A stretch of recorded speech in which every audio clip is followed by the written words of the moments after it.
Thanks very much, Sandy. Appreciated that. Good morning, members, and a very, very warm welcome to the meeting of the Economy Resources Committee, which is 19th of March 2024, just past 10:30. This meeting is being live streamed and recorded and will be made available for viewing through our Council's website. Remote participants, please follow the good practice guidance, which includes muting of microphones, switching off your video when you are not addressing the meeting. Right, and speak in the Teams chat function when you want to contribute. If you're in the hall, you can also do this on your iPhone, iPad, or lift your hand up. Please do not repeat contributions already made by other members. No material should be posted in the chat function if it's intended as part of the discussion. Well, standing orders apply, including that any votes will be taken undertaken by roll call. If any members have to leave the meeting, please either leave the Teams meeting for that period of time or write leave in the Teams chat function, and then join when you rejoin the meeting so we can keep a track on whether the meeting is correct or not. All members should speak clearly and directly into the microphone when making contributions, and when referring to reports, please provide reference to the relevant page and paragraph to allow everyone to follow. Please focus contributions on areas where clarification is required or to propose an alternative to a recommendation. Firstly, before I proceed, members, excuse me, sorry. Tracy, this is the last meeting for Paul McCulloch. He's been with us a long time.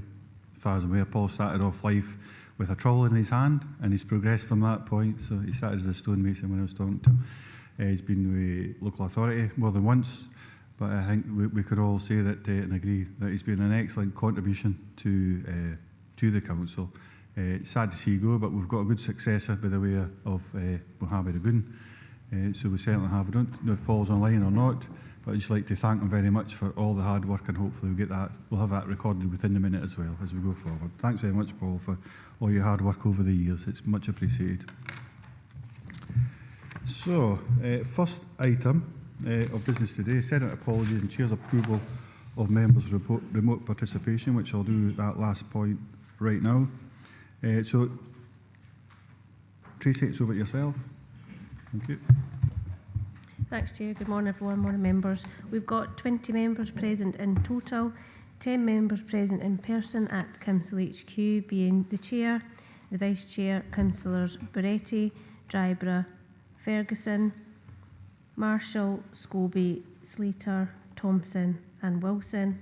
10 members present on Microsoft Teams, being Councillors Brodie, Giusti, Hagman, Hill, Howie, Hislop, McGregor, McFarlane, Marsh and Walters. And I've had notification that Councillor Malcolm Johnston will join us late, Chair. Thank you. Thanks so much for that, Tracy. Members, item number 2 is a declaration of interest. I'll start off. I've got a statement of connection in regards to item number 10, which is just the Annan and District Day Centre as an application in there for Clare funding, but they've got a small project committee which I've chaired for the last 6 or 9 months for them, just as an independent person away from them and because of my skill set. So no financial links or anything like that. They'll just be absolutely open and transparent. But I thought as a statement of connection I should make that clear. Any other members got any points of interest? Don't see anything online either. Item number 3 is the minute of the previous meeting, 30th of January 2024. Can we approve the minutes of the meeting held on January 2024? So Councillor McGregor, leader. Gail.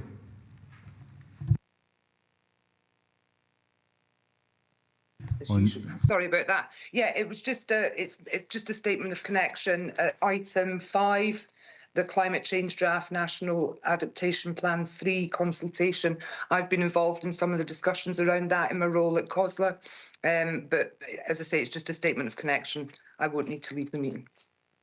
Thanks so much for that. So we'll stay on that one. Councillor Brodie, Richard? Yeah, I should declare a statement of connection on item 10, Ann Harbour is mentioned in that capital expenditure item. Thank you. No problem. Thanks very much. So we'll go nip back to the minute. So Councillor Hagman. Oh, was that a statement of connection, David? No. Councillor Hagman, Katie. Thank you, Chair. So, yeah, in regards to the minute, I'm slightly concerned about approving this minute because I'm not quite sure that the minute is clear enough as to the item 12 that was discussed. So on page 17 of our pack, we agreed to review 12.2. The minute states that we agreed to review of the core path and proposed approach. Now, when I look back at the minutes, it says that an informal review will be undertaken by the local Outdoor Access Forum. However, I've subsequently discovered that the Outdoor Access Forum has not met in over a year, and members of the Outdoor Access Forum are completely unaware of that. So I'm just concerned about the governance of this one. How can we agree that a review will be taken by an outside body when the outside body is completely unaware that they're taking forward that review? So I'm slightly concerned about the presentation of this. So therefore, I'm not sure that that is actually accurate in how it's being captured, because, yeah, the Outdoor Access Forum hasn't met. The members haven't even had any email correspondence that they're even being asked to take this forward. Thank you. Thanks so much for that, Councillor Hagman. What I'll do is I'll ask, if Simon's online, I'll ask Simon if he can clarify that. In worst case scenario, if for some reason we're not content, we can put it to the next full council for agreement at that point, rather than sit and mull over it just now. But Simon? Thank you, Chair, and through yourself. Yes, no, I recognise Councillor Hagman's concerns on these things. Just to sort of reiterate, obviously the Outdoor Access Forum hasn't met formally for the last 12 months due to obviously officer support. Our access officer left the council through ill health in April, then left the council through retirement in October. We're obviously in the process of trying to recruit. We had recruitment out for the last couple of weeks. We had some interviews. Unfortunately, the people that we wish to offer the job to have declined the job, so we're back out to interview this week. There has been dialogue with the chair of the Outdoor Access Forum, and obviously we are very committed to obviously ensuring that the Outdoor Access Forum is prepped and ready to go as part of the review process over the next sort of 12 to 18 months. Councillor Hagman, Katie, I wonder, so do you think the minute is inaccurate, or do you think it's the substance or the decision we made can't really be fulfilled? I think it's... So, no, I mean, my concern is around the substance of the report and actually that clarity. So, you know, I'm always aware that we want our papers to truly reflect where we are. Members of the public can pick this up. So when I reported back to one of my community councils that, you know, this decision had been made and the Outdoor Access Forum were going to take this forward, one of the members of the community council said, I am a member of the Outdoor Access Forum and I have never heard of this. So my concern is more around the procedure. So I think, you know, we can probably agree that that's what happened, but I would like to get a further report back as to how this is going to progress, because I am concerned that we've perhaps agreed something that hasn't been through the due processes. But I appreciate the response from Simon that there has been correspondence with the chair. But if the chair's not, it just feels very messy, and it's a really important piece of work. And, you know, I appreciate that there is issues around staffing, which is out with our control at this point. So it's just, how do we resolve this going forward? But I appreciate the minute is the minute, and that's what was agreed, is perhaps the background to that. Thanks. Thanks, Katie. So if we can agree the minute, unless Councillor Hislop's got something to add in regards to the accuracy, because I think what we're saying here is that the minute is accurate, but there's actions behind that potentially need looked at further. Away from this meeting it'll be. Excellent. Item number 2. So Simon, I would imagine, will be in touch at some point just in regards to those outstanding issues, and they'll be discussed offline. Thank you very much. So item number 4, sorry, if that's agreed. Oh, sorry. Right, I'll take that. Ivor, I did actually see your hand up and I thought I'd give you the chance to come in. So I'll take you first, Councillor Hislop, then Councillor Thompson. Chair, no, it was just to say that we were looking at the accuracy of the minute. The points Councillor Hagman raised were very valid, but what we're looking for in a minute is the actual accuracy, and that was addressed. Thank you. Thanks very much for that, Ivor. Councillor Thompson, Stephen? Thanks, Chair. 4.3 on page 13. We agreed to officers consulting with political groups to draw up a long list of individuals. Obviously, this is now business that's been concluded, but I think it's our custom, and correct me if I'm wrong, but we would normally, when we contact political groups, contact the business manager or leader, or both, you know, if that was the case. I think in this instance what happened was the secretaries of the groups got contacted. So it's really just, can we bottom out maybe as a learning point from this minute what our protocol is, if you like, when we say we're going to, if officers are going to contact groups, that we do business managers and group leaders, because they determine the business of the group. So I'm just sort of wondering if that could be clarified or taken on board. So that's really, again, it's not about the accuracy of the minute, but it's about the, I suppose, the governance issues that go around about that. I wonder if we could pick that up at the same point as what Katie's picked up the same. So it's not really for the, we've agreed the accuracy of the minute. Beyond that point in time, I would have said, Stephen, but you're saying there's a governance issue there. We've absolutely captured that. It should have been the business managers and the leaders that were informed, not the secretaries of the group. So that could be picked up as an action, if you're all right with that. Yep. Yeah, absolutely. And I appreciate it's a substance rather than the accuracy of the minute, but might be helpful because I might have misunderstood. Do we actually, is that the normal thing? Do we contact business managers and group leaders when we consult a group? Or is it just depends? So maybe an officer could answer that one, thanks. If you can if you want, but I mean the only thing is it's sitting to the side, and I haven't given Katie the chance to get hers answered in real time. You can give a survey you want, go on then, Lorna, but... So the expectation is that we would contact business managers. If sometimes I'm sure officers also contact group leaders, but if that's the decision of members, then we'll take that back through the governance team and put out fresh reminders of that information, Councillor Thomas. Appreciate your indulgence, Chair. Thanks, Lorna. No, it's okay, but I just think that the point, in fact, is have we followed the structures that we've got in place, and I think you've pointed out we haven't, and the point is we need to follow them. So I mean, again, I think that is definitely offline. But thanks for picking it up anyways. Item number 4, Responsible Tourism Strategy, reports by the Head of Economy and Development. This report presents the South of Scotland Responsible Tourism Strategy for our consideration and endorsement. This new strategy has been developed in partnership with Visit Scotland, Scottish Borders Council, South of Scotland Destination Alliance and South of Scotland Enterprise. John King is here for members if they want to have any questions. I'll open the meeting up for debate. Councillor Scobie is first of the stalls. Willie? Thank you, Chair. I think there's a number of points worthy of note. In the strategy on page 27, it refers to visitor value and volumes.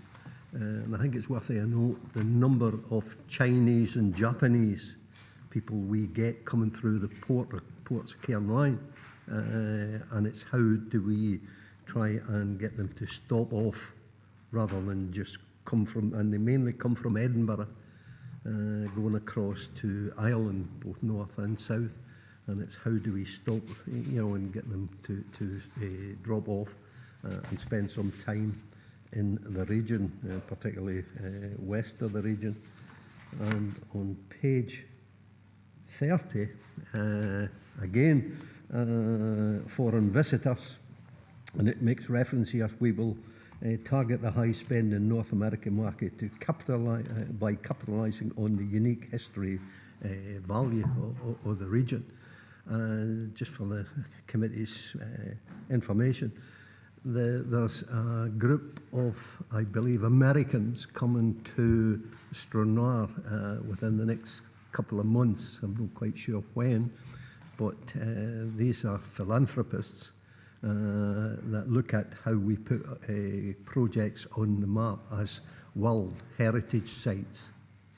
I believe they've been in touch in the past with the council. They don't look for any money, but they're looking at Galloway with all its history connections to see how they put this onto the World Heritage Site. So I think that's worthy of note, and how we capitalise on that with connections to, and it's a local individual who has managed to attract them. And again on page 40, in terms of cycling and so forth, and I was to bring it to the committee's attention, is the initiative that Gatehouse is taking in terms of recognising that as the bike town in recycling and reusing bikes. It happens throughout the whole region, but Gatehouse seems to attract a number of cyclists, and it would be good to recognise that and to see how we can develop alongside the initiative in Gatehouse. Somebody said Gatehouse fleet. So it's just issues worthy a note, Chair, for the strategy. Thank you very much. Are you wanting a response to that then, points at all or not? John, you want to respond to them? Yes, very happy to do that. First, comment by Councillor Scobie on page 27. We're working to bring a visitor attraction to Stranraer, which has international impact and which would stop people doing exactly what you're saying, just going from Ireland over, up to Central Belt. So that's absolutely one of the plans, and we're working hard on that. I guess on the cycling, yes, there's a lot happening down in Gatehouse, particularly with the gravel cycling, and we'd want to build on that, and Socia leading on that with Paula Ward and the cycling strategy. And to come to other thing, really interested to know who these American visitors are, and to get in touch with them and put SSDA in touch with them and see how we can maximise that opportunity. I can provide them with the contacts if they want to contact me. Yeah, happy to do that. Thanks. Thank you. Thank you. Thanks very much for that. Thanks both. We have Councillor Walters next, Keith. Thanks. I welcome the ambition of this strategy, and there's lots of interesting things in it. I'm just interested to know where this target of £1 billion actually comes from. It seems a very nice round figure for 10 years growth. I just wondered what I wanted to know was how that was established as a target, because it does seem incredibly ambitious if we're going from an economy of 760,000. Also, the actual the strategy itself.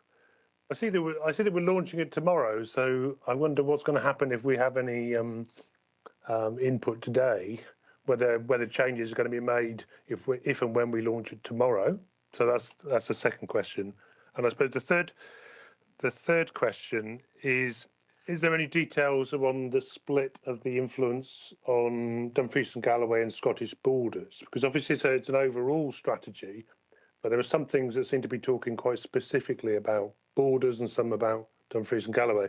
And I didn't really see that reflected in the strategy itself. Thanks. Thank you, Keith. John?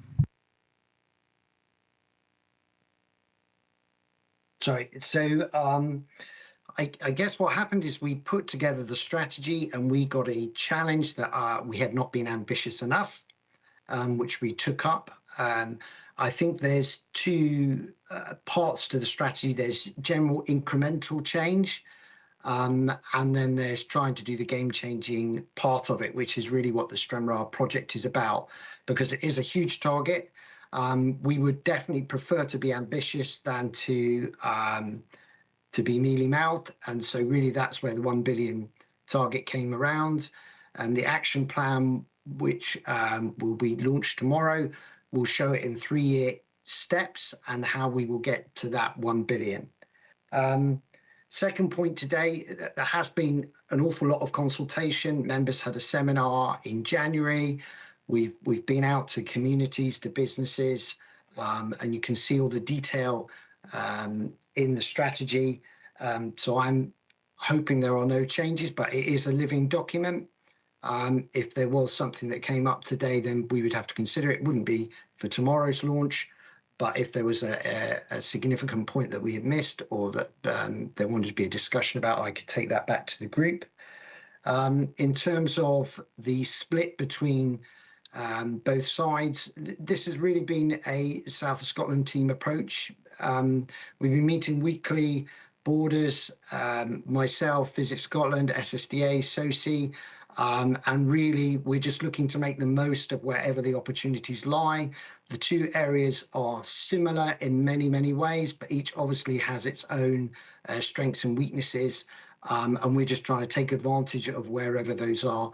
I don't feel there's any undue emphasis on one side or the other, and everybody has had their say, and communities and businesses from both areas have had their say as well. Keith, you okay with that? Thanks. Yeah, thanks for that, John. I appreciate what you're saying about the steps and the South of Scotland team approach. I don't really see as I got an answer to the question of how we came up with the figure of 1 billion. You mentioned that you were challenged to be more ambitious. Who were you challenged to be more ambitious by, and how did that end up with a target 1 billion? The advisory group that SAT gave us a challenge, and then I think our senior management also challenged us. So obviously at a working level, at an officer level, we'd come up with some numbers, and that's where the challenge came from. In a way, Keith, there's not a great maths model behind this. There's not a huge amount of detail that I can give to you, but it is where our level of ambition has come from. And I can probably give you a bit more detail if I went back to some of the workings that David Hope Jones studied at the SSDA to come up with that number, if you'd like it. Keith? Yeah, thanks. If you could pass that detail around, that'd be helpful, because I think that a lot of this strategy is directed at businesses as to what they can do, and that is one of the questions they're going to ask. Where have you come up with this? Where have you come up with the figures for this? So yeah, it'd be really helpful to see some more detail. Thanks. Thank you. Thanks very much. So members, before I bring the next person out, which will be Councillor Brodie, we've got Councillor Brodie, Dryborough, McGregor, Thompson, Marshall, Slater. Then we'll have a bit of a breather at that point to see if we can get to recommendations. Quite a few there. Councillor Brodie, Richard. Thanks, Chair. Yeah, it's a very impressive high-level document, lots of ambitious plans and ideas, but to make the South of Scotland a quality all-year destination, to invest in infrastructure to improve it, and to increase bed spaces, etc. So, like every other good ideas, it will need a huge level of investment really to make a difference. So the question is, where is the investment going to come from, and what will be the Fish and Galloway Council's input into that investment? The second question is just a sort of question about the role of the Fish and Galloway Council in the strategy. We've got mention of the south of Scotland, and it's a huge area to promote. It's with diverse areas in the east and west, and it also mentions community-led tourism, but sort of the Fish and Galloway is in the middle of that. How do we see our role in developing the strategy? Do we still promote ourselves as a region, or do we leave it to the south of Scotland, which is a sort of large amorphous area? So how do we see ourselves taking part in this strategy? Thanks. Thank you. Thanks for that, Richard. John? So to take the second point first, the brand is Scotland Starts Here, which is what we've called the report. And that is the agreed South of Scotland approach for destination branding and attraction. I think we are very aware that people don't come to the south of Scotland, they come to Kirkcudbright, or they come to Castle Douglas, or they come to Stranraer or Portpatrick. And so within that, to give that strength, we'll be talking about individual towns, individual areas, individual attractions that people can come and enjoy. So I don't think, in a sense, that's what brings to life the Scotland Starts Here brand, but the Scotland Starts Here brand will be the brand that we'll go with. Coming to the first point on investment, the action plan, there's 109 actions. Each of those some will be about working together better and doing what we do together better. Some will require investment. And I guess what we'll be doing is looking at each action, and the team, the cross-functional team that works on that, would have to come back and make an ask for any investment they need to make that happen. But yes, significant investment will be needed. And we need to work hard to attract significant investment from players outside the region, as well as from the resources already within the region. Richard?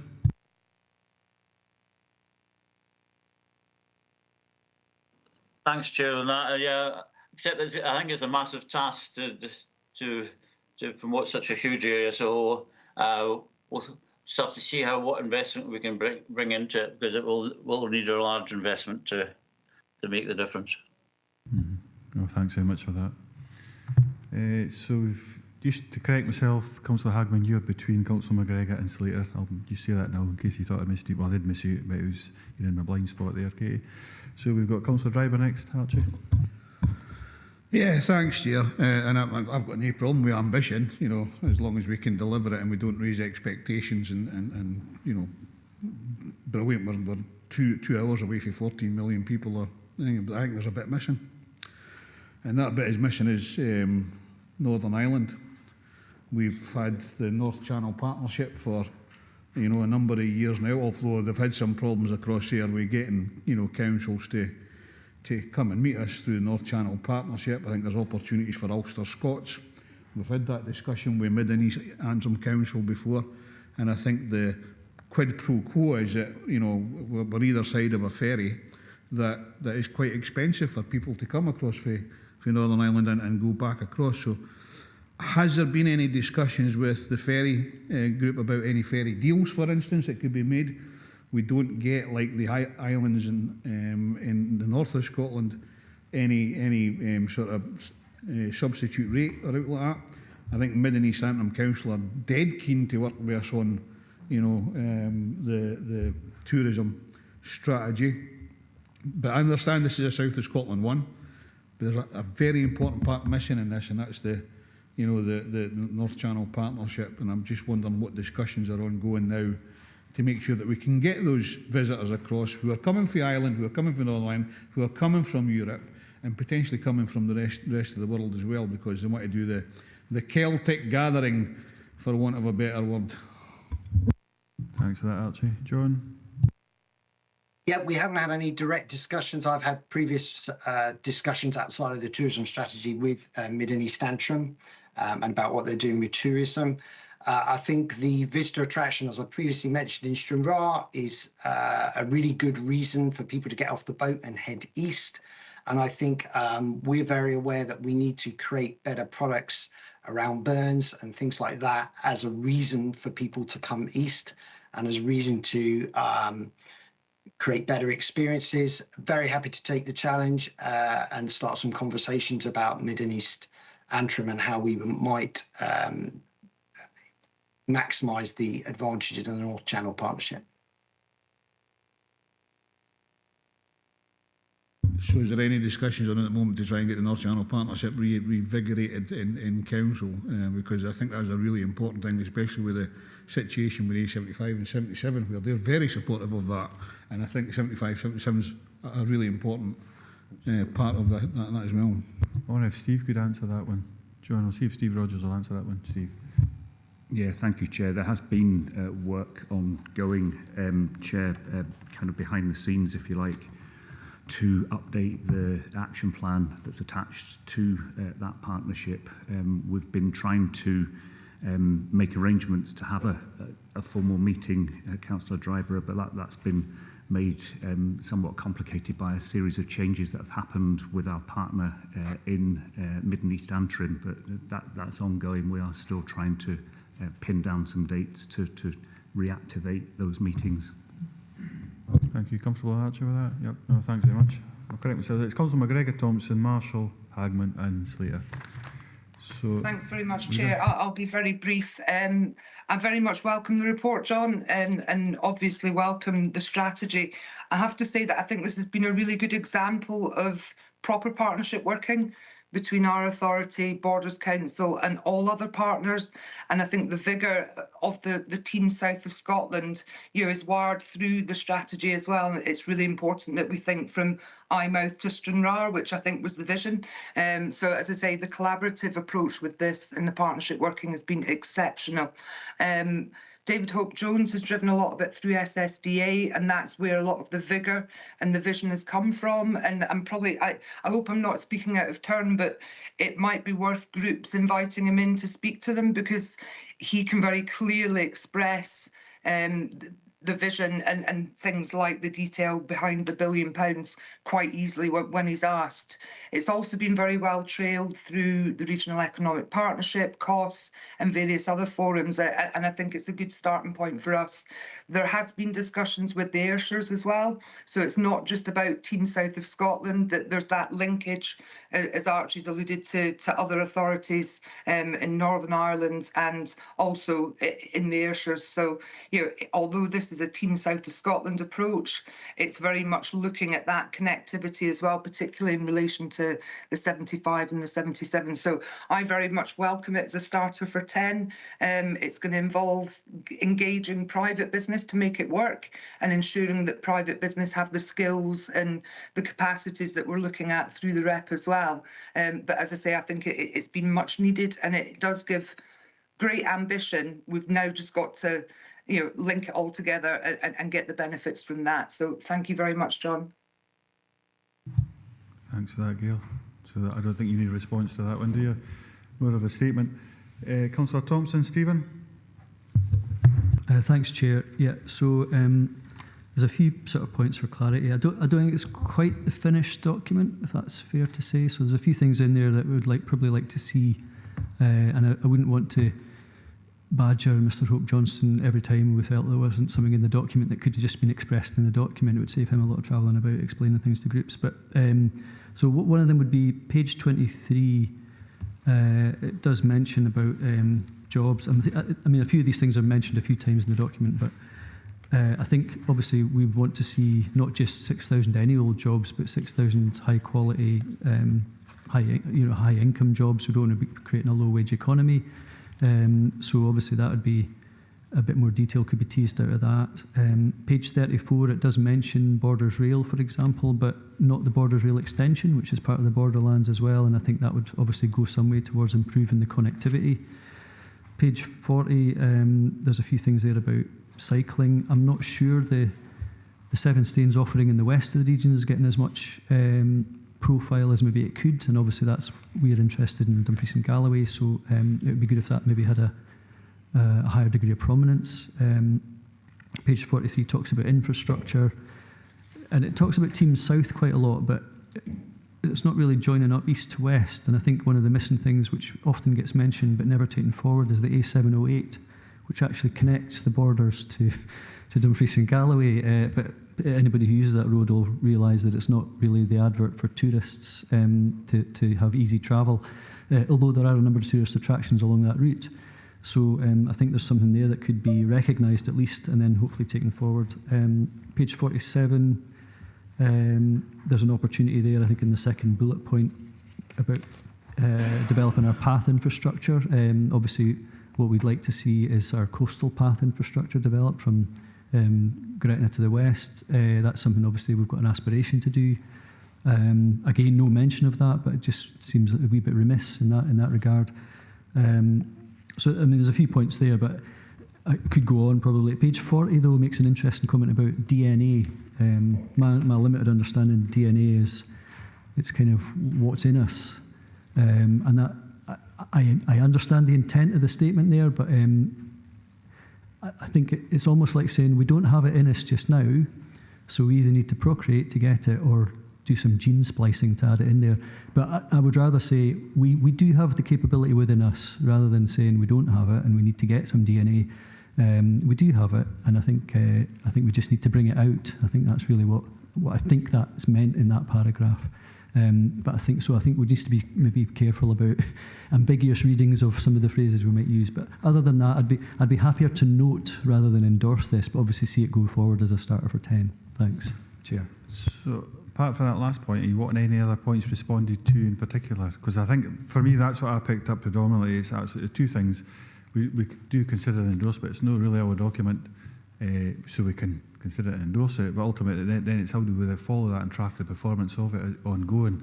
I was got to leave out to the very, very end, but it's on a similar point there. Stephen. Yeah, so I mean, I think right at the start, I think Mr. King said he would be prepared to take, some points on board, as it were. So maybe it's just about articulating some of those. I think on the infrastructure point as well, I should say we already have both a council and a Swestrans ambition to reopen stations And I would have thought rail infrastructure and that rail connectivity might have played more of a part, especially as the document talks about net zero and everything else. So it just seems to be missing a few parts of the jigsaw. So I think maybe if John could respond on some of those points about whether they'd be prepared to take them on board, and then we'll go from there. Thanks, Chair. Thanks so much, Stephen. John? Yeah, I think, thank you for that feedback. I think the bit that's actually going to make us do things is the action plan, which is in progress at the moment, which will be a living document detailing what the actual actions will be from the strategy. Obviously, the strategy sets out a direction and a scope and ambition, and many of the actions come out from the bullet points in particular that are in the strategy. As we've gone through this, we have had loads and loads of different bits of input, and we've tried to capture everybody's view without creating a document that is really, really long. It's long enough as it is at the moment. So I guess what I would encourage members to do is when the action plan is published, is to input into that and see that and make their comments on that, because that is what will drive the actual activities that we do. Obviously, on a lot of activities, they're not owned by us within the group. So FLS, obviously, Forestland, Scotland, manage the Seven Stains, and they've got some ambitious plans there, which we will obviously support and exploit as we go. Obviously, infrastructure, we have a voice, but we are not the people with the budgets putting into that. So there's some areas in which we will try and influence, but are not deliverable. But there are other areas where we will be at the heart of the action. So I think that's probably the area where people can input in terms of making a change that will sort of change what activities we do going forward. Yeah, no, I appreciate that, and I'll let other members come in, but I think the thing is that for the sake of a couple of extra words, I don't think it would be that big of a deal. Obviously, whoever's written the document has chosen to put certain things in and not other things. So, but I'm just trying to get to the point where we're getting as much as we can for Dumfries and Galloway in this document. And I think that those are just a few of the points that I'd made that I don't think are articulated, which could be without too much ado. Thank you. Thanks very much, Mike. Stephen. My thoughts will come back to it's not even like the 11th hour, it's like a minute to midnight, isn't it, if it's getting launched in the very, very near future, and the chance we have to influence that other than typos, I think it'll be difficult, but I think it's appropriate, and that's probably, we'll come back to the recommendations and have a further discussion about that. Is there an annual appraisal on this? Does it come back to the council? Do we look at it? Can we get a chance to influence it later on? But we're certainly looking at a draft, but the timelines are very tight, and that's the one thing I did pick up on. But I will say, and I'll say it again, I think it's a fantastic document.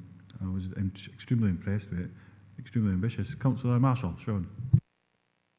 Yeah, just to reiterate, it is an ambitious strategy. And I know the devil will be in the detail with a lot. You know, there'll be a lot of other plans that we worked up to actually see through the three main growth levers, which are identified on page 30.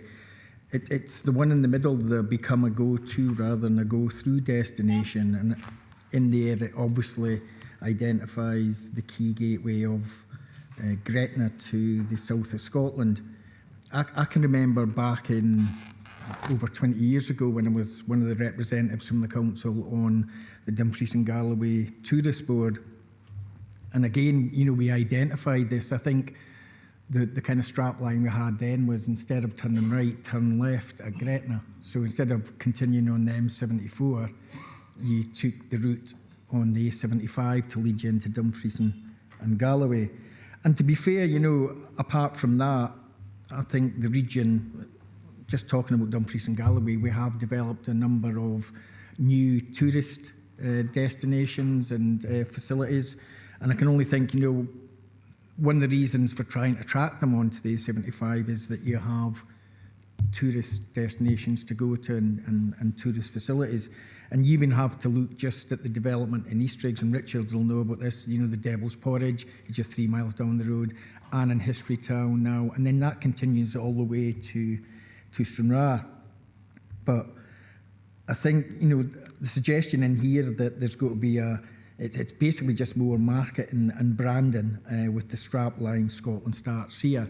I think there has to be a lot more within that as well. So I'm just wondering, because it's not in the document, but obviously when you develop that strategy and the marketing plan, I would think that you would probably have to kind of identify proposed itineraries. You see it elsewhere in the country and worldwide, so that basically you would have routes, so like a 5-day itinerary from Gretna to Stranraer with key stop-off points, or a 3-day route.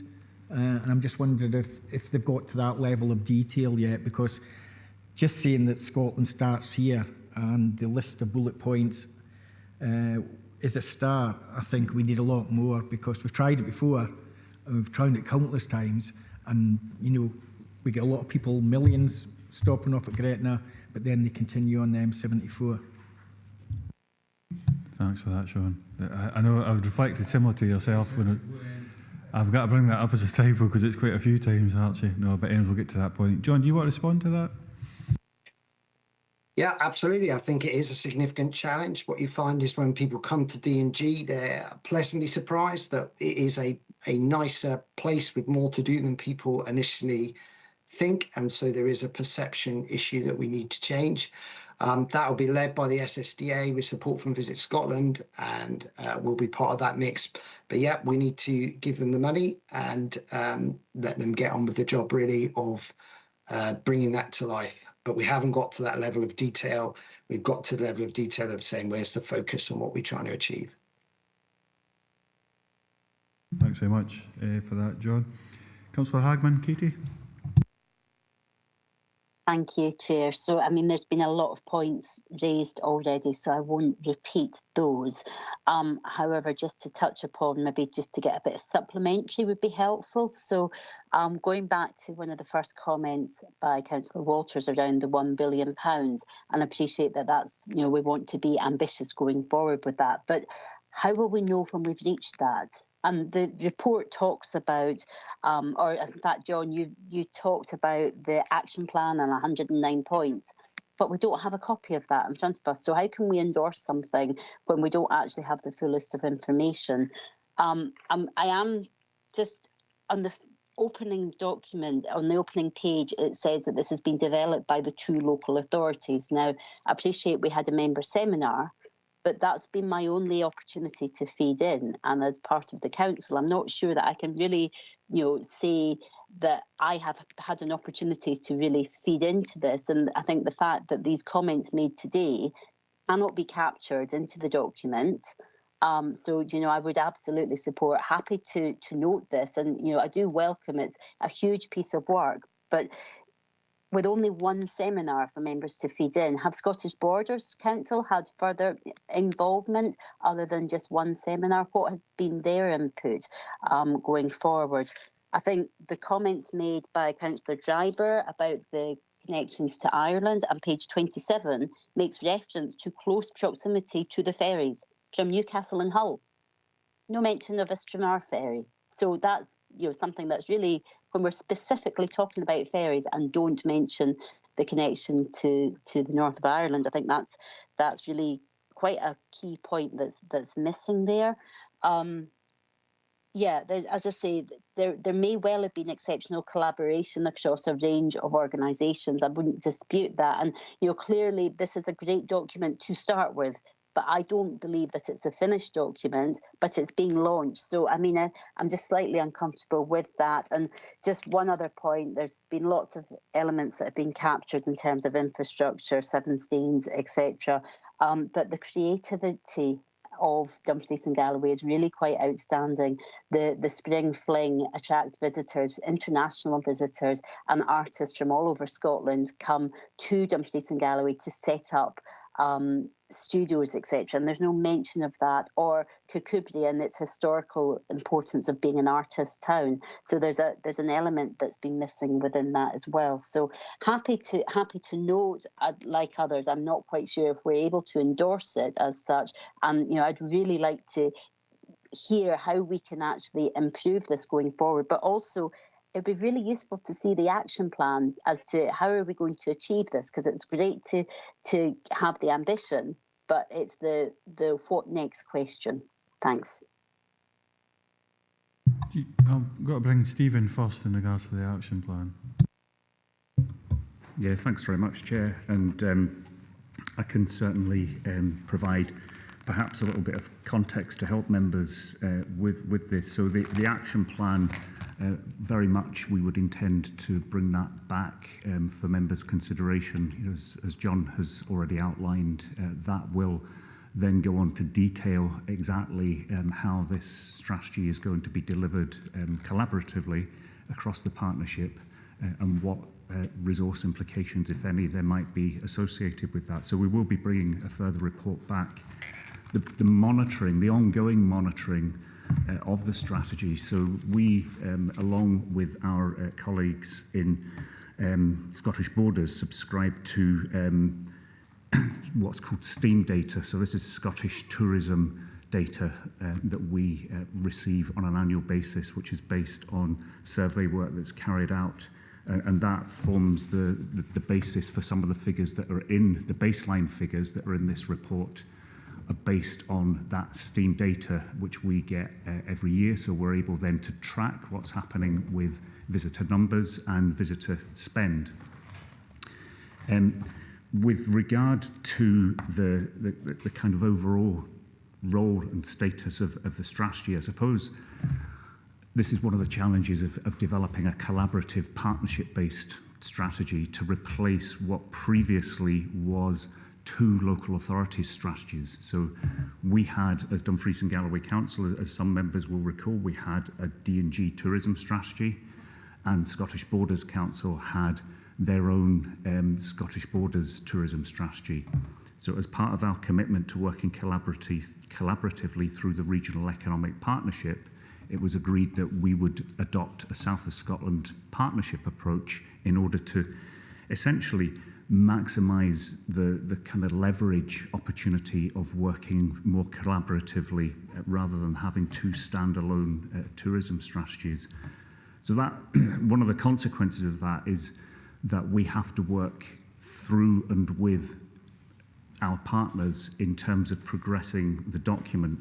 And as John has said, this is very much a kind of iterative process, and we will feed back those detailed comments that members have made in terms of the details of this. But I think at this stage, what's really important to focus on is whether members are comfortable with the high-level aims, objectives, and overall direction of the strategy, because I think that's really important for the 5 core partners to each individually assert that they are comfortable and content to endorse the high-level content of this strategy document, subject to consideration of those detailed points and comments, which John and I will absolutely feed back to the group in the hope that further tweaks and changes can be made, not just to this document, but a lot of that also can be picked up in the development of the action plan, which, as John has already outlined, Chair, is an ongoing piece of work. Thanks. Hope that helps. Hopefully, come back to yourself, Katie. But I did have to keep correcting myself when I was reading this report myself and take the wider vision of the whole of South of Scotland, because you do tend to, it's like I've started earlier, but it comes from Marshall, you start your own ward and you start to expand beyond that. It's more difficult to look across the whole of South of Scotland. There was a number of things I kept picking up on, reflecting back to that, and that's why ultimately when it came to the point of look at the recommendations as we go forward, we're not there yet, obviously.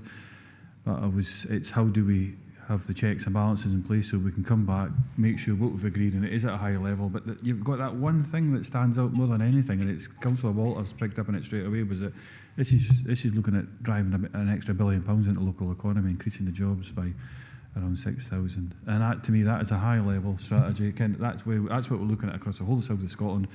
And if we can monitor that on an annual basis, then ultimately we can change and shape that as we go forward. So sorry, Kate, I just wanted to make sure that my thoughts were clear, and we get to recommendations. We'll obviously have further debate about that, but it is about keeping it extremely high and we'll come to the implications if we didn't endorse and get right behind it and just note it. We'll get to recommendations, the impact that we potentially have on the deliverability and the confidence we have in this document going forward. But Katie, back to you.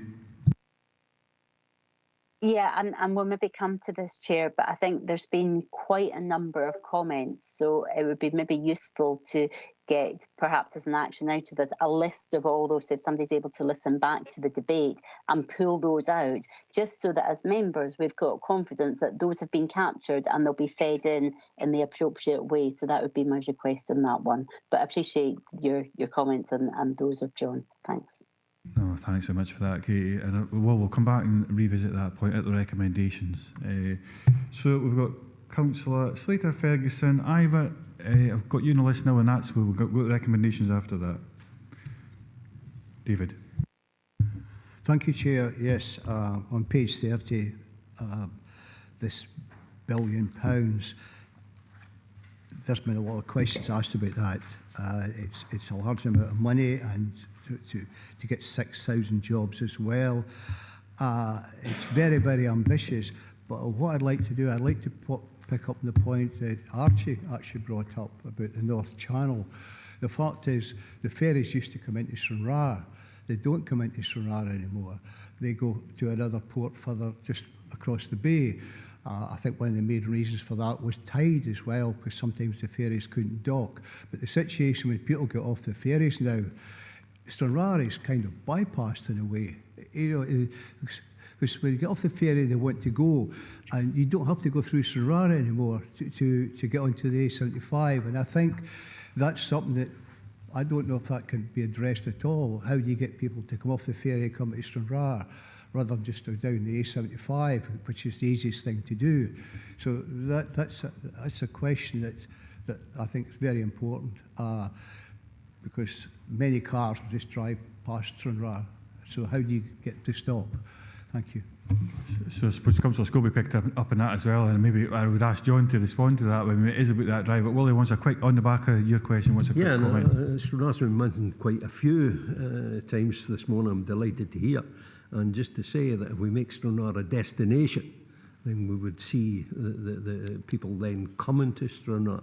And already we've recognised this, and it's to signpost people, because they do come off travelling south. They travel the 715, and it's really to say that 2 miles on we've got Stranraer. So it's about signposting, but it's to recognise Stranraer as a destination point.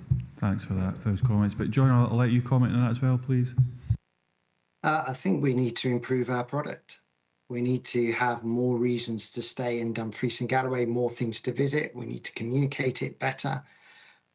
So I think that's part of whether you're coming up the motorway or whether you're landing at the port. We've got to give you reasons to come across. I think what we have to be clear about is most people don't make the decision as they drive off the ferry. They make the decision sitting in their own home looking at digital media. So that's part of the Scotland Starts Here work that SSDA are doing, which is plan what you're going to do, plan where you're going to come visit, book your accommodation in D&G. One of the things we haven't talked about is being more visible for the travel trade. And the travel trade is how most international visitors book here. And there's quite a lot of work there to up our accommodation offer, and also to make more of our attractions bookable by the travel trade. Thanks so much for that, John. David, hopefully you'll be content with that, but I think it is, Willie and John, I think are absolutely right, is about creating that destination to get people to stop off. Yes, when they get off the ferry, the first thing they want to do is get on with their journey, and so most of them just go onto the A75, and whether better signposting would help, or better accommodations would help with when people are booking. Things like that would have to be looked at as well for the future. And this amount of money is quite vast. I always think a journey starts with the first steps. So that's really all I have to say at this moment. Thank you. No, thank you very much for that. Councillor Ferguson, then Hislop. Thanks very much, Chair, for letting me in. Much of what I was going to say has actually been said. It's it's quite interesting hearing things here. But if you go back in history a wee bit here, Dumfries and Galloway was called the Scottish Riviera, the Central Belt, because this was the money, people with real money came to summer, right, away out the city. And of course that picked up when the train were coming north and south and east and west at the same time. But I'm just picking up on a couple of things that I don't think have been covered, and apologies if they have. There's a bit in there about updating facilities and their site in Schloss Roxburgh. Now, amongst its many historical events, I had my wedding reception there. That was a long time ago. Before it was the Schloss, it was it had a different name at the time. There's lots of areas in Dumfries and Galloway would have given their eye teeth for the old Schloss Roxburgh, never mind the one it was done up. I think what I'm going to come in with here is it's the experience of the people who come in even just for bed and breakfast or whatever. It's the quality of the facilities that makes them come back. Right? Nothing like having a good experience to get people to come back at time or to tell others to come. Right? If you get a bad experience, they don't come near you. Right? They just, well, would they go there? Because everything's like the Stone Ages. Right? You can hear it now. So I'd have been. There's a few things missing, all right, and most of them have been covered by others, so I'll not go into that. But the one glaring omission for me here is Dumfries and Galloway and the Scottish borders are homes to international sporting events. And it kind of briefly covers it. So where's the consultation with the national, international sporting bodies? Because the UCI cycle event didn't come here because the local cycling club wanted it. It came here because it was a long process with the world governing body deciding that they were going to have it in Scotland, and that decision. So the lobbying had to take place at a much higher level than us, right? So, if you take some of the other places, you know, in the borders, for example, you've got the Sevens rugby circuit in the spring and autumn, and then you've got a King of the Sevens. So the team who wins the most gets there's a big prize event. We've got the Seven Stains. We've got exactly the same setup there, but we never ever seem to have, let's have something at Glentress, let's have something at A, let's have something at Maybe, let's have something down at David's Ward, you know, down the bottom end. And at the end of the year, you bring all the winners and all the qualifiers together to a big event, for example. But you need to tie that in with the international sporting body calendar. We can't just say we're going to hold a skating event at the Ice Bowl, for example, without talking to the International Skating Union, because they set the calendar. And they set the calendar according to the Olympics, Worlds, Europeans, etc.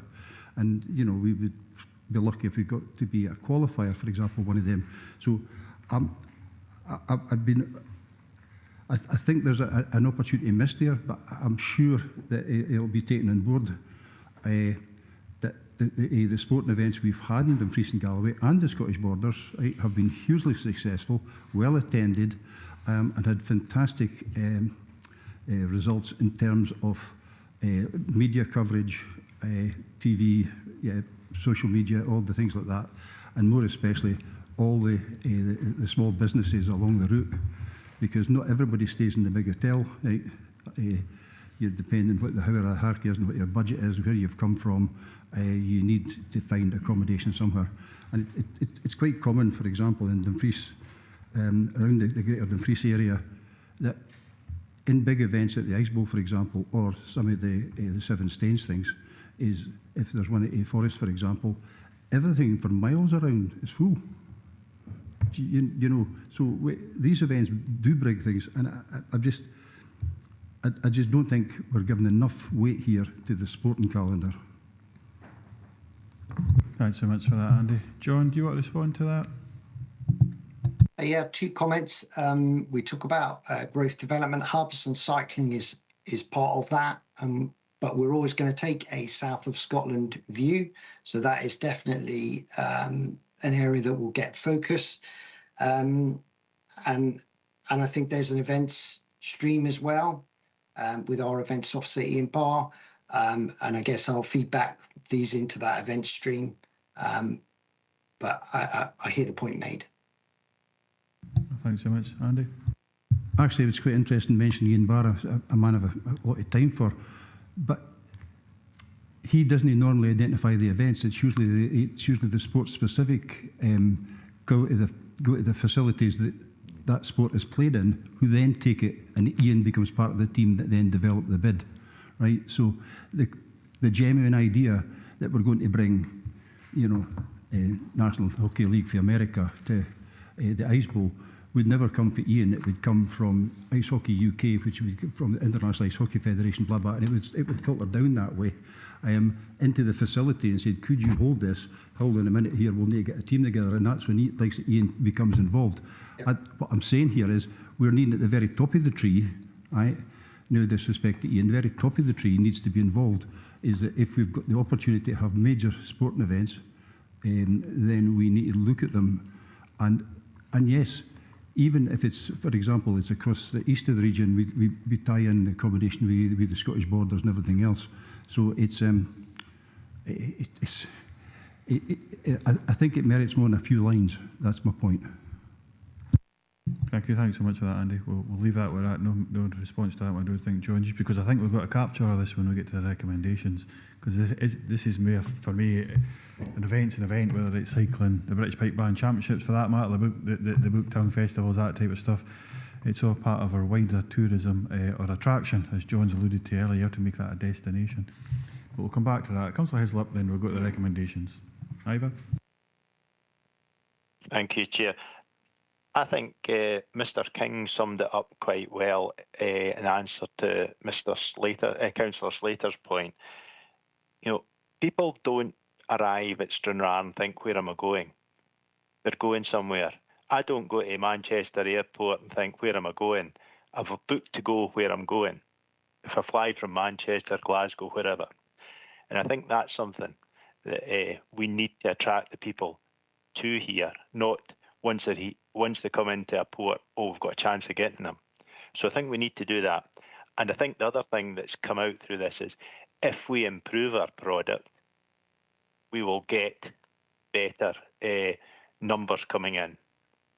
And even if you take the points Councillor Ferguson was making, one of the things I think that we're missing, if you take Dumfries, because I know it better than anywhere else, Ice Bowl, if you're going for a big tournament there, we have numerous hotels, but we don't have one hotel that could hold all the competitors. Now, we had the plans for the Crichton house, was it the big Crichton building? It was going to be turned into a hotel. That's been put in the back burner just now because of economic reasons. If we had a quality product that people could come to, and you've got the capacity to actually hold events, rather than, like Councillor Ferguson says, sometimes it was at the UCI cycling, you had to go to Carlisle to get a bed night. Now, people want to stay within Dumfries to see that event. They don't want to have to travel 30, 40 miles. So if we can improve and do it that way, that's what we need to do. And I think this document sets us to say, let's look at the stars, not at the gutter. We're wanting the top. We want to be the best. And if we are the best, we'll attract more people. So I would actually say we should be endorsing this strategy because it's good news for the region. Thanks for that, Ivor. So we'll leave that as a comment, and I would share share the same views in regards to that when it goes forward. So members, with the recommendations, I'll make a couple of comments first, then I'll bring these in. I'll make a couple of comments first. So I think, Ivor's already moved it in as far as he thinks we should consider it and endorse. But I think there is a couple of points for myself. I suppose a couple of questions for myself, Steve, probably better at you. So the M74 does, so typo, the M74 starts in South Lanarkshire and heads north. It's referred to a couple of times within the report. It is the E74M. So that's a simple typo, I think, can be done before it's fully endorsed. Agri-tourism, I thought I'd only pick on one thing. Agri-tourism thinks got to have a major role in regards to this. But I thought, going back to the governance structures and how the whole thing flows, I wanted a better understanding. So whether it's, say, a farm or the agricultural sector, trying to create a real farm experience, attracting the visitors that way, whether they want to add further buildings or to their actual farm holding. I just wondered, what's the correlation between, or even Airbnb, it could be anything like that, the correlation between what's trying to be delivered here in this document, which I really sign up to it personally, with its ambitions, and the Local Development Plan 3 going forward. I mean, will this influence that type? Because I would say it needs to be adjusted, especially when it comes to the agricultural side, if it's got to play a major role within the tourism sector. So that was my thought, Steve, so I'll leave that with you, and just to see if you can answer in any way. How does that flow? Will it flow, or ultimately is it up to members to decide that at that time? Chair, thank you. And I think that's really one of the reasons why each of the core partner organisations is being asked individually to endorse the strategy, because that will enable each partner to then adopt the strategy into its own business and the development of its own policies. And a good example of that is LDP3, where this could become potentially a document that feeds into LDP3, and it could also become a document that is a material consideration in the determination of planning applications by the Planning Applications Committee, for example, because it has status, and it's been through a process, it's been through a clear consultative process, and it would therefore have some status as a document. So that's essentially why the 5 core partners are considering this individually, albeit it is a collective document. And therein, I think, as I said earlier, lies the challenge. We're being asked to endorse the document, but we don't own it ourselves. We are part owners of it. So therefore, any changes that we go back to, which we're more than happy to do, Chair, on behalf of members and the points that members have raised, John and I will take those back and ask the wider partnership group to consider those comments and changes and suggestions. But it doesn't detract from the fact that we are also being asked to consider whether we support that high-level strategy that's set out in the document in terms of not just its ambition, but also the strategic approach, the kind of 4 key focus areas that have been identified that require action if the South of Scotland is going to realise its ambitions in terms of developing the visitor economy to the extent that is set out and articulated in the document. So when it comes to the monitoring of this, is it an annual? Because I don't see that mentioned anywhere. So how do we then appraise that, say, on an annual basis to get that feed in regards to how it's performing, potentially how it could be adjusted if people have got individual things that they think, okay, in the Fleece and Galloway side, we think it would be better put your energies here, Steve? Yeah, so there'll be 2 ways in which that happens. First of all, the document as a whole has been developed under the auspices of the Regional Economic Partnership. So there is an accountability back to the Regional Economic Partnership to provide assurance around the delivery of the document, but there's also a responsibility on each individual partner to play its part in delivering that, and that would form the basis on which we would bring up the annual update reports in terms of the action plan and what we have delivered and committed, and also the monitoring information that we start to receive through STEAM in terms of tracking of visitor numbers and tracking of visitor spend.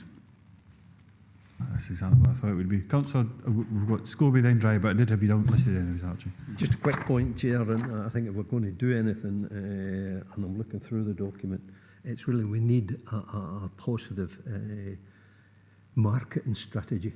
I think back to Ireland and what you keep seeing flashing up in the telly, Visit Ireland and so forth, but we need to put this to all, not just Visit Scotland, but Scotland, England, Ireland and Wales in terms of a proper and effective marketing strategy.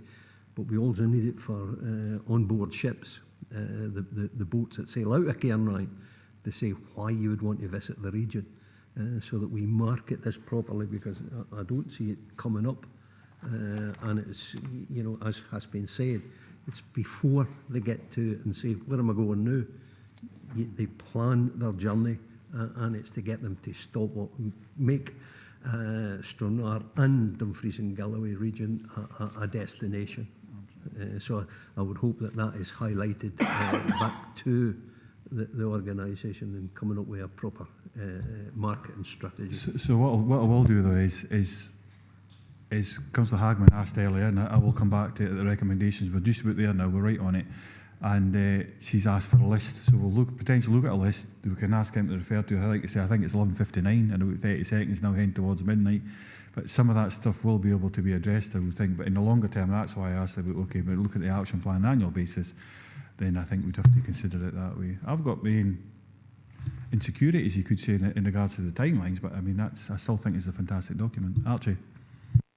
Yes, thanks, Chair. And, I have to agree with Ivor that we're elected members for Dumfries and Galloway region, and we need to endorse something. But I think it only needs one word change. Because if you look at point 4.2, it says a draft responsible tourism strategy. But it's a very much live document, as has been said throughout the discussions. So I think to help the recommendations along, as members are asked to consider and endorse the live South of Scotland responsible tourism strategy included in Appendix A. And it's live because we're going to get reports back every year. And we can change that strategy. It's a strategy that will change when things happen within the year, whether that be climatic, whether it be business-wise, whether it be tourism-wise, whatever it is, but it'll change. But at the moment, I think as elected members for Dumfries and Galloway, we need to endorse this region and get people to come to the south of Scotland, and especially to the west of south of Scotland in Dumfries and Galloway. So that would be my suggestion, Chair, because with all the things that have been discussed today, it will give us as an opportunity to continually review that strategy. But I think we need to, as elected members, endorse it for the south of Scotland. I would agree with that in particular. Councillor Thompson, Stephen, I've got anybody else listed. Yeah, I mean, I think listening to Steve Rogers there, just talking about the fact that this will ultimately potentially have weight in the planning process, I think is ever more reason to make sure we get it right. In the same way as we want to reach for the stars, we don't want to get in a rocket where we haven't paid attention to every detail, which could possibly go wrong, eh? So it's on these small things that large things hinge sometimes. So I would be much more comfortable if there was, because the document is silent really on the significance of that connection to Northern Ireland, for example, in Kinryan. And that's an obvious gimme, do you know what I mean, in one sense. It certainly is within our priorities. Similarly, our reopening of rail stations priorities, which totally ties into greener infrastructure and net zero. It's not even mentioned. And the coastal path element as well. Again, if it's aspirational and ambitious, these things should have been in it from the start, I think. And for the sake of, a dozen words? And also A708, 4 characters isn't too much to ask to connect the region from east to west in terms of the south of Scotland. So I think if those can be included, that would go some way towards it. But I think the fact that it might be given weight in a planning context is actually makes me even more concerned about endorsing it. And also, I think Steve said something about the rep as being the one that would provide the assurance around the delivery of the strategy. That's maybe an ongoing point for debate, because do members in this chamber have full confidence in the rep so far in giving clear measurement in terms of the impact of the strategies and actions? So I think it's a work in progress, and obviously it's the right way forward, I think, because we believe in it. But if that's what our assurance is, there's a few sort of wobbly areas there that I think we're maybe not bottomed out yet. So I'm still pretty happy to note it, because it's going to go ahead anyway, and if we accept it's a living document, it doesn't mean I don't approve of the ambition or endorse the fact that Dumfries and Galloway needs that type of ambition to develop. But in terms of this document, I don't think it's complete, and unless I can get an assurance that they'll be included and not just fed back in, then I'd stick with noting it. Thanks very much. You see me talking about, I just think it's to capture absolutely everything today, get it included. But I'll take advice for Steve in regards to that. But I think it'd be difficult, Stephen. But I take on your point. I really do, Stephen. Yeah, I think, Chair, to be fair, all that we can do as officers is to say that we will put those comments back to the partnership group. Is I think, as I have already said, Chair, this is not our strategy, it's a partnership strategy. And it's only fair to recognise the role of the other four partners in finalising the ultimate content of this. We can certainly make them aware that members have raised issues and concerns, and we can produce a list of all of those. And it may well be that some of those are able to be incorporated really, I think, quite, some of the points that have been made, I think, could be incorporated without too much issue. And a number of them will feature in the action plan itself in terms of delivery and the roles and responsibilities of each of the partner organisations. So I'm quite happy to say that, Chair. What I can't do is to kind of give an absolute guarantee that those changes will be made, because we do not own the document. We're a partner in the document. I've got a number of folks, Sean, looking to get in, but if it's on that same point, go on, if it's on the same point. Thanks for allowing me in, Chair. It's just, just listening to that and looking again in detail at the report. Each of the partners, the 5 partners, have been asked, to endorse the document. So I'm just wondering, when does it go from being a draft document? Is that when the partnership agrees it once they've had the feedback? I'm a little bit confused.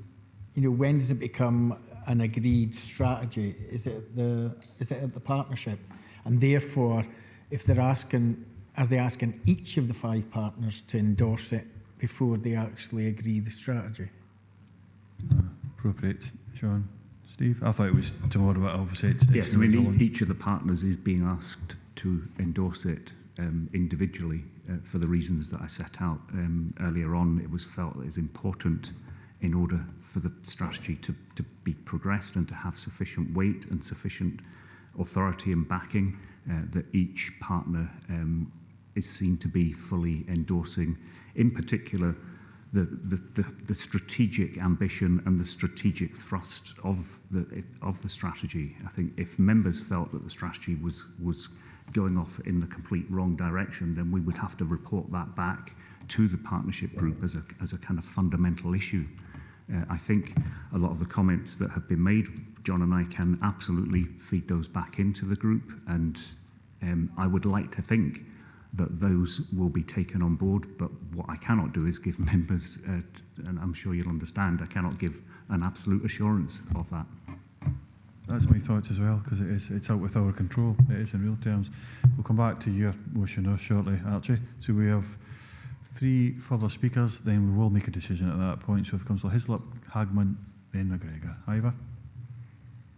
Chair, just to say, if endorsement of the live document, I'm happy with that to go ahead if that's what Councillor Driver is proposing.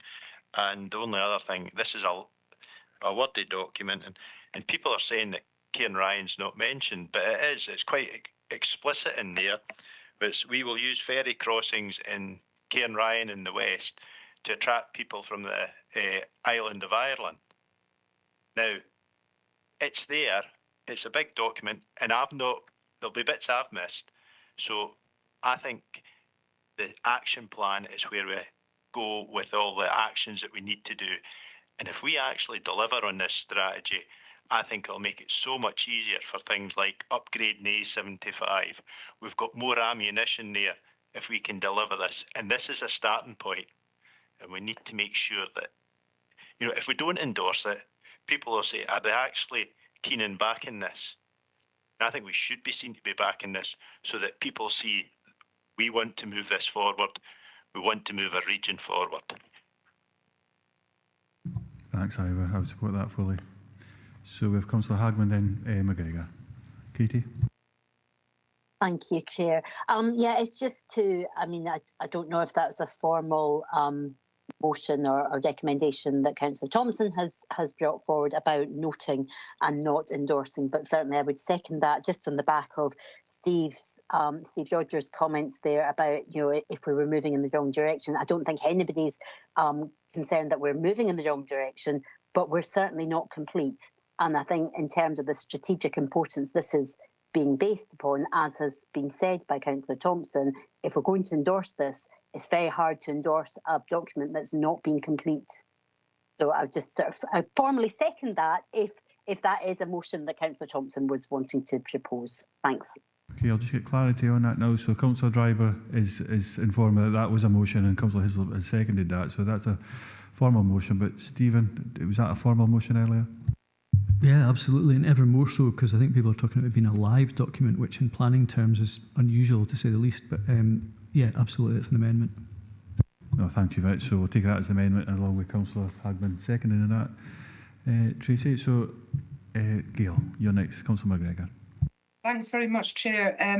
Members were emailed in December and January the draft strategy, in preparation for the seminar, and I think the slide pack was sent as well. So it's a wee bit disappointing that members haven't fed in earlier if they had concerns, because they've certainly had sight of it. But I just want to say that the Convention of South of Scotland, the Regional Economic Partnership, Scottish Borders Council and the SSDA Board have all resoundingly endorsed this as a partnership document. We said earlier that it is a starter for 10, but I think that if we don't resoundingly endorse it as others have, there could be a perception that we perhaps lack ambition, and I think we need to recognise the potential of this within the context of the South of Scotland offering, so I would wholly endorse it. Okay, we've got a proposal, Tracy. I'll let you outline that, but I just think before I get there, we have got an action on yourselves as well, Steve, that any comments have been picked up from today without going through them right now, but you'll feed them back as well. Right, so we'll go to the roll call, please. Chair, and I know that you've just spoken to Steve there about picking up. I don't know if members actually want that recorded as a recommendation, that to agree that any members' comments for improvements to the plan will be taken through a consultation with other partners. And you want that, we could append that to the minute once we gather a list of everything that's been mentioned today. But that will be a second recommendation. We'll just pick that up first. We'll go through the roll call first and we'll come back as a potential second recommendation. Okay. So we're dealing on the first part. Thank you. Yep. So I'd taken that as being an action rather than... So Steve's given that assurance. We'll go through the roll call first because we've started, and then once we've done that, we'll come back to that particular point. So it won't be finished once we've been through the roll call. Thanks, Chair. So the motion proposed by Councillor Driver, seconded by Councillor Hislop, was to agree to change the recommendation to considered and endorsed the live final draft of South of Scotland Responsible Tourism Strategy, included as the appendix to the report. And the amendment was proposed by Councillor Thompson, seconded by Councillor Hagman. That's agreed to change the recommendation to considered and noted the final draft of the South of Scotland Responsible Tourism Strategy, included as the appendix to the report. Chair? Motion. Vice Chair? Motion. Councillor Barretti? Amendment. Councillor Brody? Motion. Councillor Dryborough? Motion. Councillor Ferguson? Amendment. Councillor Giusti? Motion. Councillor Hagman? Amendment, please. Councillor Hill? Motion, please. Councillor Howie? A motion. Councillor Hislop? Motion. Councillor Johnston? Motion. Councillor McGregor? Motion, please. Councillor McFarlane? Amendment. Councillor Marsh? Motion. Councillor Marshall? Motion, please. Councillor Scobie? Motion. Councillor Slater? Motion. Councillor Thompson? Amendment. Councillor Walters? Motion. Councillor Wilson? Motion, please.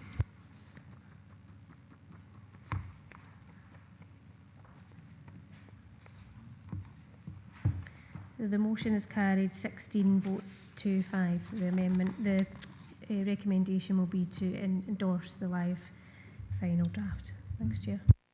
Thanks so much for that. Members, I'm content either way. Do we go as an action? As we've already outlined, I thought we'd maybe agreed that an action. Any feedback, or do you want it implicit within the recommendations? Councillor Driver. Thanks, Chair. I think if the action is, you know, the officer takes it away, but if we get some feedback for that by email to the committee, that would be useful. Excellent. So we'll include that in the action, so it will be fed back. But once we'll get the feedback for yourself, Steve. Chair, what I was going to suggest is that we prepare a draft of that and circulate it first before we engage with the other partners. Just circulate it to members in case we've missed anything. Excellent. So all members of the E&R committee. Councillor Katie Hagman. Thank you, Chair. Just to check, excuse me, will that be added and appended to the minutes just to capture the discussion today going forward? And just a really small point, Councillor McGregor made the point that we could have fed in. I fed in many of these comments. I've got my notes from the meeting and they weren't captured. So just to make clear that, you know, we have fed in and they haven't been captured. Thank you. Thank you. But I would imagine that'll be captured. This action will be captured within the minute as well. And if for some reason it's not, we could pick up on that at the time and have that added, Katie. And Steve's given assurance that rather than just write everything down, he'll send it out to us. I take it that'll be, is that today, later on today? And Steve, it'll be almost depending on your time, but within an appropriate time. I thought it had to be signed off by, it was an official launch tomorrow, so it might have been needed by then, but maybe not. But within an appropriate timeline, they'll look to put you under any more pressure as we'll have to, Steve. So the members are then, we'll consider that in feedback, and ultimately, but we'll leave the delegated full response to Steve, as in Mr. Rogers. But Stephen, you want to come in? Yeah, so will that come out to members of this committee, all members, or to business managers of groups? I would recommend this committee, the members, the 21 members of this committee. Yep, are you okay with that? Yeah, it's just so we're totally clear about that, thanks. Yep. Put that in a minute as well, please, and as a capture. So a brief will come out from Steve to all 21 members of this committee, and we'll feedback at the appropriate time level, time scale. Councillor Ferguson. Yeah, so thanks. I'm not going to drag this out too much, but what happens if they say no? We're not taking into account what you've said. No, so well, that's it then, that's it. That's, you're well aware of that before you even ask the question. Thanks very much, members. Item number 5. I did think the first few items will have a good debate, and I was quite accurate within that thought process. Item number 5 is Scottish Government Climate Change. This one's probably the same. Scottish National Adaptation Plan 3 consultation report by the Head of Economy and Development. It's for you again, Steve. We are asked to consider the Council response to the Scottish Government, sorry, it's Simon and Sarah. We're asked to consider the Council response to the Scottish Government's consultation on its Climate Change and National Adaptation Plan. So Simon Fieldhouse and Sarah Farrell are here to take any questions. Members will open it up to debate. This is a straightforward response. Right, okay, members, I'll take it that we agree as per what's within the papers. Thanks very much. Item number up. Councillor Marshall, Slater, then Thompson. Yeah, just before you go, I agree with the recommendations, but 2.4, I think I've raised it before as well, when we delegate authority to director, it's just if we could have, you know, added in there and circulate final submission to members for info. I'll probably apply to the next item as well. Yeah. Okay, we'll make sure that's got up to the next one. Councillor Thompson. Slater, sorry, then Thompson, just with your hand up. David? It was just obviously about climate change. Only today, the National Grid are looking to spend £60 billion on upgrading the grid because we have, in this climate change, we have really a third member here who is spend energy. We have to have the connections put in place for a lot of this work that we're looking to do in the future. And I believe the Scottish Government are still working on this as well. Thank you. No, thank you. Thanks very much. Councillor Thompson. Stephen. Yeah, it's really just to echo Councillor Marshall. I think I think we're trying to encourage that consultation with Chair, Vice Chair and group leaders, for example. So if that's the same as what Councillor Marshall's saying, if we can include that at 2.4. Thank you.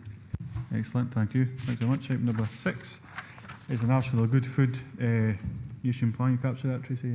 Yep, you have. Nation Plan Consultation Response report is by Head of Economy and Development. Members are asked to consider the Council response to the Scottish Government consultation on the National Good Food Nation Plan. Simon Fieldhouse is here to assist any members. Members will open up to debate again. Move the recommendations as outlined, that the response is fine, and with that addition as outlined with the previous one. Councillor Marshall, yep. So And Stephen said it comes back through the business managers and leaders. You capture that, Steve?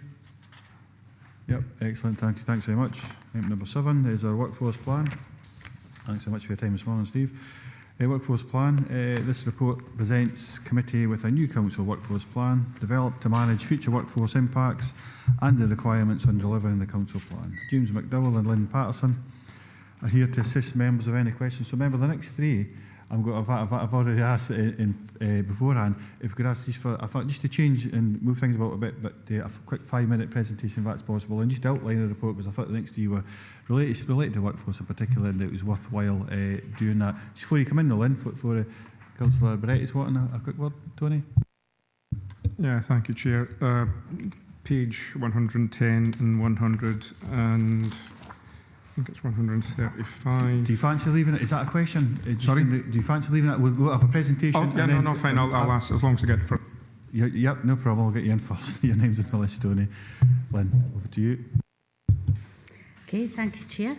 We're here today to present our Council Workforce Plan for 2023 to 2028, which has been developed to capture our commitments to ensure that we have a workforce plan in place that can support delivery of our Council Plan commitments. The plan was developed taking account of national, regional and local contexts, which allowed us to assess priority areas of challenge and opportunity for our Council. Research, stakeholder engagement, including health and social care partnerships, senior leaders, joint trade unions and our workforce is reflected in this plan. We followed best practice and guidance set out by Audit Scotland and the Scotland Public Sector Workforce Good Practice Guide. In anticipation of agreement of the Council Workforce Plan and reflecting good practice expectation, Appendix 2 sets out a proposed approach to establish service people plans. These will be complementary and supporting our current service plans, and which would contribute to the delivery and progress of the new organisational arrangements. This would build on and reflect good progress in developing this template through service input, including in social work and education service. Appendix 3 sets out the proposed plan of action for 2024-2025. Members are asked today to approve the Council Workforce Plan, note the development of service people plans to underpin delivery of the service plans, that E&R Committee receive annual updates to provide members oversight and scrutiny on the Council Workforce Plan in the future, and to note the 2024-2025 Council Workforce Action Plan. Thank you, Chair. Thanks so much for that, Lynn. Excellent. Thank you. Councillor Barretti, you're first, Tony. Green, right, okay. Thank you very much, Chair. As I said, page 110, I think the other page I was looking at was 135. I'll flick through. Yeah, 135. Now, in page 110, it talks about the improved system automation, increased use of artificial intelligence as far as technologies, and reduced requirement for manual input. Now, given that we've just had a cyber attack in Dumfries and Galloway, and going forward, we are likely to see even more impacts by unknown actors. How's that going to lie when, if we are going to take away some experienced personnel on the face-to-face basis, and the impacts that that could cause, because that is an impact. And the second question, on 135, is delivery of programme of activities across physical, mental and financial well-being. The staff are going to have to find time to do these skills or physical things. I'm assuming they're not going to be doing them at work. So is there going to be a time dedicated for these activities? Because how do you manage that? I mean, this is going back to maybe the 70s and 80s when people in offices were encouraged to do physical work whilst they're in their office. Thank you, Chair. Thank you, Tony. Thanks so much for that. Lynn? Okay, thank you for your questions, Councillor. In terms of automation and digital progress. This would be done collaboratively across our council, and our digital security team would be involved in anything that we're proposing to take forward to ensure as far as possible as a council we're protected against any future cyber attacks. In relation to well-being, whether that be mental, physical or financial well-being, we have a lot of resources that we have that are accessible to all staff at any time. We'll also be continuing to promote our regular check-ins with our employees, where there'll be an opportunity for line managers and employees to discuss wellbeing and what support would be required on an individual basis. And with our learning and development, we will continue on our 70-20-10 model, where much of the work and support will be done as part of our day-to-day roles, obviously with some online learning and some face-to-face learning and support where that was required. Thank you. Thanks so much for that, Lynn. Tony? Yeah, is there a plan B for the artificial intelligence should things not work out? Mike? Through you, Chair, for me. I would like to separate the artificial intelligence issue and debate around that. Clearly, we are currently working with external agencies and partners with regards to the cybersecurity issue and then the impact through tools such as artificial intelligence, and obviously through the update reports that we bring to this committee. I'll look to inform committee when we know further with regards to the impact and ongoing security issues that we address, and I'll bring that as part of the digital update to this committee in the future. Thank you, Chair. Thanks so much for that, Mike. Thank you for that, Tony. Councillor Driver, you're next. Yeah, thanks, Chair, and obviously the council workforce are our best assets, and if we can do anything to improve what their outcomes are, then, you know, all more power to your elbow.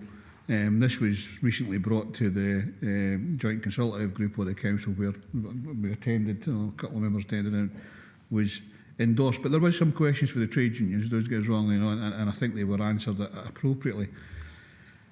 I never even thought about this at the JCG, but with my other hat on, I don't see any information on the Armed Forces Covenant and, you know, employment with either reserve forces or cadet forces associations, adult volunteers. And I would like to see that a little bit enhanced because of the Armed Forces Covenant that we've signed twice. You know, and then when you talk about skills, the skills that some people who pick up, either being in the reserves or being in the Cadet Force Association activities, is phenomenal for employers. I'm just wondering if we can maybe get a little bit in there, or is it too late for that because it'll be endorsed today? Okay, thank you. This is something that obviously we can consider going forward. Our workforce plans here for presentation and approval today, but we've also outlined that we will be developing service people plans, and there would absolutely be scope for every service to consider how, you know, they can offer opportunities and supplement just exactly what you're raising there. So just so I'm clear in my mind, I'll just mark you down, Stephen. So do you think Archie's points can be incorporated today, did you say, Lynn? Yes, Just so we'll come back to that. Thank you. Thanks so much. Councillor Hislop, Scobie, Marshall and Thompson. Ivor. Thank you, Chair. It's to do with the sort of continuing progress of our staff up the career ladder. And sometimes people feel they get to a stage where they have to apply because they've been in a job long enough and they're good at their job, so therefore they should get the next step up. But being good at your job doesn't always make you a good manager. It's like a great footballer doesn't always make a great coach. But I do notice on page 115 there is a mention we will introduce a leadership development model that will provide a range of opportunities. Now, will that go down right to the sort of coal face workers people, so that gives them the opportunity. Because sometimes people who are maybe not at a level that would attract attention are the people we need as future leaders for our organisation. And would these opportunities be given to them so that we can actually see leaders coming through and give them the opportunity to, the same as somebody who's in public eye all the time, maybe somebody in the back room who could do as good a job doesn't get seen. Will that happen? I think James is looking to come in on that one, Lynn. Was it? Happy to come in after Lynn, Chair, through yourself. You first, Lynn, thank you. Okay, thank you. So the answer to your question, Councillor Hislop, is yes. Our leadership framework and accessible leadership development opportunities will be available in many different formats. They'll be accessible at all levels to employees throughout the council. There will be a planned approach to this, and as part of our people planning, we will be developing career pathways which will allow employees to see what they would need to achieve to reach the next step in their career if they so wish to do. The other thing to mention here as well, though, is that we would always comply with equal opportunities, so roles would always be advertised, but what we can do is go some way to ensuring that staff have the opportunities to upskill and develop to allow them to compete for opportunities that become available. Thank you. James, have you got anything to add beyond that? Just a little bit of that. That was great. But just to say as well that the identification is something that obviously the leaders of the future, which is what was touched on there, is something that we'd be keen to take forward. And the devil's in the detail, and Lynn touched on it there about the service people plans. And I think it's about identification through these service people plans, and the detail within those going forward will give the opportunity for our future leaders to come forward and step forward wherever they're at the moment. Our new system, My Learning, again, we'll have the opportunity, staff will have the opportunity on My Learning to be able to access training, whether it's leadership training, supervisory training, new into management training. So again, the accessibility will be there for staff at all levels within the organisation to step up for those who want to and move forward as they so wish. So thank you. Thank you very much for that, James. Ivor, you okay with that? Yeah, it's just, I remember once I can't remember if it was a chief executive appointment or a director appointment, and it was a young girl who worked in B&M who didn't have the experience, but I thought had the attitude of, I'm going for this job, and given a couple of years, she might have actually made it onto thing. I don't know if we ever gave her a job, but that was one of the recommendations that came out of the process of the long lead going to the short lead, was this is somebody who I think we would like in our organisation. If we can track young people who can see routes to where they want to be and retain officers because they know they can progress if they wish to progress, I think it's good for this council. Thanks so much, Ivor. So just as a secondary question to that, see Councillor Hills came in to say, sorry, I don't have much of a voice, which she does, we heard that earlier, but she wants to ask, will staff need to be put forward by their managers, or can they put themselves forward? That's the question. So can staff be put forward by their managers, or can they self-promote, so to speak? Lynn? Okay, thank you, Chair. So through regular discussions between line managers and employees, which will happen regularly through our check-ins, there'll be an opportunity for employees to discuss their career aspirations and where they see themselves, and from those discussions will then unfold the support that's required and the learning and development and training interventions that would be required, and through My Learning, hopefully easily accessible for all employees, so that they can actually get access to the learning that they require at whatever particular point they're at within their careers. No, thanks very much for that. So I'll ask a supplementary to that then. How do members see that? How do they see that? Do we see that level of, it's lower level detail obviously, but how do we see that coming through reports and such like? Okay, Okay. This would be something that would be able to be produced. Now we're using our MyLearning system will be able to produce metrics showing how much learning and development intervention is actually taking place, how much uptake there is and interest in particular areas. And through our check-ins, we'll also be able to have a better handle on, you know, learning and development discussions and what's coming out of those as well. We would hopefully also see it reflected in our recruitment processes, and that our posts and promoted posts would be filled internally. And this is also another area where metrics could be produced. I think it just all ties into growing your own, and I think Council's very keen to support that process going forward. We see your point in the chat, and saying, and Councillor McFarlane, that is that you dropped out for a minute there, but you're having to just drop out. So we have Councillor Scobie next, then Marshall, then Hagman, then Thompson, then Hagman, then Ferguson, and we'll go to the recommendations after that. Willie. Yeah, my first point was already been answered by Archie, that it's been at the Joint Consultative Group, the document, but it would have been good to see if the comments that were made included in the report.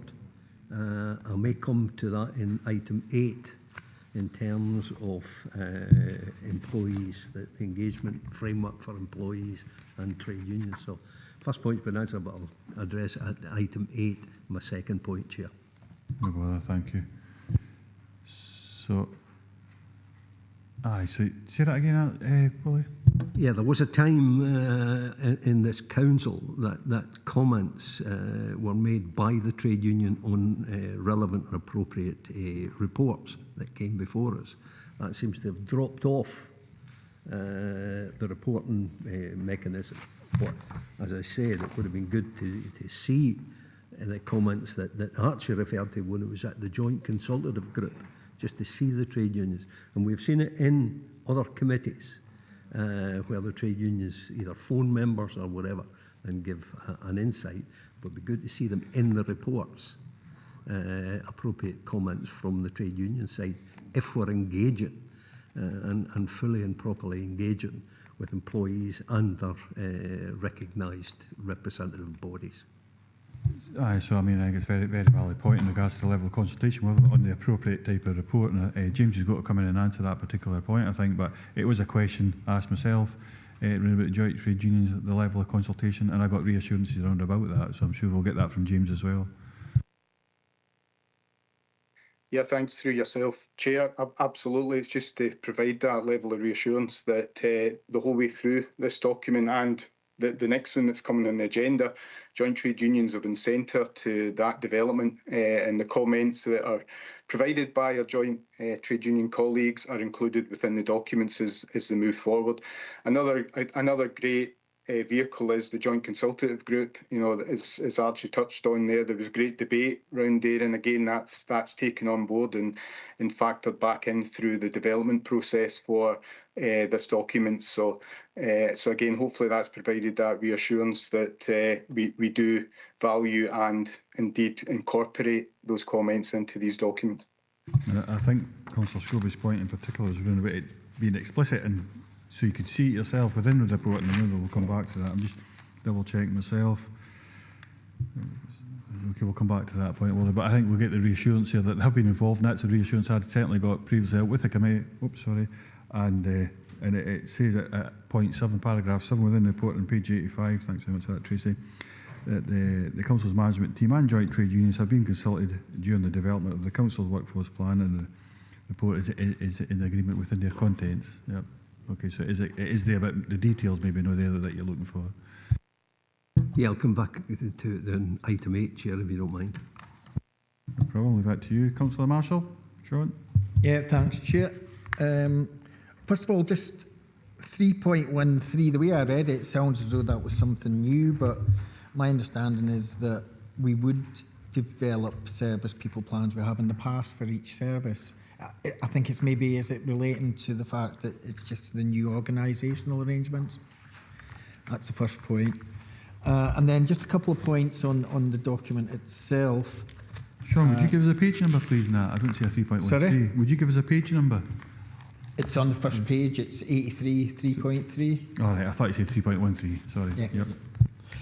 And then on page 109, and I think someone has already touched on that, employment skills shortages. And I think we've had this debate at various committees because of some of the problems that we've had. And if you look at the next report as well, some of the challenges we'll face with, you know, maybe people moving on, etc., and based on the survey responses. But when I look at the impact and some of the things we're trying to do, I kind of welcome the fact that, you know, it mentions recruitment retention solutions such as job redesign, increased training opportunities, etc. But I think it needs to go further than that. We're in a position now where we've had a shortage in, say, for example, the planners, and we're now resorting to using agencies, which from a labour group is a last resort. And I think we have discussed how we try and resolve this issue. And it's not just an issue for Dumfries and Galloway Council, it's national. It's a national issue with certain skills.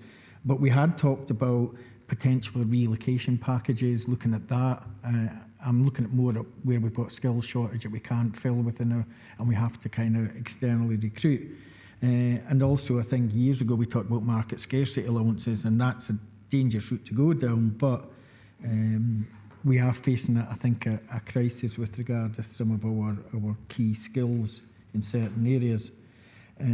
On page 101 and 113, probably when it comes to key performance indicators, the one that's always there is the personal development plans going forward. So I think this is the first time I've seen quite a lot of information on the proposal for the revised digital appraisal proposed process, which I take will replace the existing one, which through, I think, every service committee we realise there's problems with.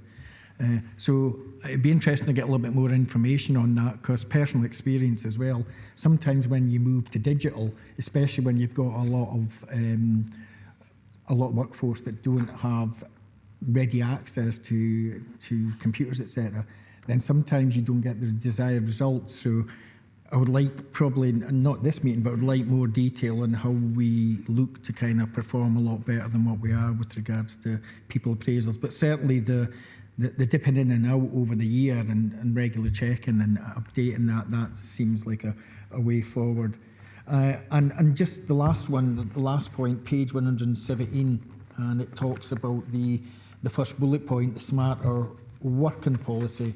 Certainly we support this, you know, and since COVID, I think it's highlighted, you know, the benefits from smarter working policy and different hours and flexible between coming into work and working from home.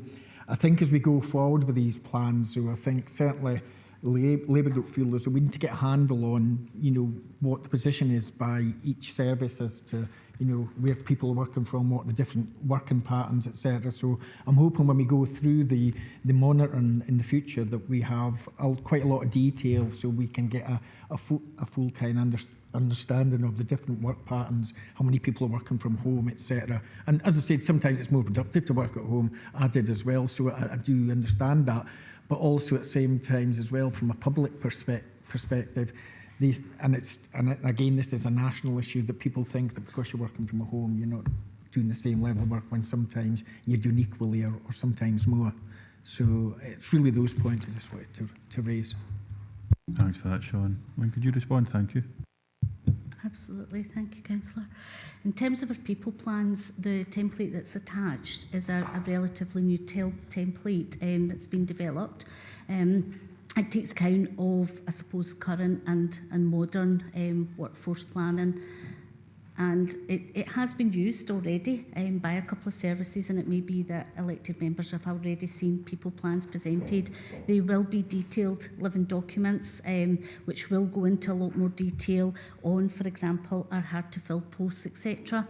We will explore all opportunities, and that will be including, you know, how can we attract, recruit and keep our employees within these hard to fill roles, but also looking at where there is national skills shortages, accepting that we might not always be able to recruit. So how do we begin to look to working with our local colleges, universities, growing our own, and trying to ensure that we have a workforce resilient enough to be able to deliver on our council plan ambitions.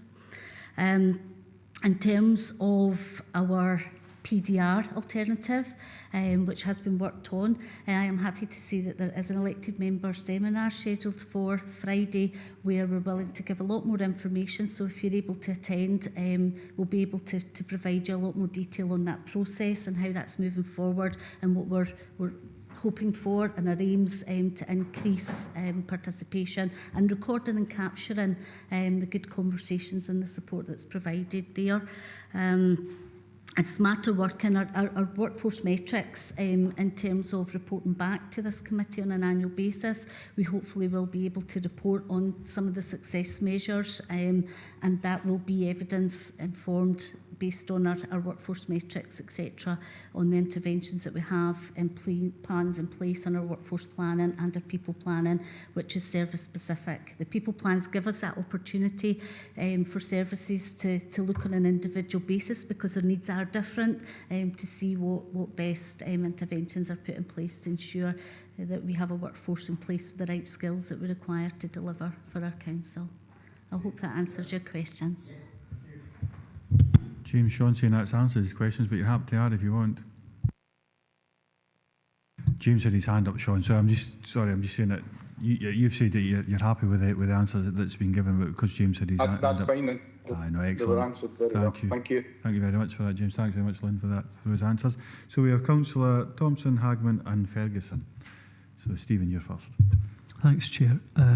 Yeah, just on, it was a point that Councillor Marshall raised there, just about working from home, but I mean, I would hope that between our asset strategy and our workforce strategy, if we feel that there should always be somebody there for the public to see in person, that is factored in. I know it seems like a silly thing to say, but I think there's been cases documented nationally where, depending on who's working from home on any given day, if somebody turned up to an office, there might be nobody in. You know, so I think we don't want to be in an embarrassing situation like that, or we should at least set out what the minimum service level is that we would give to our customers. So that's the customer-facing side of it.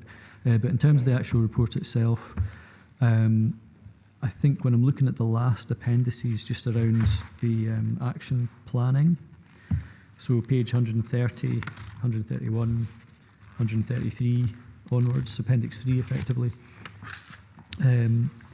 And I think I'm sort of a wee bit sensitive at the moment to actions that aren't necessarily very measurable. So it's really getting that assurance around if we are saying this is an action, you know, so the first action here on page 133, development of service people plans to identify opportunities and succession plans. Okay, so that to me sounds like development of another plan, but not you know, beyond that, it's hard to measure. It's kind of the so what question. It's like, okay, we've got a plan that does that. What impact has that had in terms of having a skilled workforce? You know, so it's about that follow through. So when do we get to the specific actions and how do we measure how well we're doing? Because obviously this is just for this coming year. But there might be things in there or elements of that we think actually that's not quite working or it's not delivering the outcomes. What do we need to change? And then of course we can be quite live and agile and respond to that if we've got that scrutiny in year. So it's really just to get a sense of what are the actions that we can measure in the sense that a plan's only really meaningful if it's like a step-by-step conceptualization towards a goal that you can establish whether or not you've achieved it or not. So it's really to get that assurance. Thank you. Thanks for that, Stephen. Lynn? Okay, thank you. So in relation to your first question and in terms of smarter working and where employees would be based, that would be up to individual services and it would be different service to service, but our service managers would ensure that there was sufficient resources customer facing where that was a requirement, and for some of our services that will be the majority of the workforce and for others less so, and hence the reason this will be individually on a service basis. In relation to the actions you're seeing here, the action plan and our council workforce plan is supporting our council workforce plan, and these are our actions for 2024 to 2025. So taking the first one as an example there, the development of our service people plans, then we would hope that that would be measurable, and that when we return to committee there will be every service within our council with their own people plan. The people plan itself is where the detail will be in terms of the individual actions that services will take, and they will be customised and bespoke to that individual service's needs. And again, that document will be supported with an action plan and the interventions that that particular service will take to try and help ensure that they have the workforce suitably trained and skilled to deliver on theirs. I hope that makes sense. Our people plans are essentially supporting our service plans, and our council workforce plan supporting our council plan. Thank you.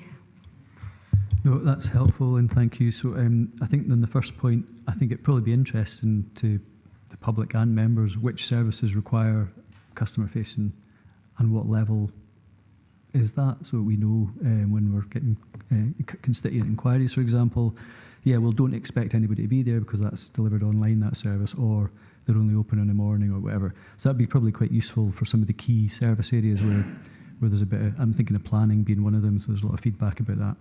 In terms of it's interesting the way you say, I sort of get that service plans might be reported individually through the relevant service committees, etc. But it sounds like a lot of plans to get to until you get to an action which is measurable in that sense. So it's maybe just the world of bureaucracy, but so it's really just that I'd rather a more direct thing, but maybe that's what we'd get through the service plan. Maybe through the director, I'll get that assurance. Chair, thank you. James has got to give you an assurance on that. James?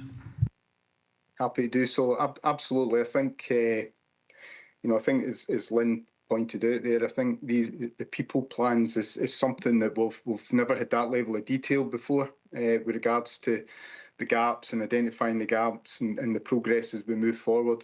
But the detailed action plan that will be within these plans are all linked back to the 6 outcomes that are within our people strategy.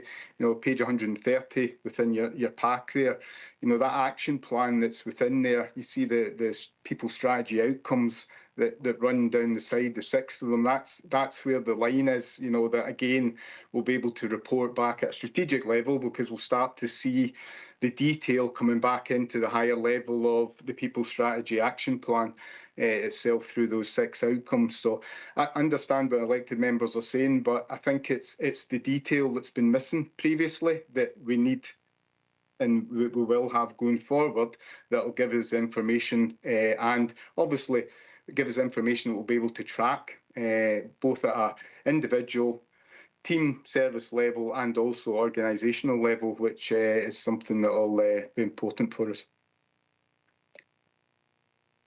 No, thanks, James. That's really helpful as well. And I think we'll look forward to seeing that detail at the right level. But ultimately, we will be wanting to answer questions like, do we now have a more skilled workforce than we had a year ago? Have we filled more vacancies than we had a year ago? These are the kind of the big ticket items, aren't they? So presumably that's what we'll end up being able to say, and then we'll be able to know that this strategy worked or this plan was effective, because we can't be too scared to change if it's not working, eh? Thank you. Absolutely, and I think there's, through yourself, Chair, there's obvious levers that will give us that information, whether it's metrics, whether it's even the pulse checks that will happen in the next agenda item there. So there's a number of different levers that will give us that information as we move forward as an organisation. So thank you. Well, thanks very much for that, James and Stephen. And I'm sure that whether it's James, Lynn or Mike would make ourselves available for, if you really want to drill down and get into that information, because I think sometimes we'll have to do that to allow ourselves to come then back to committee to get a fuller understanding. So we have Councillor Hagman, then Ferguson, then we'll go to the recommendations. Thank you. Thank you, Chair. And just maybe to touch upon some of the comments that Councillor Thompson has just made. I think there's a lot of work in here, but I don't think it's necessarily clear. And certainly Appendix 1 has that high level for 23 to 28. But there's no clear KPIs. I'm not sure. I'm still unsure how I'll be able to measure that. And then certainly when we go into Appendix 3, there's actually 22 individual actions, but there's no clear rationale as to how we will know. We're agreeing that we'll get an annual update. So do we have to wait for the year to find out if we've hit all those 22? Is that how the proposed way? It's not particularly clear, which is unhelpful, unfortunately, at this point. So that's just really a comment. I appreciate the comments and responses that Councillor Thompson had. My sort of main question is in regards to, well, first of all, I should just say I really welcome the fact that twice in the document it's made clear that how important our staff are. I think we absolutely must acknowledge that without our staff, as a local authority, we are simply nothing. You know, our staff are incredible. They are frontline. They are front facing. They take on a huge amount of work, and I think it's really important that we put our thanks on record to them. In terms of the issues that I wanted to bring up, it was around promoting equality and diversity, which is mentioned on page 120 for all services, and that we remain committed, which absolutely I'm really delighted to hear. There does make reference to the equalities reporting, which has already been to committee, and I know that I had raised the point, are we doing just the statutory amount, or actually should we not be reporting annually on that? Because the report at that time was basically saying we were following our legal duties. So we weren't going above and beyond, and we were only, correct me if I'm wrong, I think it was every 3 years some of the actions we're reporting at rather than annually. And if we're really serious about promoting equality, surely that should be an annual point. But maybe that will come back when we review that aspect of our statutory duties. It leads on to page 111, which references our ethical factors, and it's got equalities marked down there as an ethical issue. I would suggest that that needs to be legal. We've got legal duties to promote equality under legislation. So I would request that we actually move equality into our legal duties rather than just because it's the right thing to do. And just as a side, I mean, I note that on page 107, it's marked that we had at the 1st of April 2023, 6,558 employees. Now, I've raised it on numerous occasions, and going back to the equalities reporting, the issue of dyslexia was marked out as being identified, and it's something that I've raised regularly. But on average, 10% of the population is dyslexic. So, you know, do we have approximately 655 staff identified, or at least offered the opportunity for adaptive technology to actually put something physically behind our ambitions to support equality? How are we ensuring that, you know, 600 plus staff members, which may be identified or may not be identified, either self or through management, are they supported? Are they offered adaptive technology? How are we taking that forward? Because, you know, that's a significant number for our workforce going forward. Thank you. Thank you, Katie. Mike? Yep, thank you. Thank you, Councillor Hagman, for the points you raised there. Very pertinent, and I'd like to give assurance to both yourself and all members with regards to our approach through our people strategy and other platforms with regards to ensuring that this council meets not just its legal obligations around the Equality Act, but also looks to surpass them. And indeed, we absolutely give opportunity to those that otherwise may have been considered to be left behind. We are acknowledged and accredited as a disability confident leader.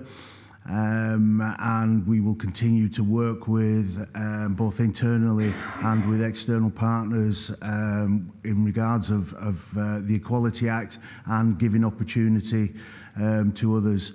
With regards to your particular reference around dyslexia, again, that is just one of many human factors that we deal with through our policy and procedures, and we do have examples.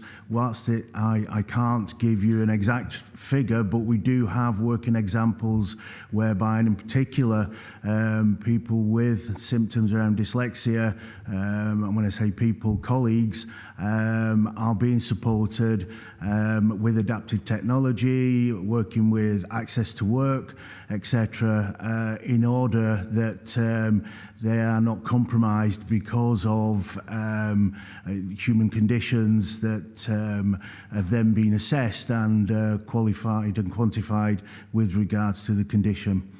Thank you, Chair. Thank you for that, Mike. Katie, are you okay with that? Yeah, I mean, obviously it's an ongoing issue that we'll get further reports in future back to, but I think it's one that we do need to be mindful of going forward. And certainly in regards to my first point around the KPIs, the actions, how that's going to be monitored, again, I would hope that we get further clarity around that going forward, because unfortunately it's not particularly clear in the documents provided today. Thanks. No, thank you. And I think that's what after Councillor Thompson made similar points was referred to. We can ask members of staff to come and speak to us directly, either in a group facility or even in an individual, to get that level of detail if we need it. And then that can be referred on to, so if we need it in further reports, we can have that. So we have, as a last speaker, Councillor Ferguson. Andy. Thanks very much, Chair. Jamie et al., thanks very much for this. There's a huge amount of work's gone into it. I'm just looking at 3.1 and then down to 3.3 in the report. Now, the driver for this, of course, was that on the 20th of February 23, Council agreed a new plan. And that was full Council, yeah. Then I'm assuming, and the Director will keep me right here, that the delegation was then to this, to HR, or through that to this committee, the delegation to actually work on that plan, yeah, to get it ready for. My question really would be, if you then look at 3.3, the addition of a new council workforce plan 23-28, we're proposing each service develops a service people plan to underpin delivery of service plans as part of the new organisational arrangements. Totally agree with that. That's absolutely spot on. But should full council not be making that decision rather than a service committee? Because if you look at the delegations for this committee, it doesn't actually say that they can send the other committees. So at 3.3, if this is the proposed council workforce plan, which it is, should that not be ratified by full council rather than this committee? And because then full council can then delegate to each of the service committees that we expect them to put in this service people plan to underpin the delivery. And by doing that, of course, we would then be able to monitor better, because quite frankly, I think we've got 20 members online today, but 21 maximum out of 43 doesn't seem right to me for a council-wide plan. So I'm just a wee bit concerned there that we've not quite got the journey of this work correct. It's maybe not finished here. It maybe needs to go to full council. I'll ask Lorna to pick on that point. My view would be different, Andy, but I can see where you're coming from still. It is a will, but I think that is our delegation. But Lorna, could you? Thanks, Councillor Ferguson. Just to reassure, obviously, Tracy will clarify any delegation specifically for this committee. This committee has overall response for HR policy and workforce policy across the council, so it is delegated here. And members have been asked to note the inclusion of people plans within the service plan updates, and the service plans are already include workforce information. So this is really about the detail that will be included in those service plans, which was already decided through full council some time ago as part of a decision there. So it's about enhancement and clarification of that information. So from my perspective, and certainly in discussions with senior colleagues across the council, they fully understand that, and my understanding of the delegation is that you do have that ability on the workforce plan at this committee. Thanks, Lorna. Andy, I think you want to come back. Thanks, Lorna. That's kind of what I thought the answer would be. It kind of takes me back to, you know, when you've got a centralised HR department rather than one across all the departments like we used to have, then they would have that function within the service areas. But I do appreciate that the colleagues in HR work across the council anyway, right? But I was just a wee bit worried here that we hadn't quite ticked all the boxes, because I would hate for a service committee to come back and say, no, we're not doing it, because council's not told us to. Right, you get my drift? Yeah, I think we've got that reassurance so that that delegation is to our committee. And that'll change before long, because we've made that decision as well. So, right, 2.1, I think we've considered. So it's about approving the council workforce plan as per appendix. With that, 2.2 is to note the development of service people plans to underpin the delivery of service plans as per appendix 2. 2.3 is to agree the Economy and Resources Committee receives annual updates to provide members oversight and scrutiny on delivery of the council workforce plan. And 4 is to note the 24-25 council workforce plan action plan in as per appendix 3. Thanks very much, members. Councillor Driver. Thanks, Jerry. Just within that action plan, the commitment about the Armed Forces Covenant. We'll make sure that's in the minute as well. We'll cover that within the minute, but we've captured that. So you'll see that coming back through in Lynn's nodding as well. Thank you. Thanks very much. Members, it is 12:44, nearly 45. See you at 1:15. We'll have lunch. Lunch is here. Thank you very much, members.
Very enjoyable lunch, that, members.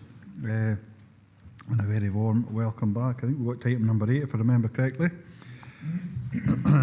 Excuse me.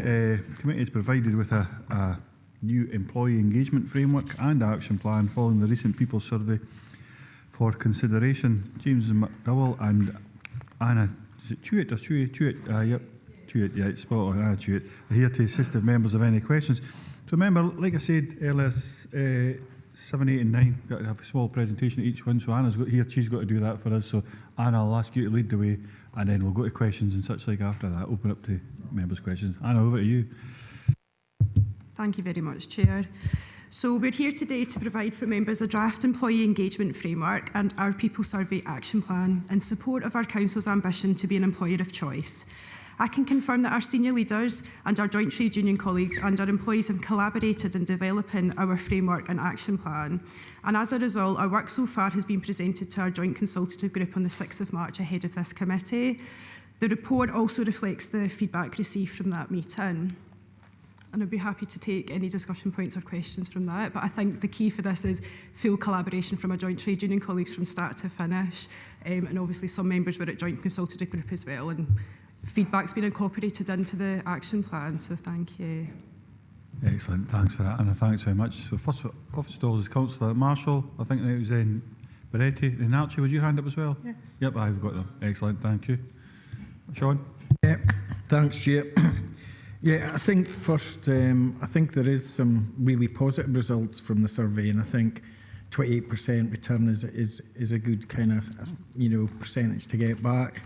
I also like the fact that you had groups, focus groups, etc., so you could discuss the main themes, and it's no surprise the main themes, but obviously apart from all the kind of quite positive feedback, I think as councillors we kind of tend to focus on some of the ones that ring alarm bells. So I'll just quickly, just my kind of observations on behalf of the Labour group going through the main themes. So on the well-being, I think a lot of those are very positive, but the two that kind of stand out for us is I feel pressure at work is affecting my performance. So that's 3 out of 10 of the workforce actually feel that, which is quite alarming. And also the one further down, I feel the council is genuinely interested in the well-being of staff. So 30% that, so 7 out of 10 don't. So that's obviously there'll be an action plan going forward to kind of address some of these concerns. On the culture theme, the second one on page 165, I would speak highly of the council without being asked. Only 1 in 10, which again is quite alarming, because I think that suggests, whilst they value working for the council, it might be that there's a lack of pride for who they work for. So that was one of the things that we took out of that. Again, communications, and someone who's worked in the communications, it's very hard to satisfy the workforce. You can't do enough communication. But the two at the top, communication is good across the whole organisation and change has been well communicated. They're not really great at 18 and 16%. And more worryingly, the one behind that, which it's not unusual because I've seen that before, but currently rely on informal conversations with colleagues in the team to find out information about the council, 58%.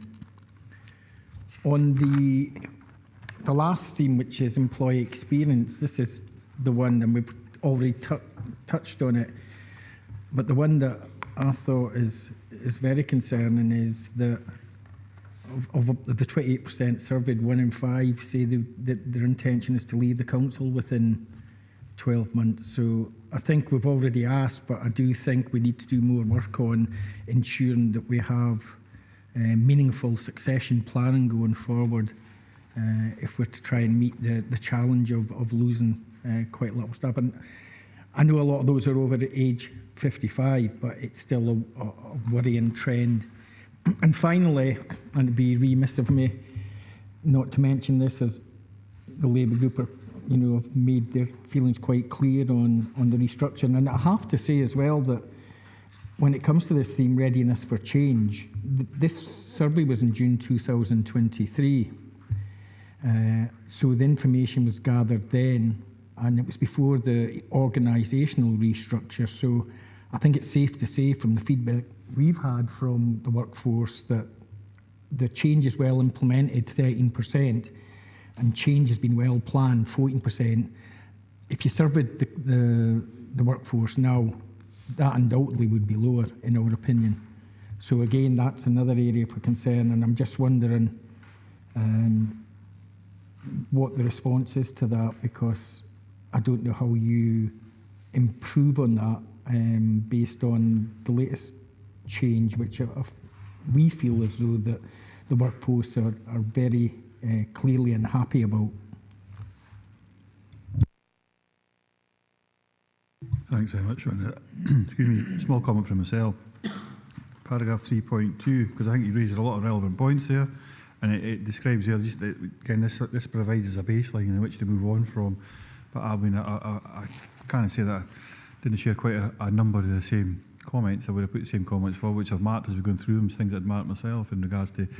It's no concerns in regards to the report at all, or anything like that, but it's concerns in regards to, okay, this is what the workforce are really thinking in regards to the council, and how we can potentially amend and shape that. But I'm not taking anything away from what you're saying. I just thought I'd align myself to some of the comments, but this is a baseline. But Anna, I suppose it's for you. Is it yourself or Mike would like to respond to?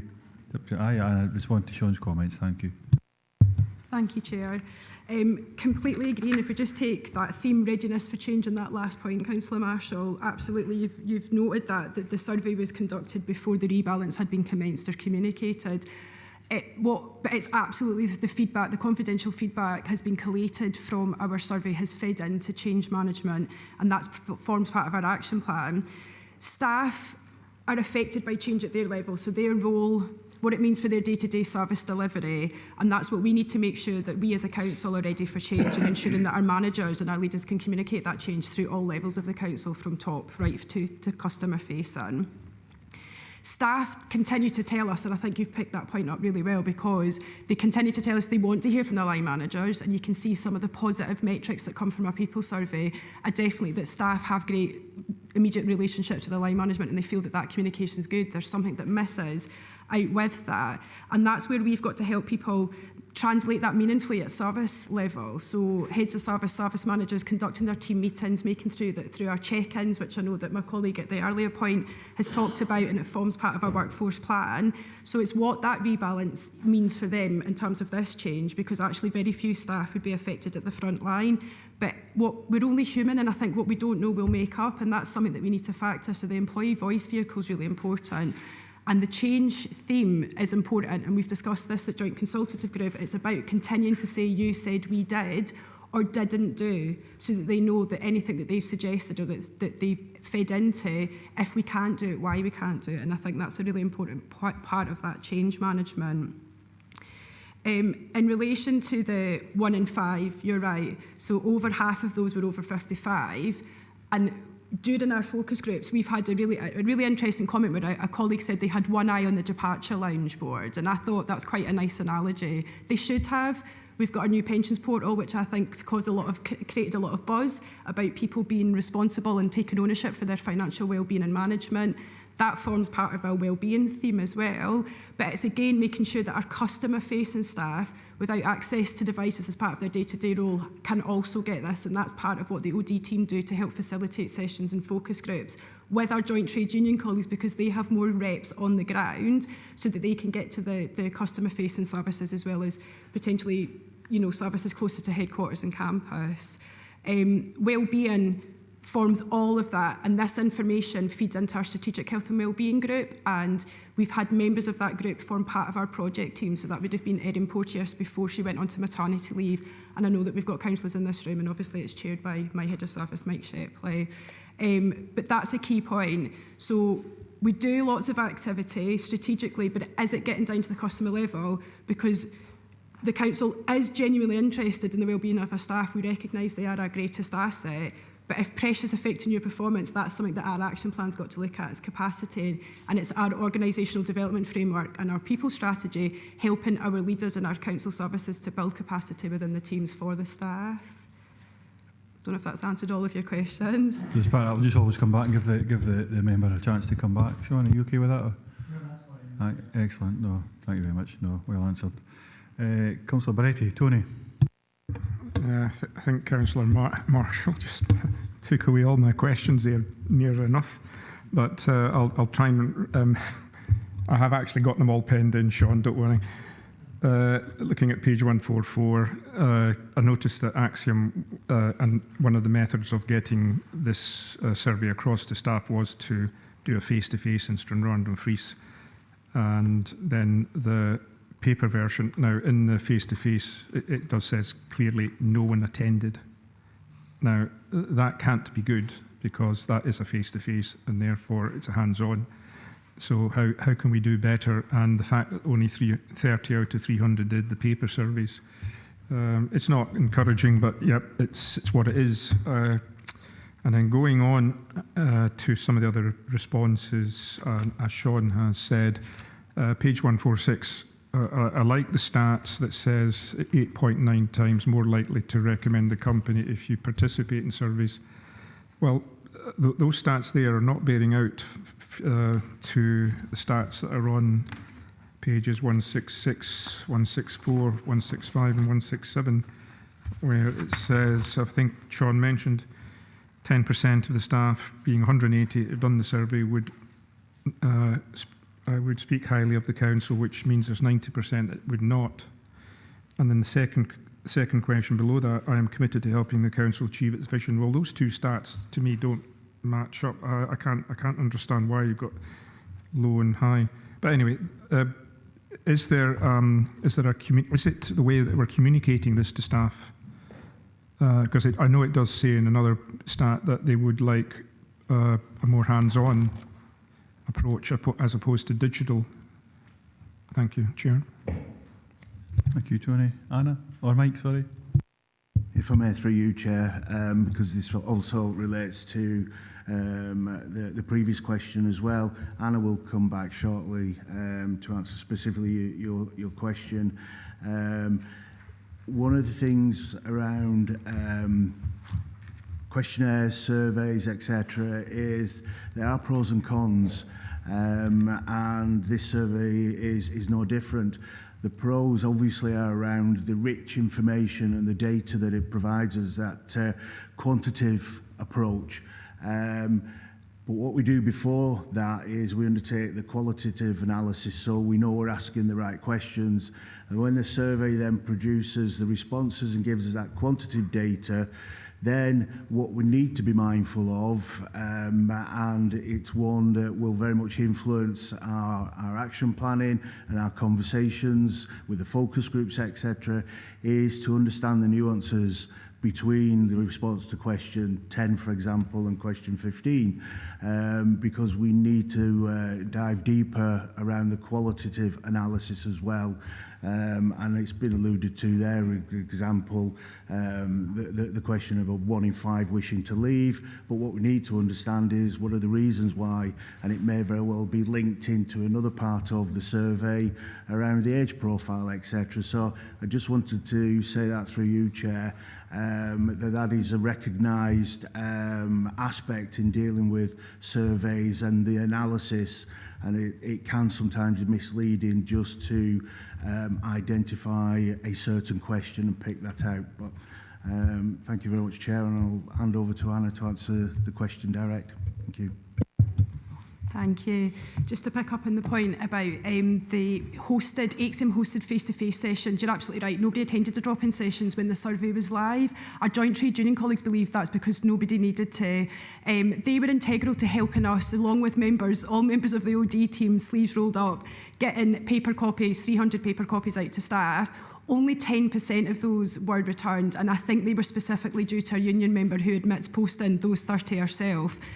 So we need to continue. So we offered that because of the digitally upskilling. We've talked about that as part of the workforce plan as well. But I think to reassure you, our hosted focus groups were completely attended by staff. So they were fully attended right across the region. That was in building of the survey, but then again in February and March for the building of this action plan to get it to this point. Thank you. Yeah, it's convincing, but I would rather see that more staff are given that chance to to be told why they need to do it. Otherwise, we won't get a full understanding of how all the staff feel. It's nice to have a percentage and say, yeah, this is the percentage, and a national percentage as such. But if the staff are not actually, if they don't understand why it's necessary, then they will not participate. I think James is wanting to add as well. James? Thanks, Chair. Yep, through yourself. I think it was just regarding the element that was on page 146, if I may. I think the councillor had asked about the 8.9 times more likely to recommend a company versus the 10% that the council are saying. I think it's just to point out that, you know, that the 8.9 times is national context, and, you know, taking that from, as it says, a Gallup and other agencies to provide that information of what can happen with regards to, you know, that at a national level, and the 10% is currently what's within Dumfries and Galloway Council. So I think it's just to try and point that out, the differences between there, that one's about the national context. Hope that helps. Okay, right. You okay with that, Tony? Yep. No, thank you very much. Councillor Driver, Archie? Yeah, thanks very much, Chair. And you know, I look at 3.2, and this is about having a baseline moving forward, and that survey that was done during 2023 was on the back of a lot of discussion with the joint trade unions and the Health and Wellbeing Board, which I did attend, not as regularly as I would like to have done, but you know, I did attend it. And to be fair to Councillor Marshall, all of those questions were asked by the joint trade unions at the Joint Consultative Group, but normally by their regional industrial organisers, so not the staff side, but the, you know, the full-time union representatives. You know, I come back on a point that Anna made about change at their level. Sometimes is you know, it doesn't have an effect. It actually does, because change above them, it means there's going to be a change in management, so therefore there's going to be that nervousness more than anything else about what's going to happen in the future and where we're going to go. I'm really here, Chair, to ask a question on behalf of Councillor Scobie, who left and said, can you ask this question? And it was about those particular questions asked by the trade union not being in the report. And there was times when you used to have reports like this, the joint trade unions' outcomes were actually put in the report. And would it be possible in the future to have those comments from the trade union in those future reports? Because I think if the trade unions have asked it, then elected members have asked it, regional industrial organs have asked it, sometimes you get annoyed answering it, you know. But if it's in the report, then that's fine. So from Councillor Scobie, could we have any future reports that will have those comments in? Because I think it's right that, you know, so not every employee is a union member, right? But we do have a consultative agreement, and I think, you know, it's important that we as elected members know where the trade union are doing those responses, and it's just a couple of paragraphs of sentences of what's been said at the Joint Consultative Group or whatever it is that this actually happened. So I would hope that would be possible to do that. But I think that change at that level needs to be understood, that, you know, when there's going to be a change in structure, there will be an effect on those that haven't been affected by the implementation yet, but they will be thinking about it. Oh, thanks very much for that. Councillor Scobie mentioned in the way by, Archie. I'm going to be asking that question. But I'm looking at paragraph 7. I said that to Willie, it seems the last one. But I think what it's saying is, it says that Joint Consultative Group were involved, and you've just outlined yourself that the joint trade unions were involved there. But I think what I look for is to be absolutely explicit. Okay, this is what the joint trade union said, and that used to be, it's a governance issue in real terms, isn't it? In regards to the structure, our reports are laid out. So if that could be incorporated, that would be absolutely excellent. We'd ask for that. Okay, with that, thanks very much, Archie. So then we've got Councillor Richard Mars. Councillor Richard. Thank you, Chair. Yep, it's clear that we are trying to engage with staff. It's clear we're trying to engage, but if you look at 3.1 at the start of the agenda item, it states that the staff are our most important resource. Yeah, and clearly, looking at the survey results, the vast majority of those percentages are coming back fairly low. So for some reason, we are trying to engage, but the staff don't feel motivated, and unmotivated staff won't be productive. And at page 148, it's a fairly strong statement there. Yes, Stephen Covey, the biggest communication problem is that we do not listen to understand. We listen to reply. That's a fairly damning statement.